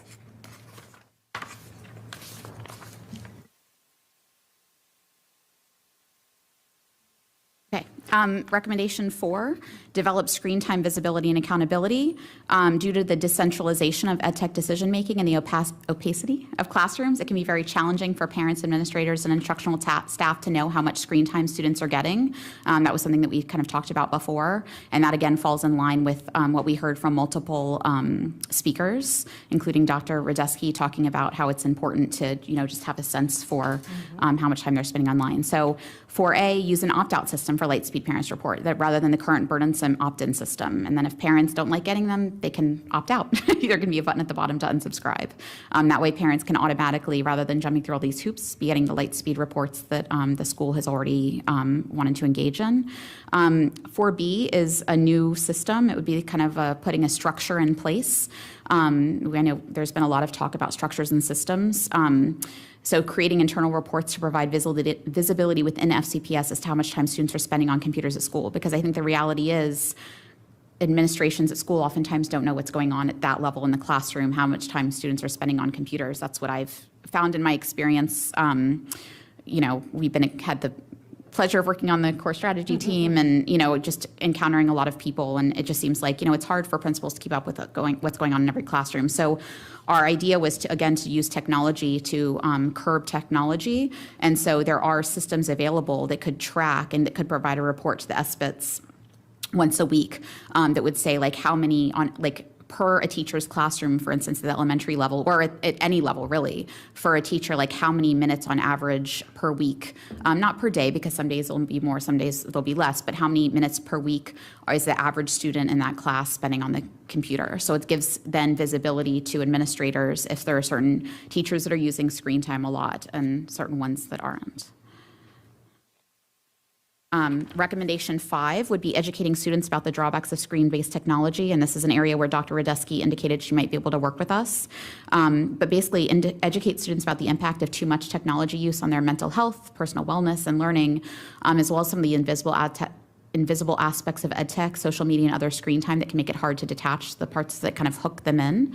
And then we would also recommend updating the FCPS digital citizenship curriculum to include manipulative design as well as healthful alternatives to using screen time as a coping strategy. And then last one, recommendation 6 is to educate families about the drawbacks of screen-based technology. And that was something that was raised by one of our FCPS speakers. It was like, if we're doing all of this in school, we should also make sure that we, provide parents the tools at home. So help build a culture of screen time balance both at home and at school. FCPS does have digital wellness resources, further promote them. And then also there's this nonprofit organization that provides this kind of screen-free week. And we could try to, promote the idea of doing like a screen-free school day where alternatives are given, and also families are provided with alternatives for after school so they can take it home as well. And then back to Brenda real quick. Yep, real quick. So SHAC is also reiterating support for recommendations made from previous years. We're reiterating support for later morning start times for middle schools, as well as setting sleep-friendly deadlines for online homework submission. The default setting for FCPS should be set for 9 p.m. instead of midnight. And then last but not least, what everyone's waiting for, what is our charge for next year? We are using our charge from this year kind of like as a piggyback. So according to the U.S. Surgeon General, recommended, yes, are recommended. We have not been approved for that. But this is what we're thinking. So Dr. Murthy, the Surgeon General, he's saying that the country is facing a loneliness epidemic and that technology is a critical factor in why people of all ages feel less connected. So what we're hoping to do is build upon the lessons learned and recommended actions from this year's charge on EdTech and identify strategies to help FCPS implement 2 of the 6 foundational pillars within the Surgeon General's national strategy to advance social connection. So those 2 pillars are reforming digital environments and cultivate a culture of connection. And this recommended charge does relate directly to the FCPS strategic plan, but with goal 2, a safe, supported, included, and empowered students, and pillar A, differentiated and culturally responsive learning environments. And then this is where you guys can go for more information. If you want to join our Facebook page, you're welcome to do that as well. Wonderful. Well, thank you both so much, and to the entire SHAC Advisory Committee, along with FCPS staff who helped you produce this incredible report this year. To my colleagues, as you know, we are already running 35 minutes behind. So without too much objection, I would recommend, since there's 9 of us, we just go with a 2-minute turn, maybe focus more on your reaction to the report instead of asking lots of questions, because we can always put you in touch with the 2 co-chairs, and that will hopefully allow us to conclude by 7:35, which is where we anticipated based on the late start. So I have right now Dr. Anderson, followed by Ms. Omish, and then Ms. Tolan. Not to not follow directions, but there's a question I do want to ask this group that I was not very clear on. When you talked about, I believe it was page something, where you talked about centering equity, page 7. Can you give a little bit more detail in terms of what you meant there? Technology decisions should be center student equity.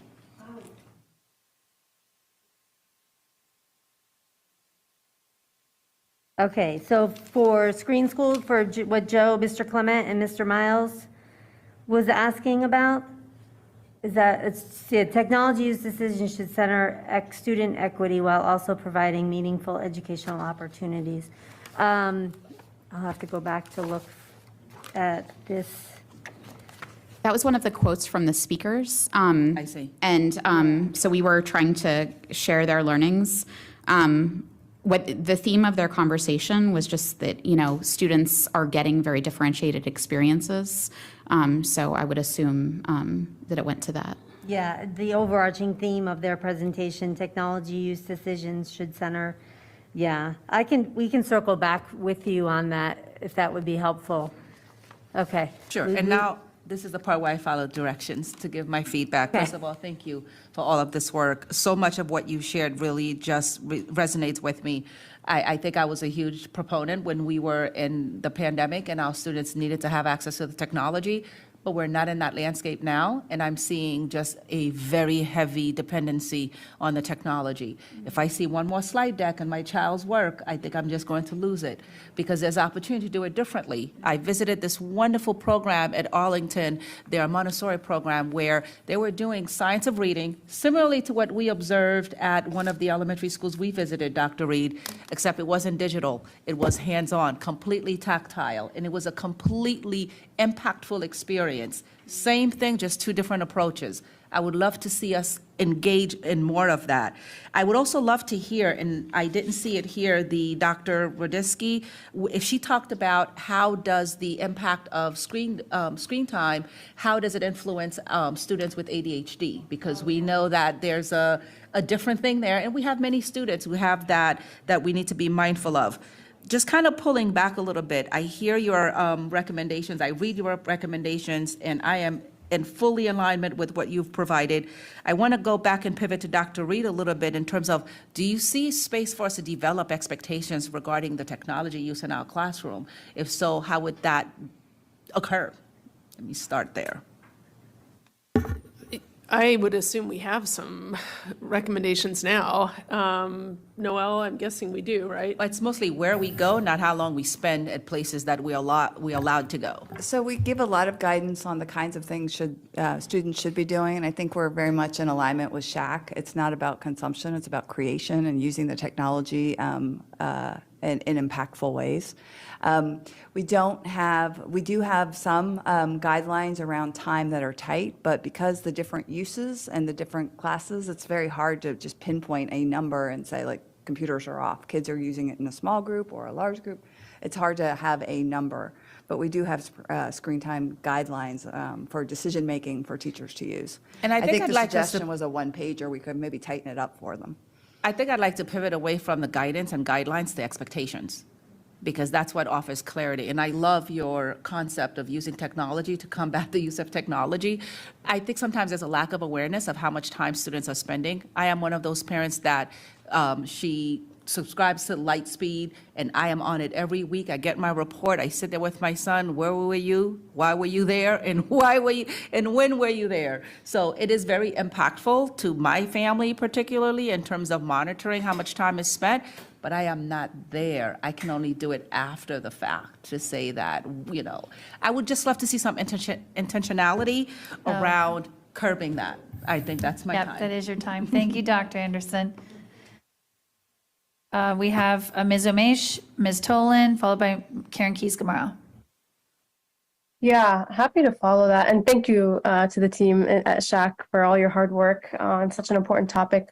I honestly think this is maybe, Dr. Reed, governance chair, just some thought, and the governance chair is about to change, but just some thoughts to perhaps develop a policy around this, and maybe regulations can stem out of that. But I really think it's about time. When we introduced the laptops during COVID, we made all these promises and told families not to worry and it's going to be regulated. But I don't think our deployment lived up to that commitment. And so, I think similarly in my school visits, I've been really surprised to see how many times I walk into a classroom and kids are doing something on a laptop. They're obviously meant to be a supplement. They're meant to be a tool at home, right, to be an equitable resource, but certainly not something to replace what's possible in the classroom. So I don't know, Dr. Reed, maybe that there's an opportunity here to just start the development of a policy that addresses, all recommendations here, 1 through 6, I think could be components of that So that's one that I feel strongly about, even to set minimums, like what, at least maybe it's a maximum once a week in class use of a laptop or something, like some kind of floor that's like, we won't accept something more than that, to the point of expectations from Dr. Anderson, more so than just, hey, this is nice to do. And I recognize there's like some gray area there of where it could be restrictive, so we can be thoughtful, and it might, it could take time, but I think we have to land there at some point. The other, just two quick thoughts. One, the lockdown video. I think that's an awesome opportunity for us to take a look. I think I know just in conversations with my colleagues, like this is one of those areas that we are concerned and trying to be more trauma informed. So I think that's a nice action item for us to perhaps take on, or maybe staff can look into. And the final piece is just in terms of the hopelessness and the youth survey data, and thinking about care and concern. I know that one of our student reps in recent years had talked repeatedly about how kids that would miss weeks of school would never be asked about, never contacted. It was as if they didn't exist. And I don't know, I think that standardizing how we handle that, Dr. Reed, might be also a really welcome, step, because I know some schools use technology and are really creative and follow up, and others end up in the situation I just described. So those are just some thoughts about next steps. Appreciate all the hard work. Thank you, Ms. Amish, very much. Okay, I have Ms. Tolan, Keys Gamara, and Pekarsky.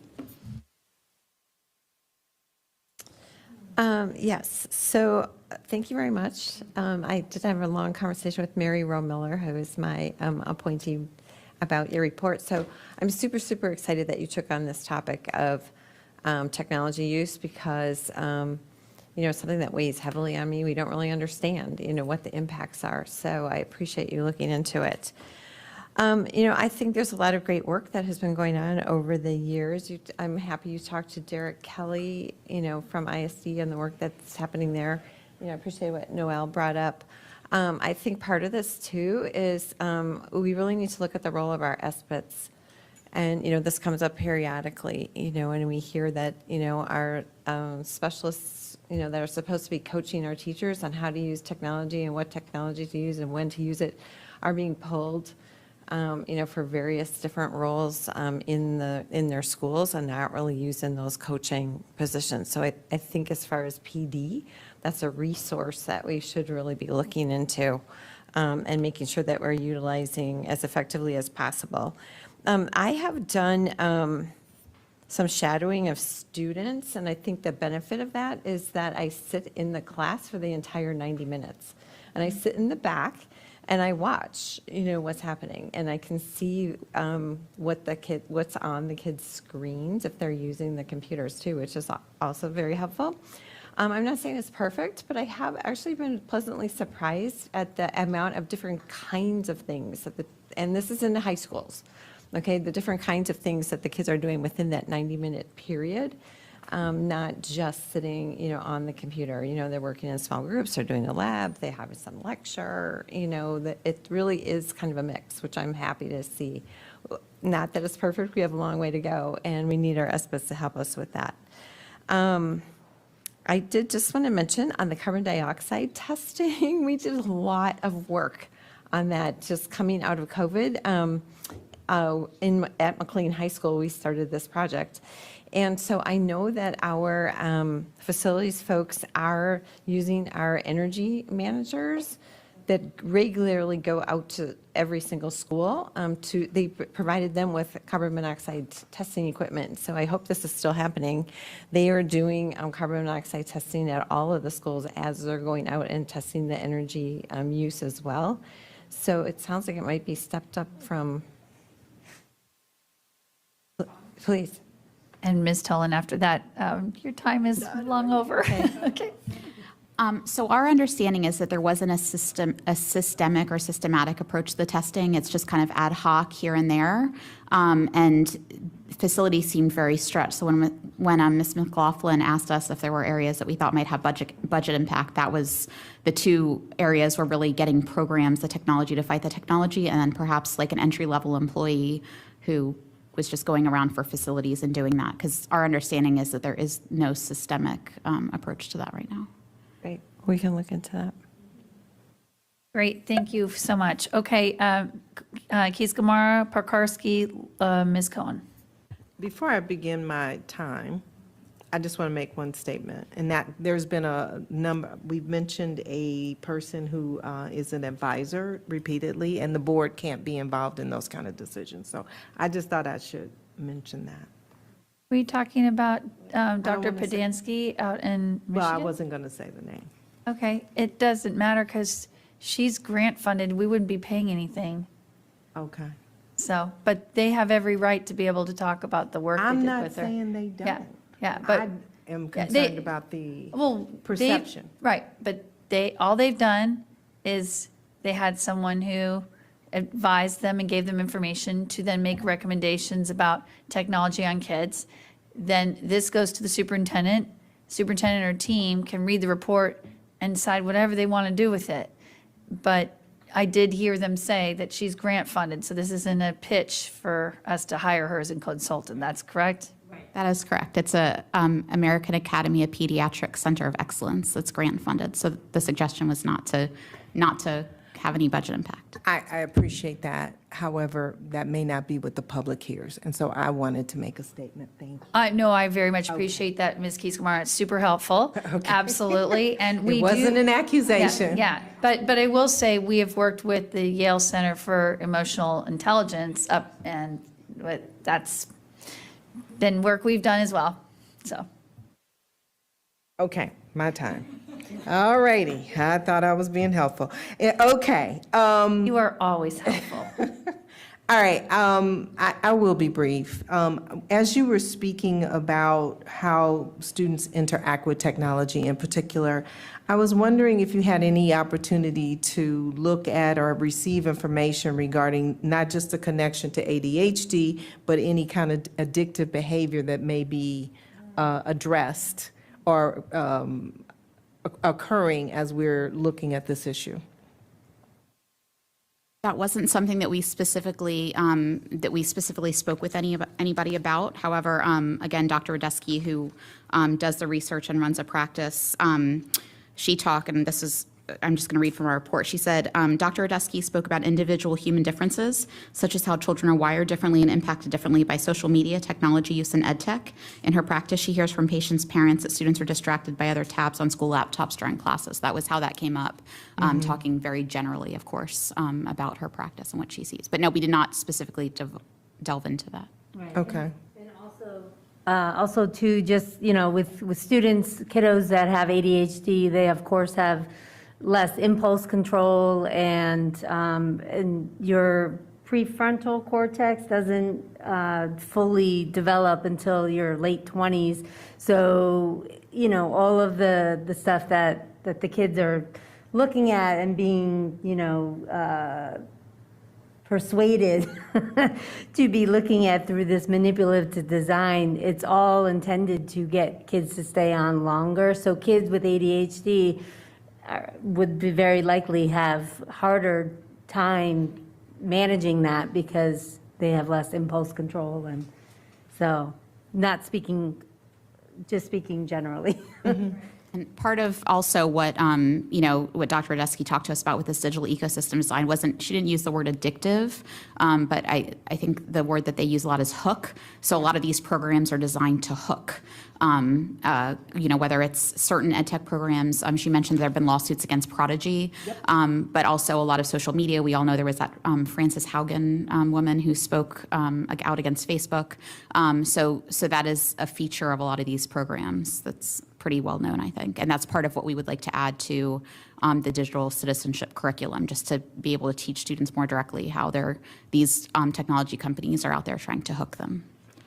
So I think, I don't recall who said it, I'm sorry, but somebody mentioned, how we might incorporate looking at our digital program and how, because we dove into it during the pandemic wholeheartedly, but now, we perhaps can review making sure that we're addressing any possible negative impacts, which leads me to my second point, having to do with how we're involving parents in this conversation.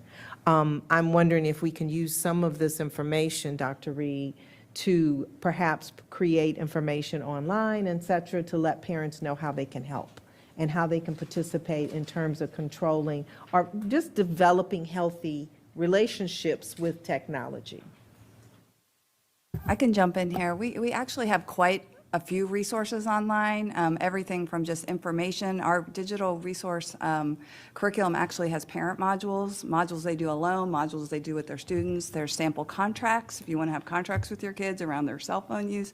We have lots. Typically, and I don't know if it happened this year at the special ed conference, we set up booths, we do presentations. At any event where there's an opportunity to reach parents, we tend to do that. So there is a lot. Maybe we need to re-communicate that.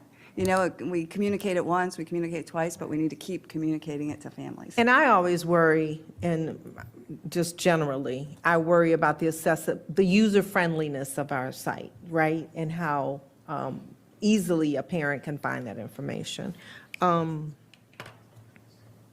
If I could just add to one of the, in recommendation 6, where it says educate families about the drawbacks of screen-based technology, I was so excited to see there is the Promoting Digital Wellness from October of 2022 from the FCPS Family Resource Center, that they sponsored a 90-minute webinar, and it featured Bethany Demers, who is one of our SHAC committee members, as well as an ed tech specialist, and it shared the many challenges that social media and other online platforms pose to adolescents. So we were thinking in our report, we said this could be modified so that it speaks directly to students and is included in the FCPS digital citizenship curriculum. But I just thought, oh, how wonderful, there are these resources. Why haven't I read them, or why haven't I watched them? But it was October of 2022, and that's when we started, ramping up on this. And I was like, oh, I wish I had known this so that we could have promoted it, so. But yeah, so it's exciting that there is some new stuff. It's not just like stuff from 2020. It was October. So I was just wondering if there was a way that we could look at that and make it more accessible. And then the last thing is, what I'm hearing from you is building connectivity between people as opposed to technology. And so any way that we can speak to how we support that and involve parents in that process, I think would be helpful. And I'd love for us to take the information you're providing us to achieve that. Dr. Reed or Noel, I think that's where we should be going, especially with the studies on loneliness, et cetera. So that would be, I'm hoping that we can use this to achieve some of that. There are a lot of kids that don't feel connected. Amen. Thank you, Ms. Kieskamara. It's a perfect point to end on. Ms. Pekarsky, Ms. Cohen, and then any other board members who wish to speak. I don't see plaque. Oh, Ms. Derenak Kofax. Okay. Okay, thank you for this report. I will say you asked for your reactions. My reactions were, well, when FCPS On started, these are exactly the questions that I was pushing to admins at the time, because I thought we would be here one day, and that day, that day has been, we've been there long before today. But when we started our terms, I also started pushing the need for ensuring that we're using technology to actually enhance and give kids creative ways to learn and produce. And we're not doing that in every single classroom. When I walk into a math classroom and every single kid is on a laptop, that is not appropriate. And it does happen, and I have seen it. Is that everywhere? No, absolutely not. I don't want that. And some kids are doing amazing things, but it's not everywhere. I had brought up the limits in the past. I don't know if that's the answer either. I don't know how you do that, but we have to do something differently, because these depression levels have been going up. There's they haven't quite yet reached the point of causation, but the correlation in the studies is well documented right now. So I do think it's a topic that we need to really seriously look at and try to figure out what we can do to help these kids. I was never a fan of the one devices. I'll just say I'm still not. Kids need to write, kids need hands-on activities. It develops their brain. There's a reason why that's important. I was really disappointed to see that one of the recommendations is a sleep-friendly deadline for online submission. This is something that I was talking to the superintendent about 6 years ago and was told that this is something that we could fix. So the fact that it's not, I just, like, kids need to sleep. So that's unfortunate to hear. Ms. Picarsi, thank you. I think, again, what you're referencing is when teachers are giving time deadlines that students can have until midnight to submit things, it causes some kids then to stay up that late in order to finish it versus a 9 to 10 p.m. Okay, so we now have Ms. Cohen, followed by Ms. Derenak Kofax. Thank you. Happy to follow that. And I think, it's a slippery slope there, right? Because at the end of the day, hopefully parents and guardians are involved in kids' bedtime. I will say with kids that have jobs and have sporting events and band and all of that, our family has certainly made use of the 11:59 and 59 seconds turn in, one child much more than the other. So I hear you, and I also feel like there is a piece that is a parent responsibility and guardian responsibility about setting limits and bedtimes, and the beauty of being able to turn the Wi-Fi off at the discretion is just such a powerful tool. I just first want to say a huge thank you to Alana, my amazing SHAC representative. I will tell you that Lightspeed really started because I had a constituent reach out who said, is there any way that I could know, what my kindergartner is doing during the school day on their laptop? And I went to our then IT head who said, no, that's not possible. And luckily with the support of my colleagues, we figured out a way to change that answer. But that is because you said, I just would love to know what my kindergartner is doing. And that seemed like a very reasonable question. So thank you for that. And then, of course, a huge shout out to the ever amazing Opal Cohen. Oh my gosh, recent graduate from Woodson High School. Amazing. Thank you, Opal. If you're anywhere listening, I can't wait to see what you do in the world.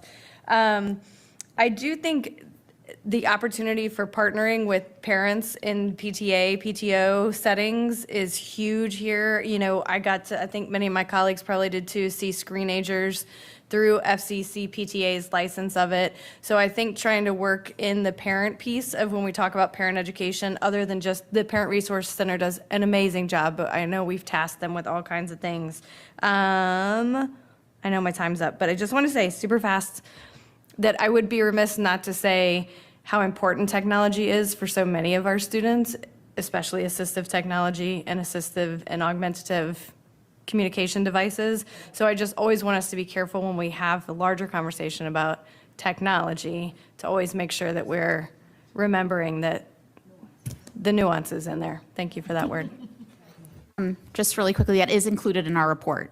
We just were rushing so much towards the end, but we absolutely always make account for that population as well. Yeah.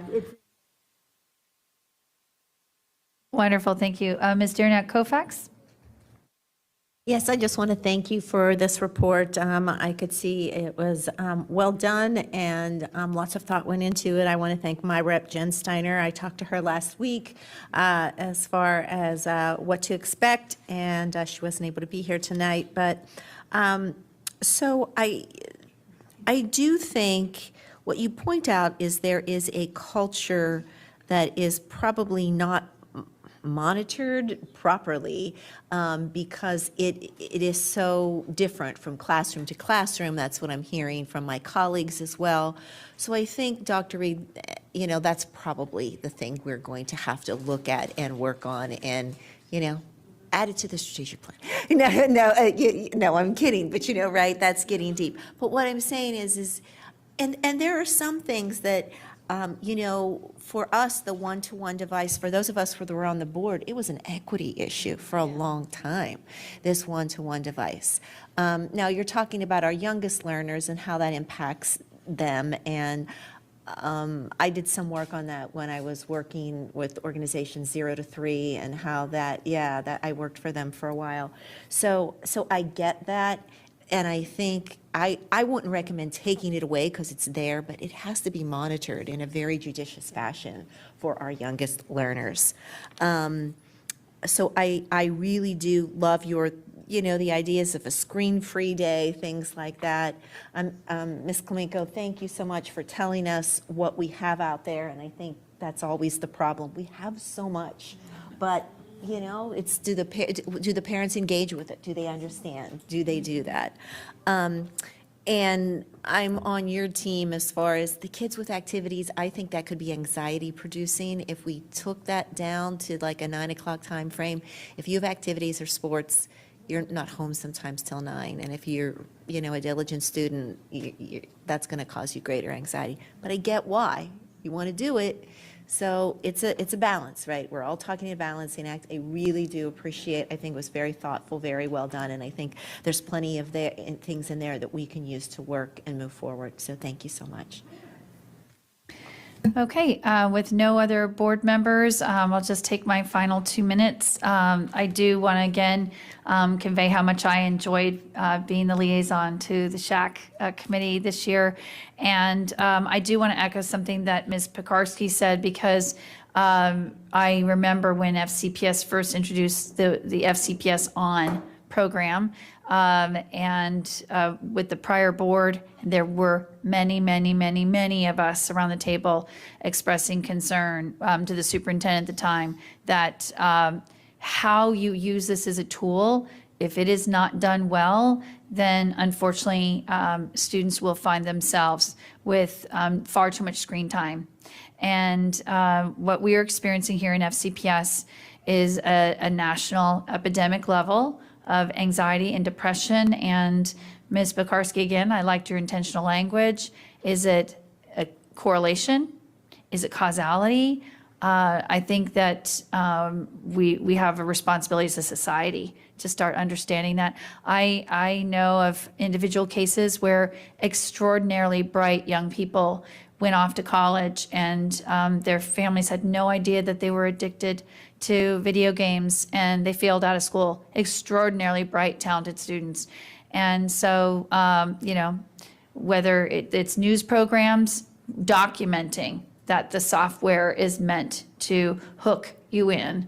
And just like any type of addiction, you never know what the substance or the item might be. And Dr. Reed, I do want to spotlight that we are very fortunate to have the Parent Resource Center and ISD doing all the things to bring information to our families.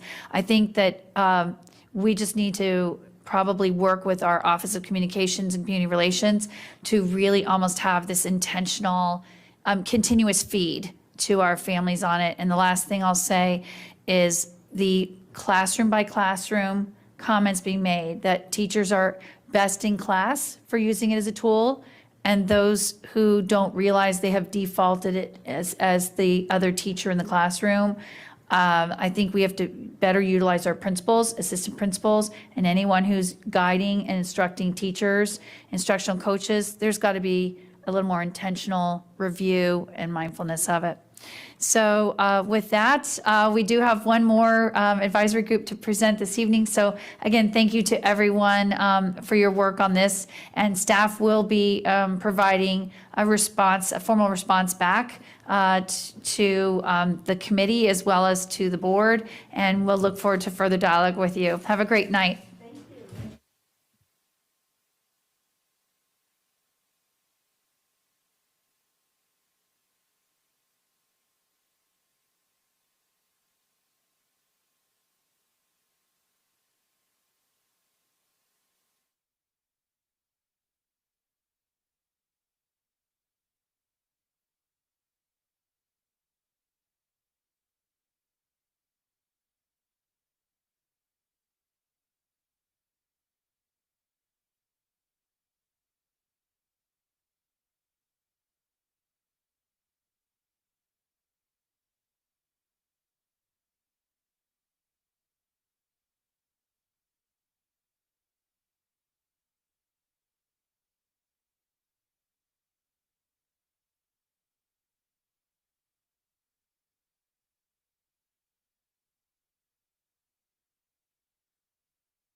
We saved the best for last.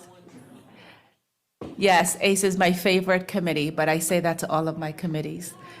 So I would like to introduce Ken Balbuena, who is the chair, and I will allow him to introduce the rest of the team so that we can get into the business of the report, because I know you'll have many questions. So, Mr. Balbuena, please take the floor. Well, thank you so much for this opportunity to come present the strategic plan, present the annual report to all of you.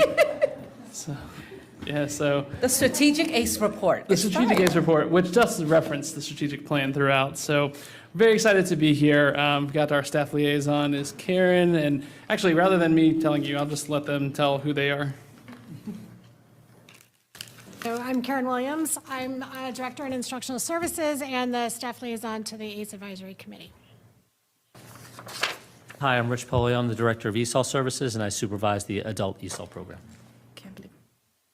And hi, everyone. Noelle Kamenko, ISD. I've been talking from the side all day. I thought I might as well just come up to the table. And I also want to recognize Lois Passman, who is a longtime member of the committee from the Mount Vernon District. And so she is our secretary this year and is past chair, past vice chair. So institutional knowledge for the committee as a whole. Longest serving member since, we won't say which year, but I do know the year, but I won't say the year. It's a long time. All right, so just as a refresher, since we are a little bit separate from the K-12 system, there are 3 different particular programs that the ACE Advisory Committee has influence over in terms of advising. One, of course, is ACE. That seems pretty obvious. We also have the Fairfax County Adult High School, which also includes the high school equivalency program, and then also Adult ESOL, which we have Rich here. So just to recap here, I can say that if you look at the annual report, you'll see that 4 out of the 5 recommendations from last year have seen very positive influence. And so we just want to thank the school board, of course, but also want to thank staff for being able to take the recommendations seriously and really just make an effort to continue to support ACE as much as possible. So that leads us to this year. So this year, our charge was to work with the staff to leverage data and community resources, including business and community partnerships, to position ACE, Adult ESOL, and Fairfax County Adult High School programs in identifying and responding to the needs and skills gaps of our increasingly diverse community. So in order to do that, we divided into subcommittees just like we did last year. We had a couple of changes in some of the subcommittee structures, but essentially we had a technology subcommittee, completion to success, marketing and outreach subcommittee, and a strategic marketing. Those 2 are slightly different. One, the marketing and outreach is more of a direct engagement with organizations, whereas strategic marketing is more digital marketing, some public relations as well, and we get into that in greater detail about the differences in the report. And then we also have the data analysis subcommittee.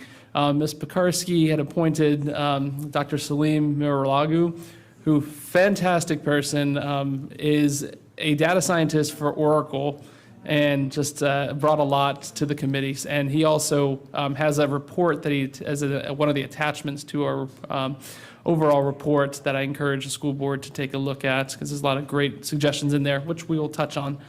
The last thing, this will make Mr. Frisch very happy, but the annual report retrospect ad hoc subcommittee.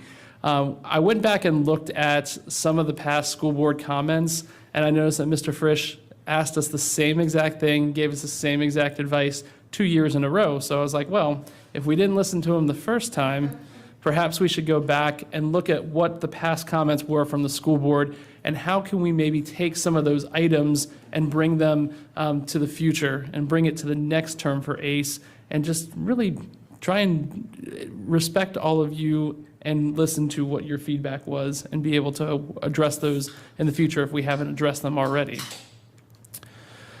Now, as far as some of the speakers, we wanted to have an alignment with the Career and Technical Education Committee, so we invited the committee chair, who also happens to be a Braddock District representative, so 2 Braddock District chairs.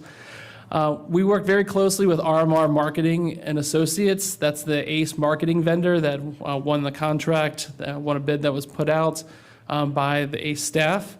And we also had some educational educational programs present to us, such as driver's education, accelerating workforce education, and trades for tomorrow. And then we also had Dr. Reed come and talk to us. So thank you for visiting us, Dr. Reed. We know that, just like Dr. Anderson, that we are your favorite committee. That's okay. All right. Oh, that's okay. It's all about equity. And I will quote Animal Farm. So, all right. We did have a couple more recommendations than we did last year. We ended up having a total of 9 recommendations. So the first one, we want to encourage a staff and encourage a school board to continue to seek alternative funding for ACE. I know when I was first asked to be on this committee and was appointed by Ms. McLaughlin, she wanted me to really look specifically at the financial side of ACE and, are we self-sustaining? Are we doing everything we can to get to that position? So we were unsuccessful in getting a grant from the Department of Labor, but as what we heard from our ACE administrator, there were a lot of good lessons learned, and so we're continuing to encourage staff to look at those different alternative funding programs. Now, given that we are a Dillon state, we are also recommending to the school board that you continue to, as you continue to advocate for FCPS at the state level, just continue to also remember, the ACE programs and everything under the ACE Advisory Committee's purview, which may also include asking that some of the state taxes have a portion of that comes back to education is allocated towards ACE. And that gets touched on a little bit in the report itself. Recommendation number 2, leverage existing FCPS technologies such as Schoology by making them available to all instructors and students as a means of removing barriers and improving the online learning experience. We'll touch on that when we get to that dedicated slide. So recommendation number 3 is integrating the new registration system that also went out for bid and that is currently being evaluated. So integrate the new registration system into the larger FCPS enterprise-wide digital ecosystem and have the Department of Information Technology support this system financially and technically. And we'll get into the reasons why we are making that recommendation. Recommendation number 4, as part of the implementation of the new registration system, collect data pertaining to education and career goals of ACE and adult ESOL students during registration process for comparison against end-of-course surveys to better measure the effectiveness of these programs. Recommendation 5, utilize the SCIP task force data and recommendations to strengthen the partnership with the Board of Supervisors and taking a cohesive approach towards addressing community education and skill development via FCPS's ACE infrastructure. Recommendation 6, continue supporting the review of adult and non-traditional programs to consider how all of our programs can best be utilized to support the needs of FCPS students in the greater community. Recommendation 7, increase the awareness of ACE and adult ESOL programs by engaging community agencies, nonprofits, and industry employers to leverage their stakeholders as a means of facilitating and increasing educational access and increasing enrollment. Recommendation 8, continue and consider expanding the partnership with RMR and Associates and using lessons learned from the strategic marketing campaign to optimize performance and maximize advertising dollars. And finally, recommendation number 9, explore opportunities to use machine learning, use an open source software when possible to predict student outcomes, create personalized learning paths, analyze student feedback and sentiment, automate tasks, and more efficiently respond to student inquiries, which may require hiring a data scientist position. Now, just to get into some of them, or before we get into some of them, we wanted to acknowledge the strategic plan. Now, some of the items here are not final language on the goals and pillars because we had to submit this report before the school board voted on the final language. So do keep that in mind. Some of the wording may be slightly different, but nonetheless, we wanted to show how each one of our recommendations aligns with each one of the goals as well as the pillars for the strategic plan. And you can see that in number 5, for example, it goes all the way across and touches every single one. So we're very happy that aligning with SCIP will align with each one of those goals and pillars. And I think I want to say that was actually your suggestion last year is to look at SCIP. So thank you for that. All right, so as far as recommendation number 1, we did talk about this a little bit, looking at some of the tax revenues, looking at some of the state grants, but also continuing collaboration with the Board of Supervisors and some of the joint partnerships. We saw a lot of success with our programs over at the Witch Center, as well as the original Mount Vernon High School. For recommendation number 2, one of the lessons that we learned is that while ACE students may have access to Schoology, they can't actually really access it. So that it might be available to them, but unless they have an fcps.edu email address, they can't get into the system. So there is an effort to allow us to be able to use that, but then there's still some restrictions that need to get worked through. The other barrier is also with Zoom. So all students can use Zoom, but it does take a lot of manual effort to be able to set up non-FCPS email addresses to get that invite. So a lot of the instructors are choosing some alternative sources instead of using Zoom, which we have a subscription to as a school system. Recommendation number 3, integrating this new registration system into the larger ecosystem. So for that one, it could streamline the transition from K to 12. And we really wanted to be sensitive about aligning ourselves with K to 12 systems, both with the CTE programs, as well as in this case with some of the technology. So it may require, though, a financial commitment for the IT department to be able to maintain this, but it would lead to some more efficient upfront work because we wouldn't have to stop everything that we're doing, get a patch update for security purposes that maybe wasn't communicated down to the ACE programs as a requirement.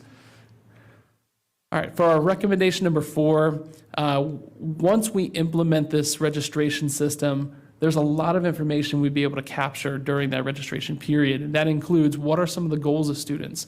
We learned during last year's subcommittee work for the technology subcommittee that sometimes employers may tell, at least in the plumbing program, some of their employers may tell students, okay, I want you to take all 4 classes in this particular program, get your certification, but others might say, well, I'm only going to fund 1 class for you. So from our perspective, it may look like a student had dropped out of the program, but in reality, their learning goal was a little bit different than what the other student who completed all 4 classes' learning goal was. But we don't know what those learning goals are, but it's hopefully something we can address as we move to this new registration system. It could also develop a way for like a pipeline for alumni engagement. So for SCIP here, I think everybody's pretty familiar with some of those recommendations for SCIP. So we just are essentially want to align with all of those recommendations, especially the report that they had on workforce development, and that includes an educational component, aligning it with Students for Youth, and also working with all the different organizations and just coordinating all those together. For recommendation number 6, there was a proposal to perhaps restructure how the Fairfax County Adult High School is aligned, and is it split out from like the traditional programs that ACE oversees, and how does that work? So I know that we did have Joe Thompson come and present to us and presented this plan. I think he may have had a conversation with you, Dr. Reed, but if he hasn't, I think he was supposed to. So we wanted to just continue to encourage there to be an examination of the alignment. Where is the best place for the adult high school? Where's the best place for high school equivalency? And we learned that there are some different requirements that are from the state that are a little bit different than I think what the county does. And I'm not the expert to speak on what those differences are, but perhaps staff can if there are questions that pertain to that. For recommendation number 7, for this one, there's 2 different models that we were looking at. One is the traditional model. We continue to drop flyers off at different nonprofits and encourage them to come take ACE classes. The second model is we develop partnerships with them and we bring ACE classes to their sites. We did that with United Community. We've done that with a couple of other organizations, but the report lists, I think, about 6 or 7, maybe Lois, you can answer that, maybe about 6 or 7 different nonprofits that are good candidates for ACE partnerships. For recommendation number 8, there's a lot of good performance reports that RMR sent over to us that look at some of the click-through rates, some of the clicks that people have done, and we noticed that the online Anytime program is an area of focus that's been very good for us. We've seen a lot of people are interested in what that program is. They're not tied to a specific time of day to take classes. They can take it online anytime. And we also encourage, as the committee tends to, or as the staff works with RMR a little bit more in the second year of their contract, to, as they're focusing on social media and building a social media report, to also consider LinkedIn. You know, that's a great natural alignment and not something that ACE currently has, and I think that ACE would be able to benefit greatly from having a LinkedIn presence. And finally, we talked about this. There was a report that Dr. Miralagu had put together, and his committee member, Susan Beeman, also put that together. But it's an attachment to our annual report. Highly encourage that the school board does look at that and consider ways that we can possibly use machine learning to benefit, possibly not even just ACE programs, but also the K-12 system. He also included a long list of different open source software, so it would be a cost neutral investment to the school board. The question around that, there may be some restrictions about using open source software, so that's just a consideration to be aware of. So as far as our ad hoc subcommittee, so some of the recommendations that they looked at last year are also included as an attachment to our annual report. And so we will be looking at those topics in the next term and encourage the chair for the next term, whether it's me or someone else, to prioritize those topics. So some summaries and key takeaways before we get to questions. So progress from past annual report recommendations, they still have some issues. They've been addressed to some extent, but there are still some other things that we've learned that may need to be continue to be worked on. So the ACE Adult ESOL and the Fairfax County Adult High School and HSE programs, we have opportunities to really leverage this new student registration system in many ways, just more than classroom enrollment, but also from student measurement, student success measurement, some of our marketing strategies, and of course, looking at that development of an alumni engagement strategy. Our strategic marketing and direct outreach should continue to be prioritized, especially as we're promoting the online anytime classes. And one of the advantages of the online anytime that I didn't mention is that there is very low overhead, and we only pay when there's an enrollment. So if we advertise a class in person and we hire an instructor for that, and the class doesn't run because we don't have enough enrollment, we may end up taking some sort of financial hit, or we could have opened that up to a different program and generated some revenue by having another class offer that space.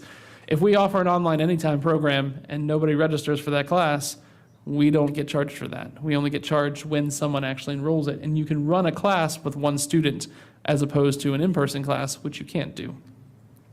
Final key findings there, number 4, machine learning could greatly benefit not only ACE, but also the larger K-12 system, but it could require the hiring of specialized staff. And number 5, we want to continue to prioritize a strategic plan in all the work that we do, and we also want to align ourselves more with K-12. So that is our annual report in a quick summary. Dr. Anderson, I could do it. I could be concise. But with that, I'm happy to entertain any questions that the school board may have. Thank you so much. Not only are you very thorough, but you are very efficient. That was just under 15 minutes, leaving plenty of time for board conversation. I do want to say before we get into the questions, we are very appreciative of the crosswalk to the strategic plan because it shows the alignment. We don't have all those arrows, Dr. Reed and Ms. Cohen. We don't have all those arrows going everywhere. It shows that the work of the ACE committee is definitely in the same direction as where we're intending to move the division. And so we have several board members right now, so we are going to just jump in with Ms. Omesh. Thank you, and thank you so much, as Dr. Anderson said, for a thorough report, which was quite substantial, in explanation and justification. I did want to just pick up a little bit where you left off on some of the pieces from last year, specifically kind of the technology challenges, integrating, ACE staff, their access to some of the resources and students and whatnot to help in the classroom, whether that's Schoology, Zoom, etc. I don't know if you were being diplomatic or kind or gracious, but I guess I want just a little bit more clarity around where the obstacles were so that we can potentially see where we might help. Thank you for the question, Ms. Omesh. I think one of the findings that we had is that for Schoology, students aren't always, if you don't have an FCPS email address, you cannot get into Schoology and use that as a student information system. And also, again, with Zoom, they can get access to Zoom classes. It just requires a lot of that manual effort. And so it takes staff effort to be able to do that. And that could be perhaps something that could be automated if there's a way to have a student with a non-FCPS email address sort of entered into the larger FCPS ecosystem somehow. And then that address is almost, what's the word? It's not white coded, but do you know what I'm talking about? White labeled. It's white labeled, I think, and it can be, it can be granted access to Schoology and to Zoom. Yeah, sorry, I meant with that next step. So in getting, I guess, I don't know if you guys had reached out to the IT department or, to create like a, whatever they call it, sub environment. I don't know, within the FCPS schools to be able to access it, or even for Zoom. I mean, there are ways to expand the permissions to allow folks to use it. So did you guys try that or not? So I'll just take that question. We have worked with IT quite a bit to try to find best ways to help our adult students get into some of these programs. Basically, it's an authentication issue. So we have a couple of solutions that we're trying out and piloting, and we'll bring that to the committee for sure so that they can see it. Instructors do have access to Zoom. They can get their students online if it is an online class. So I wanted to make sure that's clear.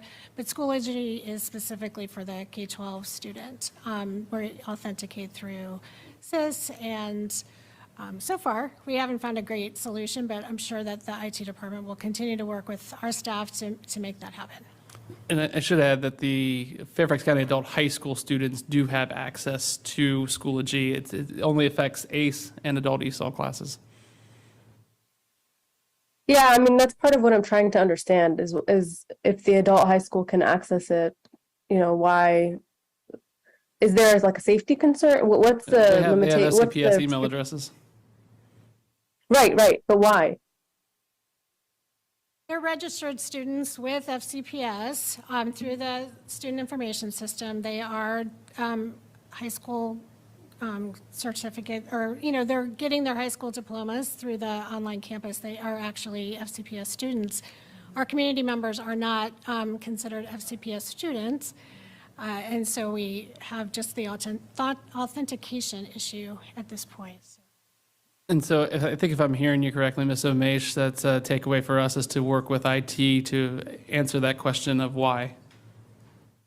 Yeah, I mean, mostly because, in the same way, domains or these emails can be created temporarily too, right? So they could be, Mr. Sethi has found solutions to a lot of things that we didn't think were possible before. And this seems like one of those that might have a solution like that.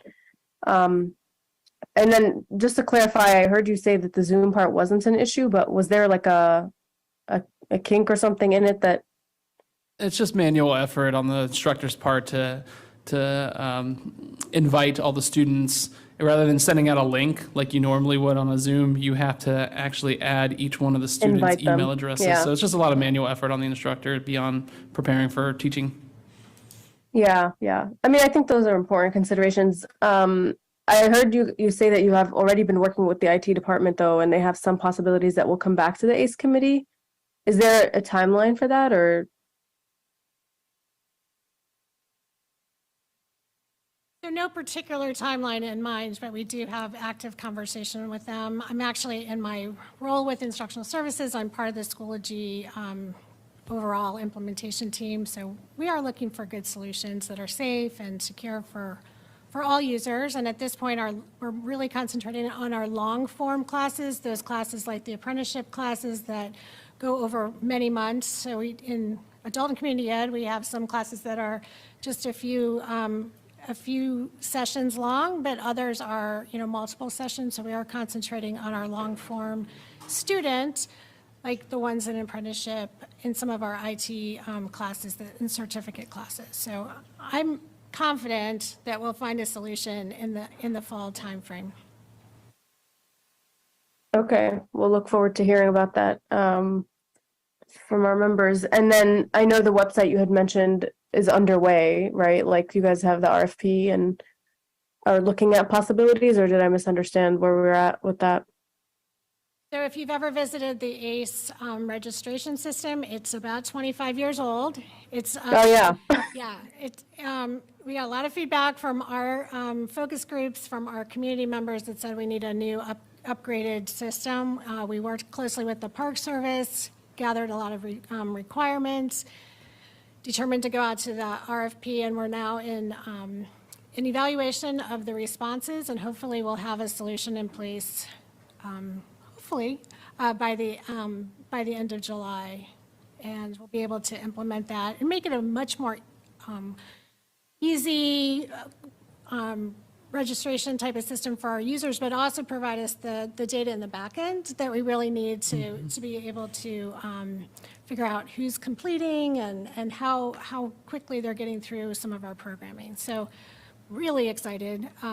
And we have several really good vendors that we'll be negotiating with. And Ms. Omesh, we did reference last year that there were other school systems in the area that also do not have student registration systems. And we made an update in our annual report of which systems still don't have a registration system and which systems may have adopted some sort of registration system and what that registration system looks like. I will say that there is a neighboring county that will remain nameless that you still have to email them, and then they will email you back a paper registration form that you then fill out and email back to them. So we are at least beyond that. We're not the worst, okay? Correct. Yeah. No, I vividly remember this from last year's conversation, both the access and the modernization issues with the technology. So I'm happy to hear that it sounds like July and the fall are somewhat of a timeline to get this resolved, and hopefully next year they don't show up as recommendations again, because I want to make sure we're moving in a direction. You all spend a lot of work looking into this and coming up with thoughtful suggestions, and I want to make sure we're doing our part to push internally to get us there. So I'm grateful, staff, for sharing that. Just the other piece, I mean, and I continue to, want to be a little creative about how we move forward with this. I know we talked about the county partnership in the past. It really does seem like a place where there, collaboration would be useful in just doing some of the community work and through some of the other offices in the county that they already have. Dr. Reed, I think when you had first come on, this came up actually, and I remember we had discussed maybe the possibility of having a conversation with them alongside the budget conversation and other conversations. I don't know if you had the chance to do that at all, but I think a renewed opportunity this year, would be great because this is just one of those places I really think there's opportunity. Thank you, Ms. Omesh. We'll let Dr. Reed respond. And just so you know, your clock wasn't started, so you got the benefit of quite a bit of time. So we'll take a pause there and let Dr. Reed respond. I saw my timer on Zoom and I just ended, so we're good. It's fine. It's fine.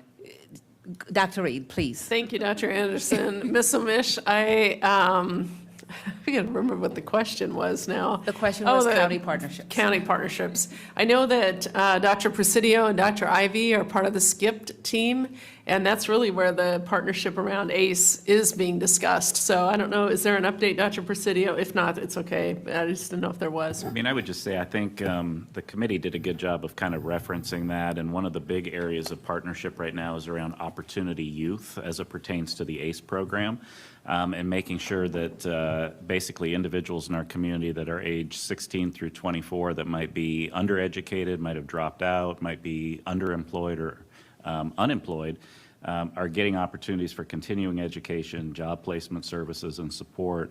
And the ACE team plays a really important role in that. They mentioned part of the work that they do around apprenticeship programs, partnering with Supervisor Lusk and the WISH Center, which is an employment and re-education program in the Franconia district. So, I mean, that's a really important partnership that's, I think, developing quite well and is going to have a really positive impact for some of the neediest individuals in our community. So that's just one big area that I would mention.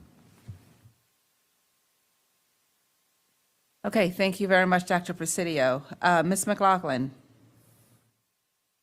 Thank you, Ken, as my Braddock appointee. I greatly appreciate the hard work you've put in as the chair of the committee, and your group always does an amazing job bringing such meaningful information.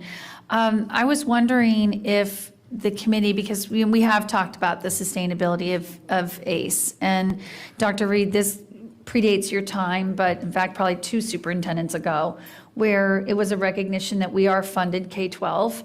And so while we absolutely see an extensive commitment to adult high school and to the ESOL services, because language acquisition makes a stronger community, and it is a real strength of ours. But for the other community education classes, there are some of them where they don't, where we have seen that NOVA provides courses and certification and things. Over the years, the question became, how can ACE then find the sweet spot of the offerings that aren't in NOVA but do enhance community education, but it is self-sustaining. So I want to be clear that my focus has always been on the non-adult high school, the non-ESOL instruction, but where has been sort of the analysis to look at how much money goes into those of us who get the course catalog and saying, hey, I hope you'll consider taking an ACE course. How much that is the cost to and the ROI on that? Is that something you guys have that information on, or did staff give it to you? It's not something that we have information on. It's something, though, that we did reference in our strategic marketing recommendation, that for some of the materials that we provide, or actually it was not the strategic marketing, it was the outreach and marketing recommendation, we had referenced that some of those pieces could be customized depending on what kind of audience we're talking to. So rather than just having hey, here's everything that ACE has, come find what program is best for you, it's more like, oh, you might be interested in trades. Here, let's give a trades one that's specifically designed for that. Do you need you need plumbing? Here's a plumbing thing. You want to learn more about office skills? Here's an office skills one. So we are trying to specifically target that. And I think that's also been part of the strategic marketing efforts as well. They're doing A/B testing. So for those not really familiar with the marketing terms there, so you send out 2 different messages and find out which one resonates better. So we are also learning from our strategic marketing side what people really are interested in, and we're looking at who we're targeting. I saw, and I was looking at the report earlier from our latest RMR report, that about 3/4 of our students are female, but we know that most of our trades programs are male, so that may be a recommendation we get back to RMR that, okay, well, what are we marketing to them? Are we marketing the relevant items, and what are they clicking on? What are they interested in? So we are definitely trying to consider that and make sure that we are targeting as specifically as we can so we can have a good return on investment. Hopefully I answered your question. No, it's good. I think the key for me is that how the advisory committee can help the ACE program continue to look at the costs to run the program, and to then, this really being able to fulfill that desire for being cost neutral, and trying to, as a board member, I'm always trying to understand each year when we do the annual report, where is the loss leaders for ACE? What's kind of year over year been the challenges financially to meeting that stated goal of being, cost neutral? Does somebody know, where we stand this year for being cost neutral, or? So we are looking at approximately a deficit of, I'm going to say about 600,000 is what the deficit is going to be. Interestingly, our enrollment is up over last year, but our finances are down. Staff, according to the report, staff does attribute it to there being more in-person classes than the online, so there's an increased overhead for that. I really appreciate that. Dr. Reed, I can't overstate, $600,000 overrun for a program that we have really said, what you can do for $600,000 to alleviate classroom overcrowding for the K-12 students, that is our mission and our funding, I don't think is a small number. So I really hope this is going to be some intentionality from maybe our CFO to work with ACE, because there definitely needs to be, you know, a real understanding of what we do here, because that's real dollars. And then last thing I'll say is the Behind the Wheel program, my own family benefited from, and everything I've understood, it's so popular, we don't have enough classes to meet the demand. So any update on that? So do you want to answer that? We do have tremendous popularity. We have a waiting list at this point. We did have to retire 3 cars this year because of age, and we weren't able to then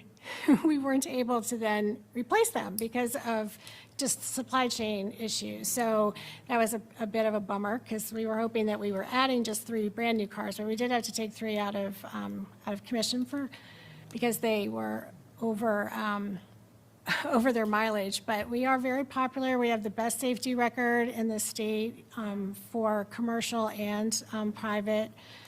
The public, anybody who offers Behind the Wheel, we have the best safety record. So we continue to grow that program. We're also offering additional services now that probably you didn't get a chance to benefit from, but the Parents for Teen Safe Driving, and also the temporary driver's license testing is happening in our high schools now. So that's brand new. And the wait list number? It varies by location, but we probably could we have about 50. I think we had about 50 the last time I looked. So we're trying to get them at different locations. So kids might want to be just at West Potomac and they don't want to go to another site. So we're trying to shift them around. And we only can have 2 kids in the car. So that's another change over the last 10 years. We used to be able to have 3 kids in the car. Now we can only have 2 according to state statute. So if 1 kid doesn't come, then the class can't go, because you can't have just 1 kid in the car. So that's been a challenge. So we're working through that. Thank you. If I can. Oh, sorry, yeah, exactly, 2 kids and an adult. If one of the students does not show up, then you have to reschedule the whole session.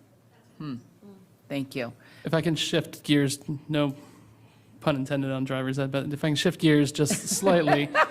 One other thing I would encourage the school board is, as you're seeking reappointments, I'd already mentioned about the increased value that Dr. Mamralagu had. I love having board diversity on any committee, and not ethnic diversity, but just skills diversity. And I think that one aspect that we are missing from our committee is someone with a financial background. So as you are seeking people to reappoint, I would encourage to have somebody that can do exactly what Ms. McLaughlin was asking us to do. Well, thank you for that plug. And so we'll put that in the rear view and move on to Ms. Keys-Gamarra. You're welcome. I'll be here all night. Oh, that was. That was not appreciated? Very good. Okay. Karen. I will touch on just 3 things. One, when I go online, I was looking at what is on here about ACE, and my guess is it hasn't been updated anytime recently. That's my guess. I could be wrong, but I'm hoping that we can find a way to clearly identify what your target audience is. You don't necessarily have to answer that right now, but Ms. McLaughlin's comment about North Nova versus us, et cetera, may be critical to really think about who are we really trying to reach, And so I'd like to try to focus on what that is, right? Because there is a niche, I think, for ACE, but have we defined it? Have we taken authority or really focused on what that target area is, okay? The other thing you mentioned, since we were on driver ed, we do have auto programs in our schools, and I'm wondering if there's a potential partnership there, right, where they help take care of our cars, and, we teach our kids to drive those very same cars. So I don't know if that's a possibility. I throw that as a wondering. The final thing is I'm also, what you mentioned funds, the need for funds. We do have Educate Fairfax. I don't recall that there is any specific, has been any discussion about funding this type of program. We are becoming more focused, like focusing on STEAM. But once you define your audience, I think we might want to look into how there could be a partnership there, and there could be someone on that board to create community partners for you so that they would be specific about bringing funding to you. So those are my 3 suggestions, and I'm going to leave a minute on the table. Thank you for that. That's a great suggestion. We will definitely be looking into, once we start to identify our audience a little bit more, look at Educate Fairfax. I think, as I mentioned, the strategic marketing, we're really learning a lot about our audience and what their interests are. So it's very informational. I think our committee could also take it upon ourselves as a duty to look at the website and find ways that we can support ACE, perhaps rewriting some sections or making some recommendations to rewrite sections. That's not something that we have considered, and I think it's a good opportunity for us to do that as we are looking at the student registration system. Well, I mean, it's part of how you market yourself, right? And I know since I've been on the board, we've always tried to figure out how do we keep this program going and fund it, but part of it is just what is the image of ACE, and you know, who thinks about us, and who are we targeting, et cetera. So I don't want to be repetitive, messing up my record. Just very quickly, Mr. Barberena, would you be able to speak to the part of ACE that generates the most revenue? Because I know who we're trying to target and who helps to float the program can be 2 very different groups. So can you speak to that if you have that information handy? I do not have that. Okay. Do you have it, Karen? Well, I want to clarify my point. My point was not target those that bring in the money. I think there is a part of our community, in our business community, that probably cares about whoever that is that we are serving most, right? But they may not know that that's what we're doing. So getting that information out there so that they can then fund help to support our efforts is important. So there's a communication link that may be missing. Absolutely, Okay. I see. Thank you. All right, Ms. Cohen. Thank you. I'm glad Ms. Keys-Gamarra was reading my notes because I wrote the same thing about the auto tech. We have these cars.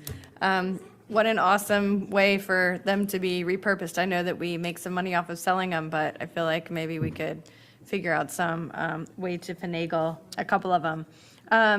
The other thing, just kind of in that vein too, was we have these amazing DECA programs that the marketing kids are geniuses. They're winning state and national competitions. And so I wonder, instead of the committee trying to take on something like redesigning the website or how do we market, those kids are always up for team challenges and they are crazy competitive.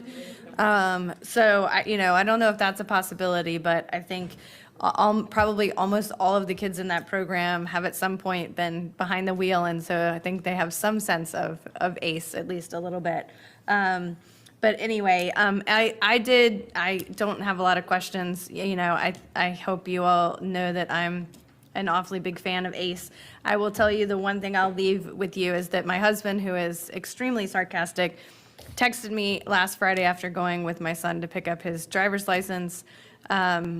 And he said, wow, somebody really likes their job. And I thought he meant that the person must have been, Friday at 4 p.m., kind of, not feeling it. He was like, no, I'm really serious. I don't know who was more excited about Lucas getting their driver's license, Lucas or the lady who helped us at ACE. So they really meant it. And he said, she so clearly loves her job. And I do have to say, every person in our family that we've interacted with over the years from ACE, from a mom who took Italian for all the good that did, but to, our kids behind the wheel and all kinds of other summer and different programming, I will say to a person, I just want to be complimentary of the staff is just outstanding. So whatever, you're putting in the drinking water, please continue to do so.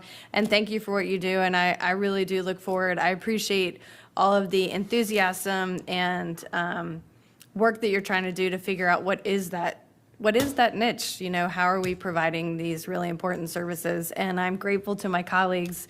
It's going to take some patience and some money for us as they continue to figure that out. But I am grateful that you're there and grateful for all you do. And I will still put my plug in that I think we could be helping with on-time graduation rate in a significant way, maybe in some of our programs. So that's my 2 cents. Thank you. Thank you, Ms. Cohen. And that last point does align with one of the SCIP recommendations as well. So I do want to point out really quickly about the automotive idea. I think that is a great idea. I'll encourage at least the ACE administrator to take a look at that.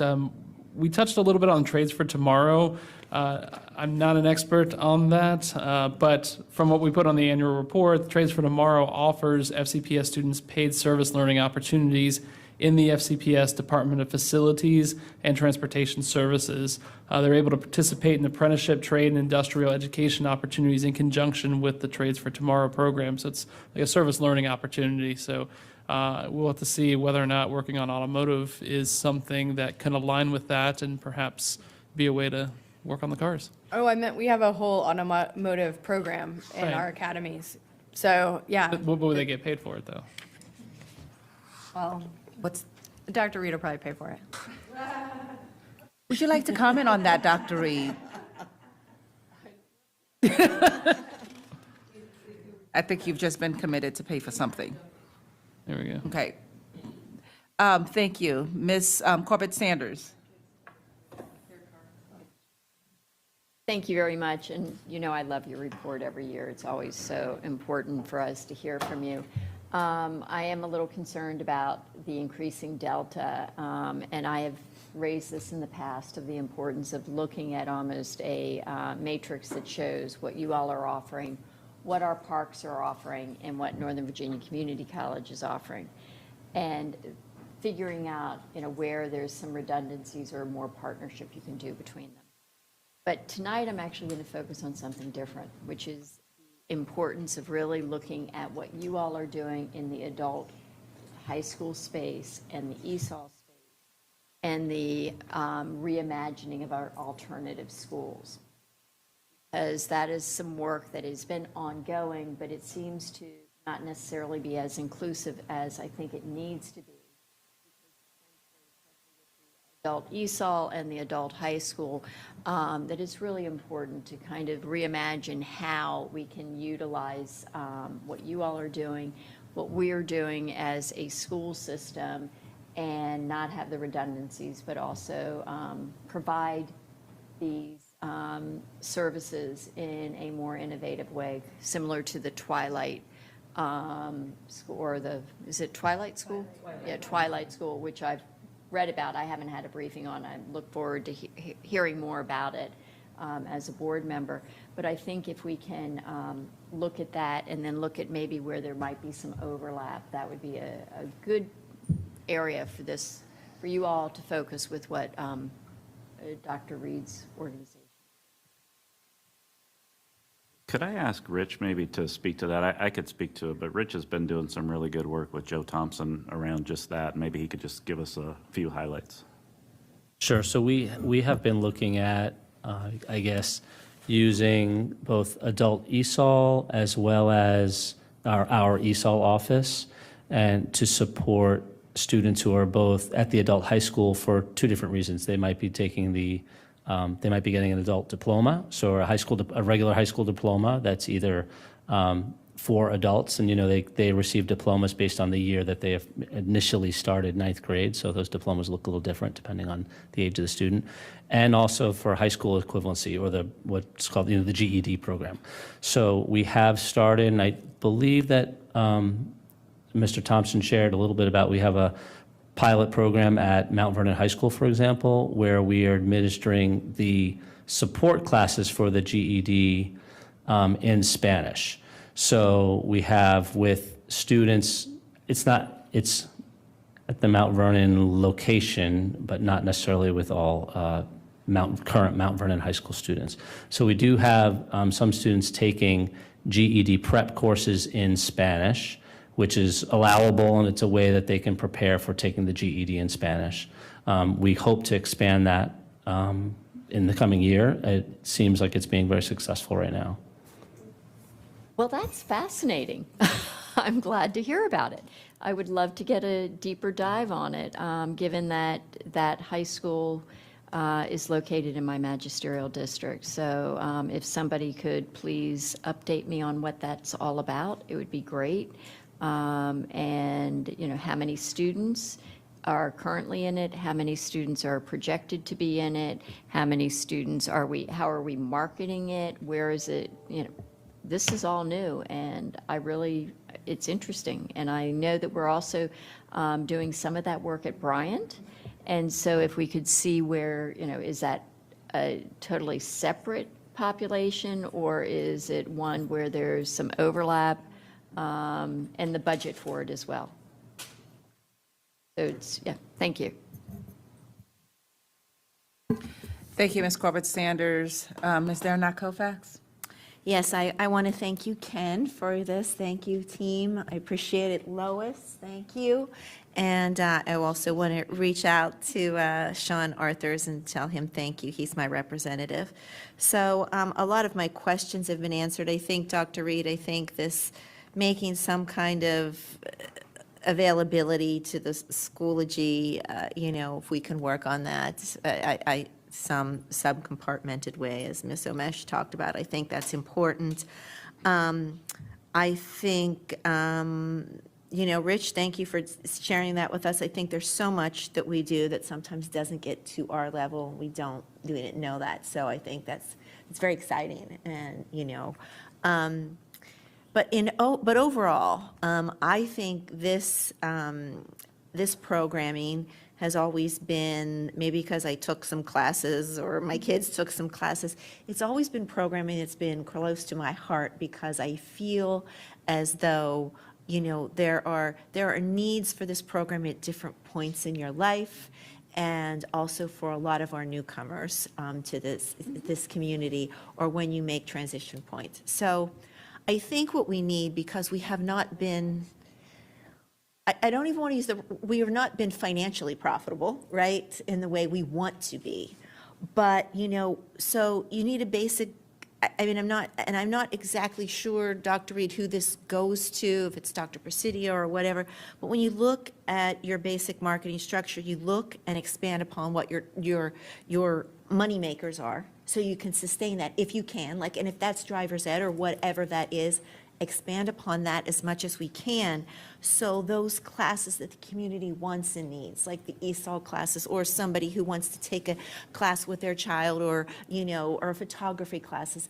I think these are wonderful offerings, and that's why I have always been very reluctant. But it's been many years where we haven't been at that point where we see the financial results that we need, and you know, look, I mean, $600,000 is a lot of money, but in our system, it's still coverable, you know, in a $7 billion budget. Because I think there are certain things you have to weigh, like what services do we provide to our you know, people who are in our system, like the kids who are doing the driver's ed, because we can't get that all through our own system. And then what is, you know, what does the community want and need, and how are we dovetailing that? So I think, you know, but that's a conversation where we have to decide. You know, we have been because I think we all see merit in what is done with these programming to community members at all ages and all levels. We want to continue that. But if we can just get over this hump, and I think, Ms. Cohen, yeah, I have a note here I just want to say, utilizing resources that we produce to continue to doing this, you know, like like I just whispered to the ladies, I donated 2 minivans, right? So I don't know if minivans would be the right thing you would want to take to drivers, you know, but they're big, and a lot of families have them, so why not learn how to drive in a minivan? I don't think they drive them much anymore. I think that's an OBE technology. So, but, you know, it's still something that, I think it's important. And so if anything that we currently source and can add to the profitability of this, endeavor that is ACE, that we appreciate. Thank you. Thank you, Ms. Fairfax. Ms. Tolan. I wanted to ask just quickly about, well, I thought about the Twilight High School program, when you were talking earlier, if there just are ways, as we're thinking about how to really serve our population that needs more flexibility and, getting those high school diplomas, maybe that we can collaborate, these programs can collaborate. I was looking over the data analysis subcommittee report, and I think it's just really interesting. I mean, right now, looking at, machine learning and AI and how can we utilize these resources. And so I'm just curious if you could give me a little more information, or have you talked to, I'm sure our own IT folks, are looking at how do we use all of that for our own data and your dashboards and everything that you're looking at. I mean, even just the meeting between the committee and some of our IT folks might be, super helpful. To even get at your recommendation, you're saying maybe we would need a data scientist. There might be a way especially if we're going to do some more collaboration in some of these other areas with our existing IT program. Karen's shaking her head like, yeah. So. It's a great idea to have the committee talk with our IT department in our innovation areas, because the new members of the committee have brought a lot of rich understanding of this space, that we didn't necessarily have before. So I definitely think if when we go forward for next year, we'll have the IT department come in and talk with us for sure. Well, No, I'm that would be putting great, words 'cause- in their mouth, but I will invite them to come and speak with the committee. We have several members now of the committee who are really engaged in this work, and they're private in their actual jobs, so. it's No, you been can very tell when you read enriching. that report, you're like, whoa. I these know, it's people been very know. enriching, and I had many conversations with Salim and others, and it kind of blew me away of what the possibilities were, so. And I appreciated that he also looked at the open source software as much as possible, because he was conscious about the cost. Mm-hmm. Exactly. No, thank you so much for everything that you've done. Really appreciate it. Thank you, Ms. Tolan. All right, I'll quickly take my turn, and I think we should be able to wrap up in the very next few minutes. Just keeping up with my theme here, you talked about taking ACE on the road a little bit and bringing some of the programs to various places. Can you give a little bit more detail in terms of where did you go and what did you decide on, how did you decide on those locations, and what has been the yield in terms of participation? So the short answer is we haven't gone to those places, but we've identified places that we would encourage staff to go. My I guess encouragement that I had to the subcommittee is just, and to the staff as well, is that when they're looking at the programs, look to see what is going to be the return on investment. Are we looking at 20 students out of this partnership, or are we looking at 3 students? So that's just my my advice that I had given. I think Lois is probably a better person to answer that if Lois wanted to share some input. Be able to turn on.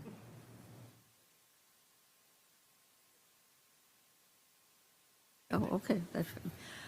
Actually, it's sort of the opposite, because what we tried in 2021 was bringing representatives from, in that case, was United Community, which used to be United Community Ministries, and 2 of the staff, the CEO and the program chair.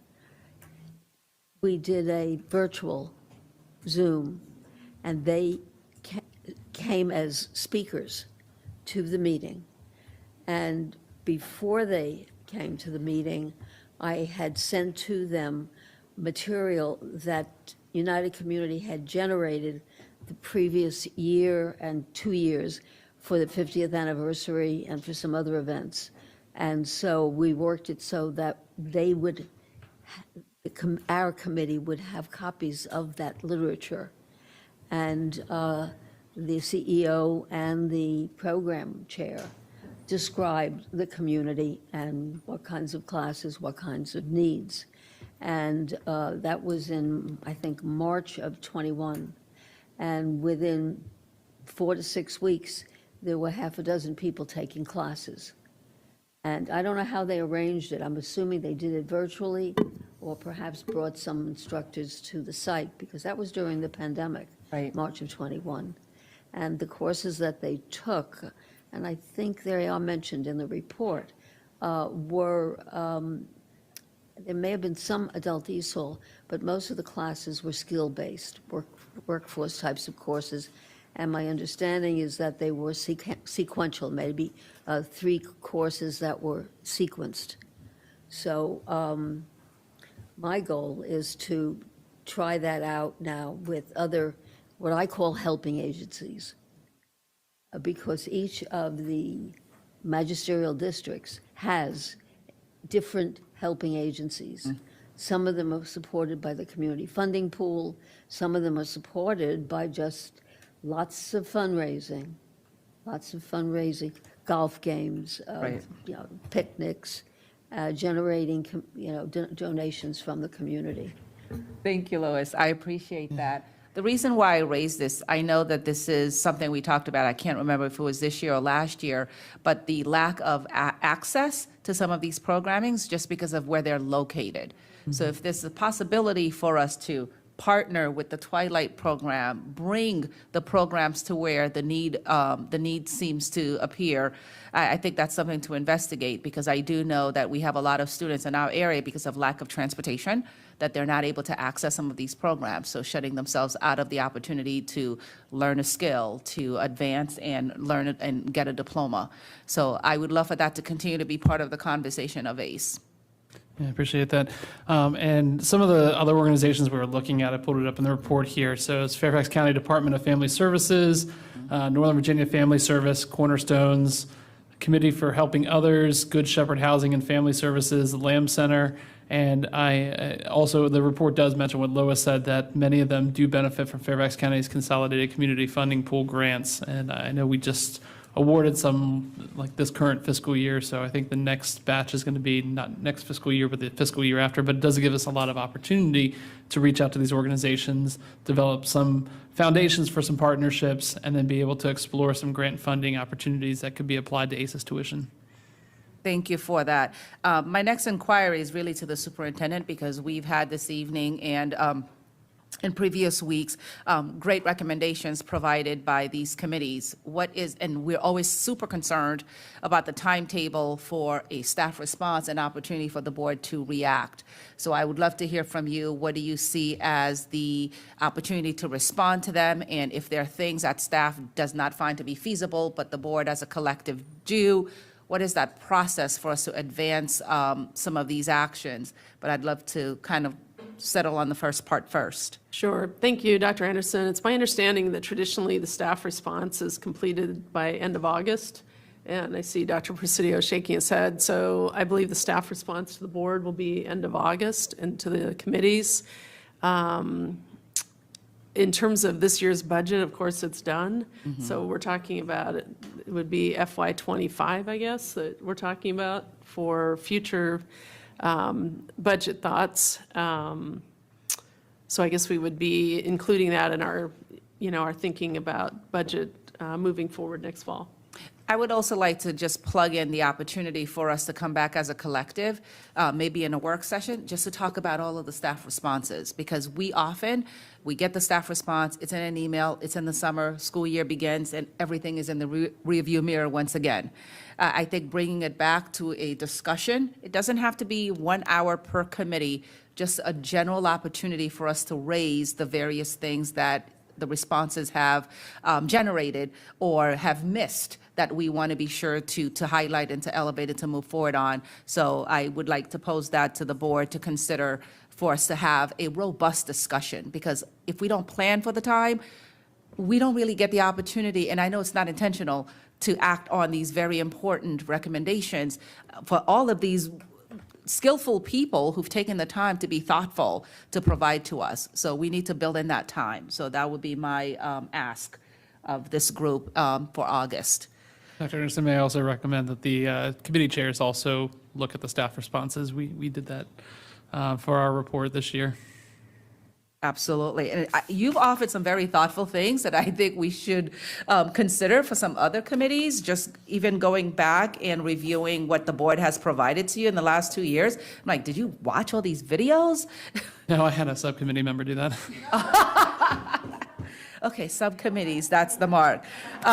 Did you have something you wanted to share, Ms. McLaughlin? Please. Yeah, no, just really quickly about your suggestion about the board coming back to review staff responses.